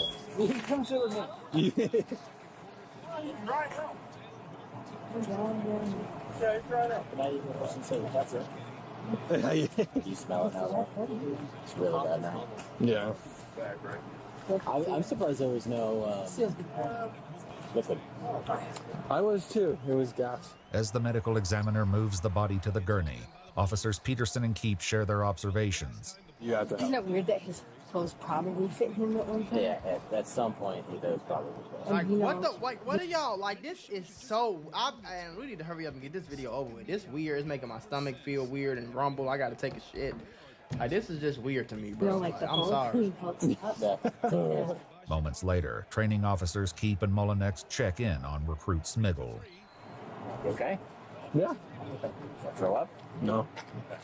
No, that's fine. Alright, just make sure. Have you cut his arms with fluids leak? Yeah, it was gas. Yeah. Gas blistering though. You wouldn't go touch the bot. Like help him move. Pretty disappointing. Because they started giving me about it. They're like, oh yeah, so you're new, yeah. So the reason I keep asking you if you're okay is Yo, what's up? Because there's a lot of recruits who quit after they get with bodies. That's fine. I'm sure you're alright. I'm one of them. Okay, I mean, you gotta pop some bubbles. Yeah, it's kind of interesting, you know. So. You're not gonna out? No, I'm good. It's okay. Yeah, I'm fine. He's being genuine. No, I know. I just want to make sure you're all right. I don't want you to pass out while we're driving or something, get lightheaded. Feeling good? Yeah. Okay. All good. Okay. There's Paul, yeah. At the end of the day, any and all mention of the box cutter and the popping of blisters on the male's body is left entirely out of their official reports. Fingerprints later identified the man as 47-year-old Jason Harold Lloyd. Damn. And his family was notified of his passing. 4 days after his body was discovered, 2 unidentified officers approached a police sergeant who shared their recruits informed them of possible misconduct, launching an internal... Somebody snitched on him. Phone them Greg. Somebody snitched on him. Cause they sitting around talking too much, thinking everybody they friend. Somebody snitched on him. Cause y'all weird, gang. And if I was the police, I feel like the most people who should be snitching is police against other police. I don't give a damn what nobody say, gang. Like, police be doing some weird stuff, gang. And if I was the police and somebody was doing something weird, like with me, or I know about it or heard about it, gang, I'm snitching on your monkey ass. You crazy. Investigation by the Internal Affairs Unit. They examined the behavior conducted by several officers on scene. Training officer Paul Mullinex, who told recruit Smiggle to help move the body, was found in violation of 4 department policies. Yep. The report describes his behavior as both discourteous and disrespectful to the decedent, as well as officer in training Smiggle. Hey, Buzz, I'll go help. I feel like you're pranking me. I'm not. Officer Mullinex was removed from the FTO program and placed on a 3-day suspension without pay. Officer Michelle Peterson, whose comments were described as disrespectful and derogatory, showing disregard for the basic human dignity of the decedent, was found in violation of 2 department policies. You know, like the Hulk, he hulks up. Officer Peterson was issued a written warning. Field Training Officer Mark Keep was found to have violated 8 department policies. The report states that Officer Keep acted in a way that was unprofessional, bullying and disrespectful of the deceased. Additionally, it was found that Officer Keep's self-admitted direction to Smiggle to not include critical details regarding Smiggle's actions in the final report did constitute a direct violation of department policies. My thing is, if they do this to an unalived body, what would they do to you on a traffic stop? Like, you know what I'm saying? I don't know. You guys suck. This is weird. That's okay. According to a press release from the Salt Lake City Police Department, Officer Keep resigned. Internal Affairs determined that Salt Lake City Police Department. Officer Keep resigned. Who is that? Internal Affairs determined that Smiggle violated only one policy, which prohibits discourteous, disrespectful, or discriminatory treatment of the public. Just poke it. That's his gas. There's no record of discipline for recruit Smiggle. A letter dated February 10th. He shouldn't be disciplined though, because he like, y'all pranking me, and y'all was pranking him. That's weird, gang. 2025 confirms the district attorney's office declined to seek criminal charges. A later examination of Jason's body did not find any trauma or injury, and according to the Salt Lake City press release, his death was ruled as accidental, though it didn't provide further details. On her public Facebook page, Jason's sister states that he had a heart of gold and continues to encourage others to share her brother's story. This is weird. I don't know. Nah, I'm scared. Police scare me. Stuff like that be reasons why people don't like the police though, bro. It just, like, police give like them weirdos, like, I don't know how to even explain it no other way, like just them weirdos who was in school and used to like cutting up dead rabbits and shit. Like, that's, hey man, if you not trying to be scientific, like, you know what I'm saying, if you doing stuff like that because you want to be a doctor and you want to help people, surgery, stuff like that, that makes sense. But if you just doing it because it gives you like this weird, like, good feeling, bro, I'm scared of you, twin. Do your homework, I'm scared.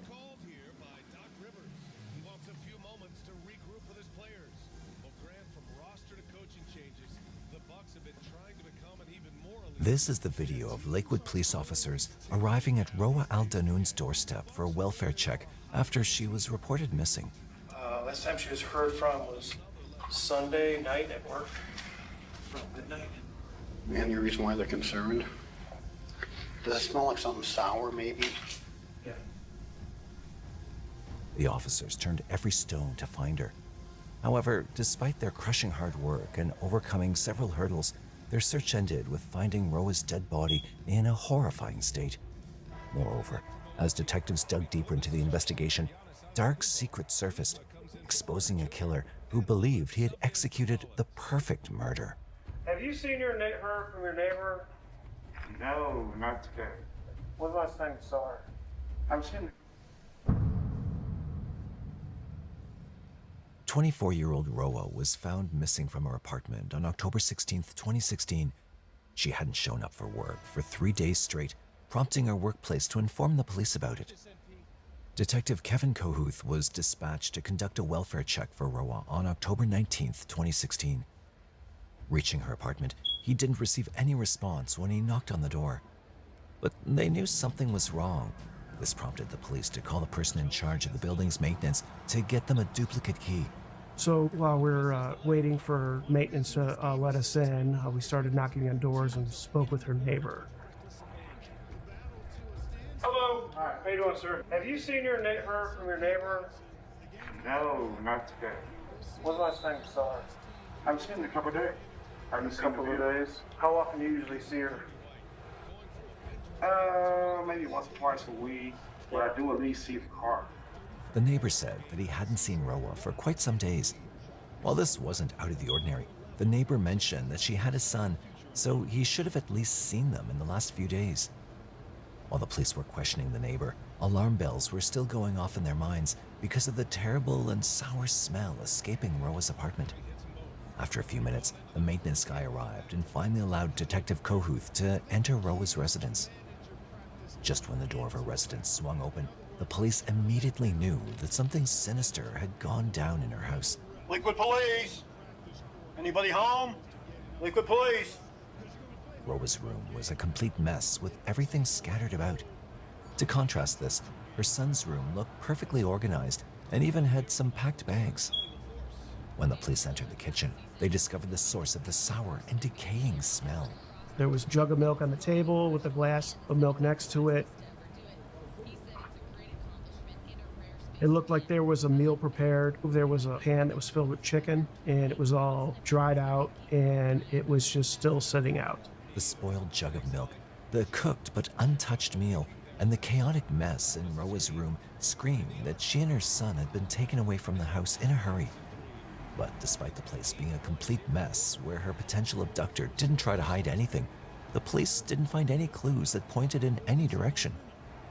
But they had to act quickly since they now had 2 missing persons on their hands, one of them being a child. Expanding their investigation, the police decided to contact her workplace for more answers. While the police didn't have any leads so far, one of Roa's colleagues shockingly revealed that she actually had a stalker after her. Roa had come to the United States with her ex-husband, Fahad Mohammed Saeed, from Iraq. While the couple wanted to build a better life for themselves and their son in the US, Roa soon discovered that it wouldn't be possible as long as she stayed with her abusive husband. After several episodes of violence, Roa filed for divorce and also got custody of her son. Several court orders were also placed to keep Fahad away from her and her child. However, while this should have meant the end of the storms in her life, little did she know that more horrors were awaiting her. The police learned that Roa worked at a restaurant, and one of her colleagues, Hamza, was a great friend of hers. On October 22, 2016, they called him for interrogation at the police station and asked him when he'd last seen Roa. He said that he'd last seen her on the evening of October 16, 2016, the day she disappeared. He said that he was over at her place and the 2 of them spoke with each other and were smoking a hookah. But he revealed that they weren't really alone that day. Like 6, like 5:45, somewhere like that. She's like, what are you doing? Why don't you come over and stuff like that. I was like, you know what, yeah, I was thinking about that too. I'll come over, smoke some hookah, and then I'll leave to stalk her. She said, okay. And then I went. Hamza also said Roa feared Fahad, who had stalked her from time to time. He highlighted that he would also sometimes loom in the hallway of Roa's apartment to keep tabs on her. Even on that day, he said that she was still in the grip of crippling fear because of Fahad and was checking if the path was clear before letting Hamza exit her apartment. So then at 6:45, 6:35, I told her that I had to leave. And I was gonna leave, and then she wanted to check from that little thing by the door. And if he's there, because sometimes he gets in, and he was there.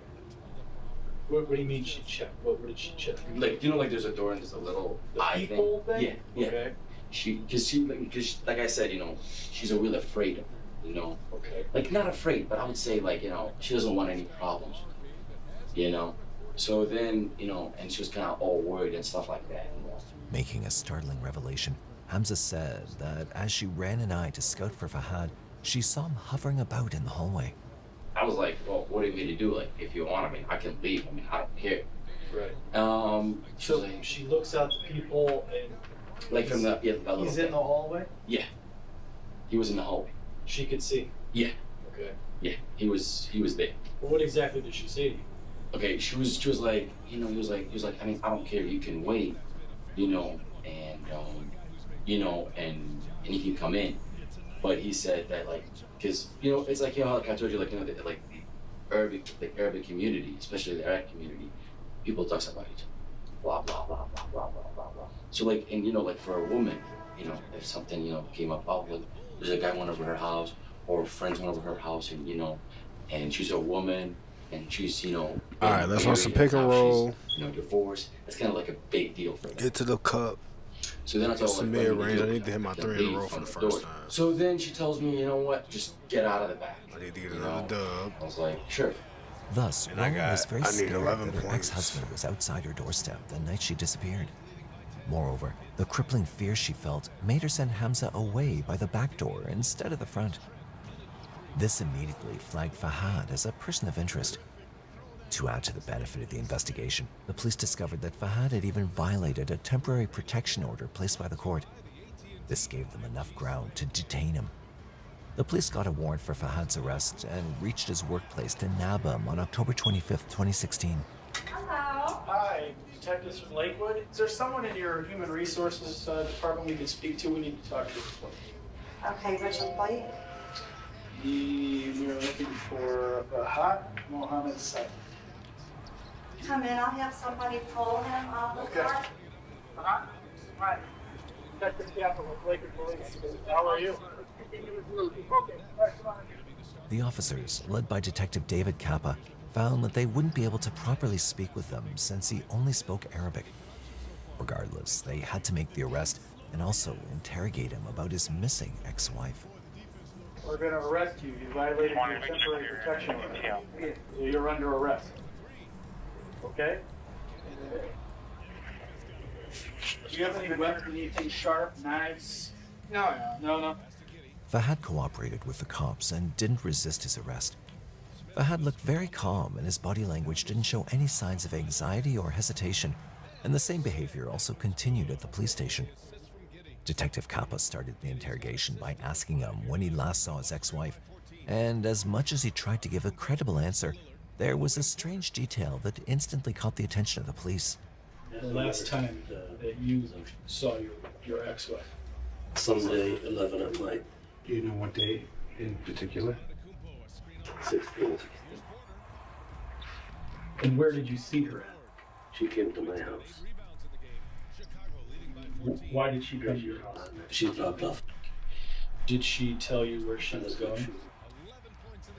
She was going to Michigan to Detroit function, like a party.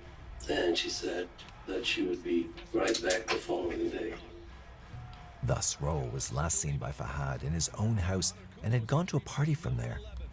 But Fahad said that she never returned after that and wasn't responding to his text messages. He told us the following day he was worried that she had returned to pick up their son. And he began trying to reach out to her, sending her text messages, trying to figure out where she was at, trying to call her on her phone. There was no answer.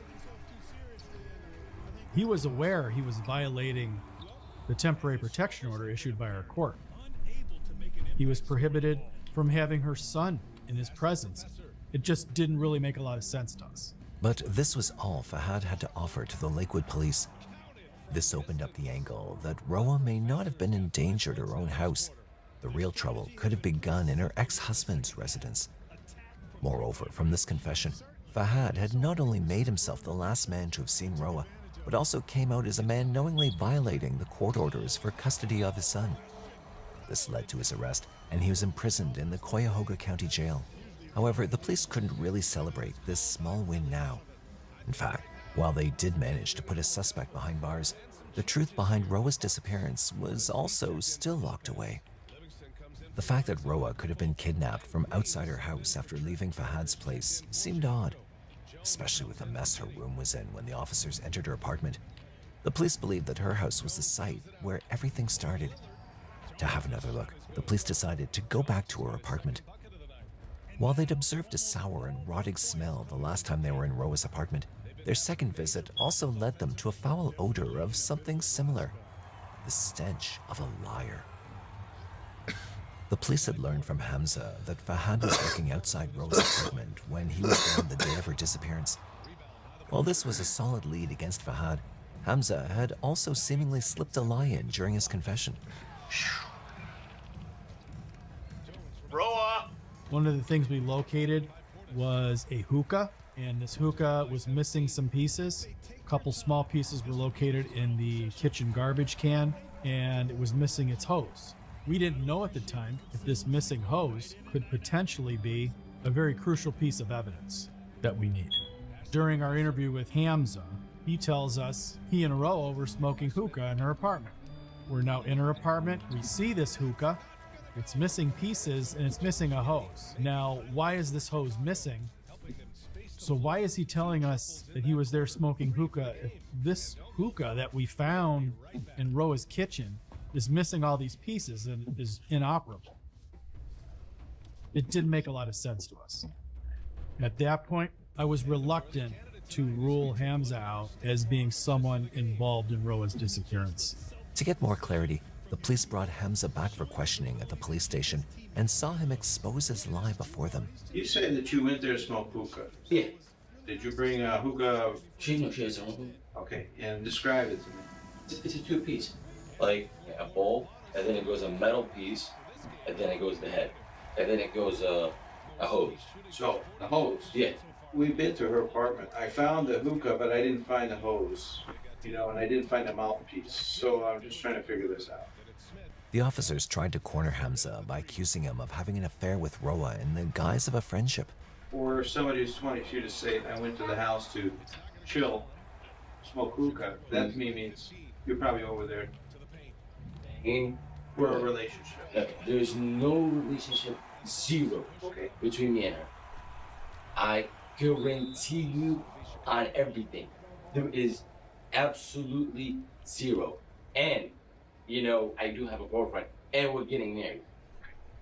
So, let me ask you this. Go ahead. Is the concern that word of you being there would get out to your girlfriend? I mean, I don't care as long as you guys find her. But at the same time, I care about my reputation. When Hamza denied these allegations, his tone suggested that he was pretty aggressive about it. He was also very concerned about his reputation in his community, which was at risk since he was involved in the case of a missing woman. This was the perfect leverage the police needed to make Roa's friend-cum-colleague spill the beans on whether he was the man behind her disappearance. Did you assist in Roa's disappearance? No. Are you now located within the state of Ohio? Yes. Have you ever committed a traffic offense? No. Are you certain you had nothing to do with Roa's disappearance? Yes. Hamza passed. I was comfortable that he was not involved in her disappearance whatsoever. But we're no closer to finding Roa at this point. By this point, the police didn't have any leads that could have solved the mystery behind Roa's disappearance with them. One of their suspects was behind bars for a different violation, while the other got himself cleared off their list after passing a polygraph test. Trying to dig deeper into the matter and looking elsewhere for a clue, Detective Pat Foy decided to check the phone records of Fahad, the man who had last seen Roa before she went missing. Interestingly, he found an unknown caller Fahad was in contact with during the window where Roa could have possibly disappeared. At that point, we're going to focus our investigation on any calls that he may have made, texts that he may have made, and also cell phone location. When we began to look at Fahad's phone, there was a phone number that he had contacted right around the time of Roa's disappearance. We had a witness that placed Fahad near the apartment, and then we had a cell phone number of a person, yet unknown, who he was communicating with. Upon investigation, the detectives learned this man was a friend of Fahad named Amar Sami. Interestingly, when the location of his phone was tracked, it was right outside Fahad's apartment. Shockingly, the police now had another man they could interrogate to find out more about Roa's case. On November 9th, 2016, Amar was brought in to the Lakewood police station for questioning and seemed very cooperative right off the bat. He was asked what he'd been talking to Fahad about on October 16th, 2016 during his calls with him. Amar explained that the two had decided to meet up outside his place and smoke cigarettes. But he later dropped Fahad at his house and went to Walmart on his own. He also claimed to have no knowledge about Roa's whereabouts. The day I'm focusing on is the 16th of October, the day that you were at work. 9:30 he left the work. Before that, I had called him. So I don't know, 7:30. Around 7:30 called. Yeah, he said, I'm here and I'm gonna be home in about 10 o'clock. I went to his house, close to his house, like in the street. I called him and he came down. They went to like a convenience store to bring some cigarettes. Amar said that the two part ways, and Amar said that he went to Walmart. This seemed to be yet another dead end for the police. However, to get him to confess, Detective Foy threatened Amar with deportation if he found out that he was hiding anything from them. If we find out that she is harmed, the people responsible will go to prison. If people are not citizens, it could be subject to deportation. There's no problems. I'm really ready to help with anything. And it doesn't mean deportation with you and your wife. That means you deportation. Wife stays here. Ready for anything if I'm involved. I'm ready for anything, but what I really would like to have is the truth. Despite this threat, Amar didn't really say anything useful to the police. Moreover, they also couldn't keep him with them for a long time since he'd come to aid them voluntarily. But while the police thought they couldn't yield anything from Amar, they were stunned when they noticed that Fahad's friend had ended up making the same mistake as Hamza. Verifying Amar's claim to see if he was telling the truth, the police shifted their focus from what happened during his meeting with Fahad to what happened after it. Amar had mentioned that he went to a Walmart store after he dropped Fahad home. To check this, Detective David Jacobs checked the CCTV footage of the store to see if Amar actually went there. The surveillance footage showed that Amar was indeed telling the truth and had been to Walmart. But unlike what he told the police, he wasn't alone. When we initially looked at the video footage, we started with the parking lot. We observed Amir Sami's vehicle pull into the parking lot and park. At that point, we do observe two people exit his vehicle. We now switch our attention to the door entrance camera to Walmart. At that time, we did see both him and Amir Sami, him being Fahad, enter the Walmart. And then we observed them go over to the hardware section.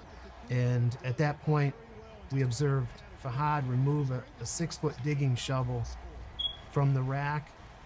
And both him and Amir Sami then proceeded to the checkout registers. It indicated to us that Amar was not truthful with us, that he had lied to us. He certainly knew something, and we felt by bringing him in a second time, our hopes were that he would confess to it. If lying to the police invited suspicion, buying shovels from Walmart late at night blatantly screamed scrutiny. Amar's lies brought him to the police station for a second round of questioning. This time, however, his status had escalated from someone who was in communication with Fahad to someone who was actively present with Fahad that day and had possibly helped him in the disappearance of Roa. Moreover, since both men had shovels in their hands, it indicated that they could have potentially killed her and buried her body. As part of our investigation, we went to Walmart. When we watched this video, we saw something very interesting. What do you think we saw? Finding his back to the wall against the police, Amar decided to take his chances and lie to the police one more time. This time, however, the detectives knew who they were dealing with. I've had a lot of surgeries and I take a lot of sedatives. I may have forgotten something. Before I sat down with you last time, I told you I have problems and I take medications. I may have forgotten something. I have no problem. Help you any way I can. Why couldn't you remember these new details before? It depends on the question you ask. It's probably it's not on purpose. I told you everything. The police didn't believe that Amar had difficulty understanding the questions due to his medications. Moreover, since he'd lied to the police actively investigating a case, a warrant for his arrest was issued for obstructing justice, and he was also sent behind bars. While the police had both their suspects in jail, the answers to the question of what happened to Roa were still locked away from the reach of the police. Moreover, a court order which came 2 months later ended up placing a timer on the backs of the Lakewood police, following which they had to let the suspects walk free. The Lakewood Municipal Departments and municipal courts sentenced Fahad to 6 months of prison time for violating the court order regarding Roa's son's custody in January 2017. While this secured him behind bars for half a year, if the police didn't solve the case by that time, Fahad would be a free man again. The pressure was mounting against the police, who were desperate to find the truth. Their borrowed time kept running out, and with each passing month, they had no leads to work on. Moreover, this also left the police department very frustrated. It was very frustrating because we really wanted to find Roa and we wanted to bring some sort of resolution to this investigation. It was just a very difficult thing for all of us to deal with. While sending Fahad to prison had started to seem futile to the police, little did they know that they had triggered a domino effect that would finally reveal the horrific events that went down on the night Roa went missing. Lakewood Police and Fire. Hi, yes, I have information about a missing person. Okay. Her name is Roa, like Roaa. Uh-huh. Right. Oh, I don't know how to say her last name. But I know who you're talking about, though. it was on Friday after work. My boyfriend called me and said he didn't tell me what was said. And like, his wife is missing. What's that about? And he's like, I don't know. And I was like, well, that's weird. He's like, yeah. So then when he told me on Friday, because he's like, I'm getting a little nervous, this guy's getting paranoid or something like that. And I was like, okay. So I don't know, but I just wanted to tell you guys, whatever information you need to know. On April 2nd, 2017, a caller on the other end told that her boyfriend was an inmate in the same jail as Fahad. She noted that Fahad had confided in her boyfriend regarding Roa's disappearance in the cells since he also spoke Arabic. While Fahad wanted the help of his newly discovered friend behind bars, the caller said that her boyfriend wanted to help the police with the investigation of the case and pass on the information he had. Thus, the police, who'd been scrambling for leads all this while now, received a much-needed breakthrough. My partner and I went to the county jail and picked this inmate up, and then he told me he has a map drawn, allegedly by Fahad, where Fahad had buried Roa. What is this right here? First, you want me to tell you why he drew that? He wanted me to move the body. This new information was very exciting for us, but we did not want to get too far ahead of ourselves at this point yet. Allegedly, Fahad explained to this inmate he had come to Roa's apartment on October 16th and had gotten into her building. He stated he keyed himself into her apartment. Fahad had looked down the hallway and noticed Roa's bedroom door open, and he approached that door, and when he looked inside her bedroom, he observed Roa having relations with Hamza. He did not make any sounds. He claims that he made a brief recording of the two of them in her bed, and I think that would be enough to anger him to a point where he could cause her some harm.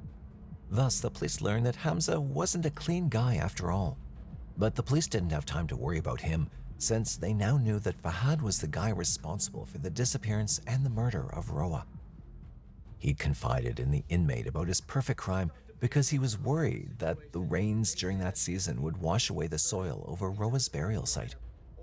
Fahad wanted to take the help of the inmate to contact someone outside the prison who could keep his crime hidden.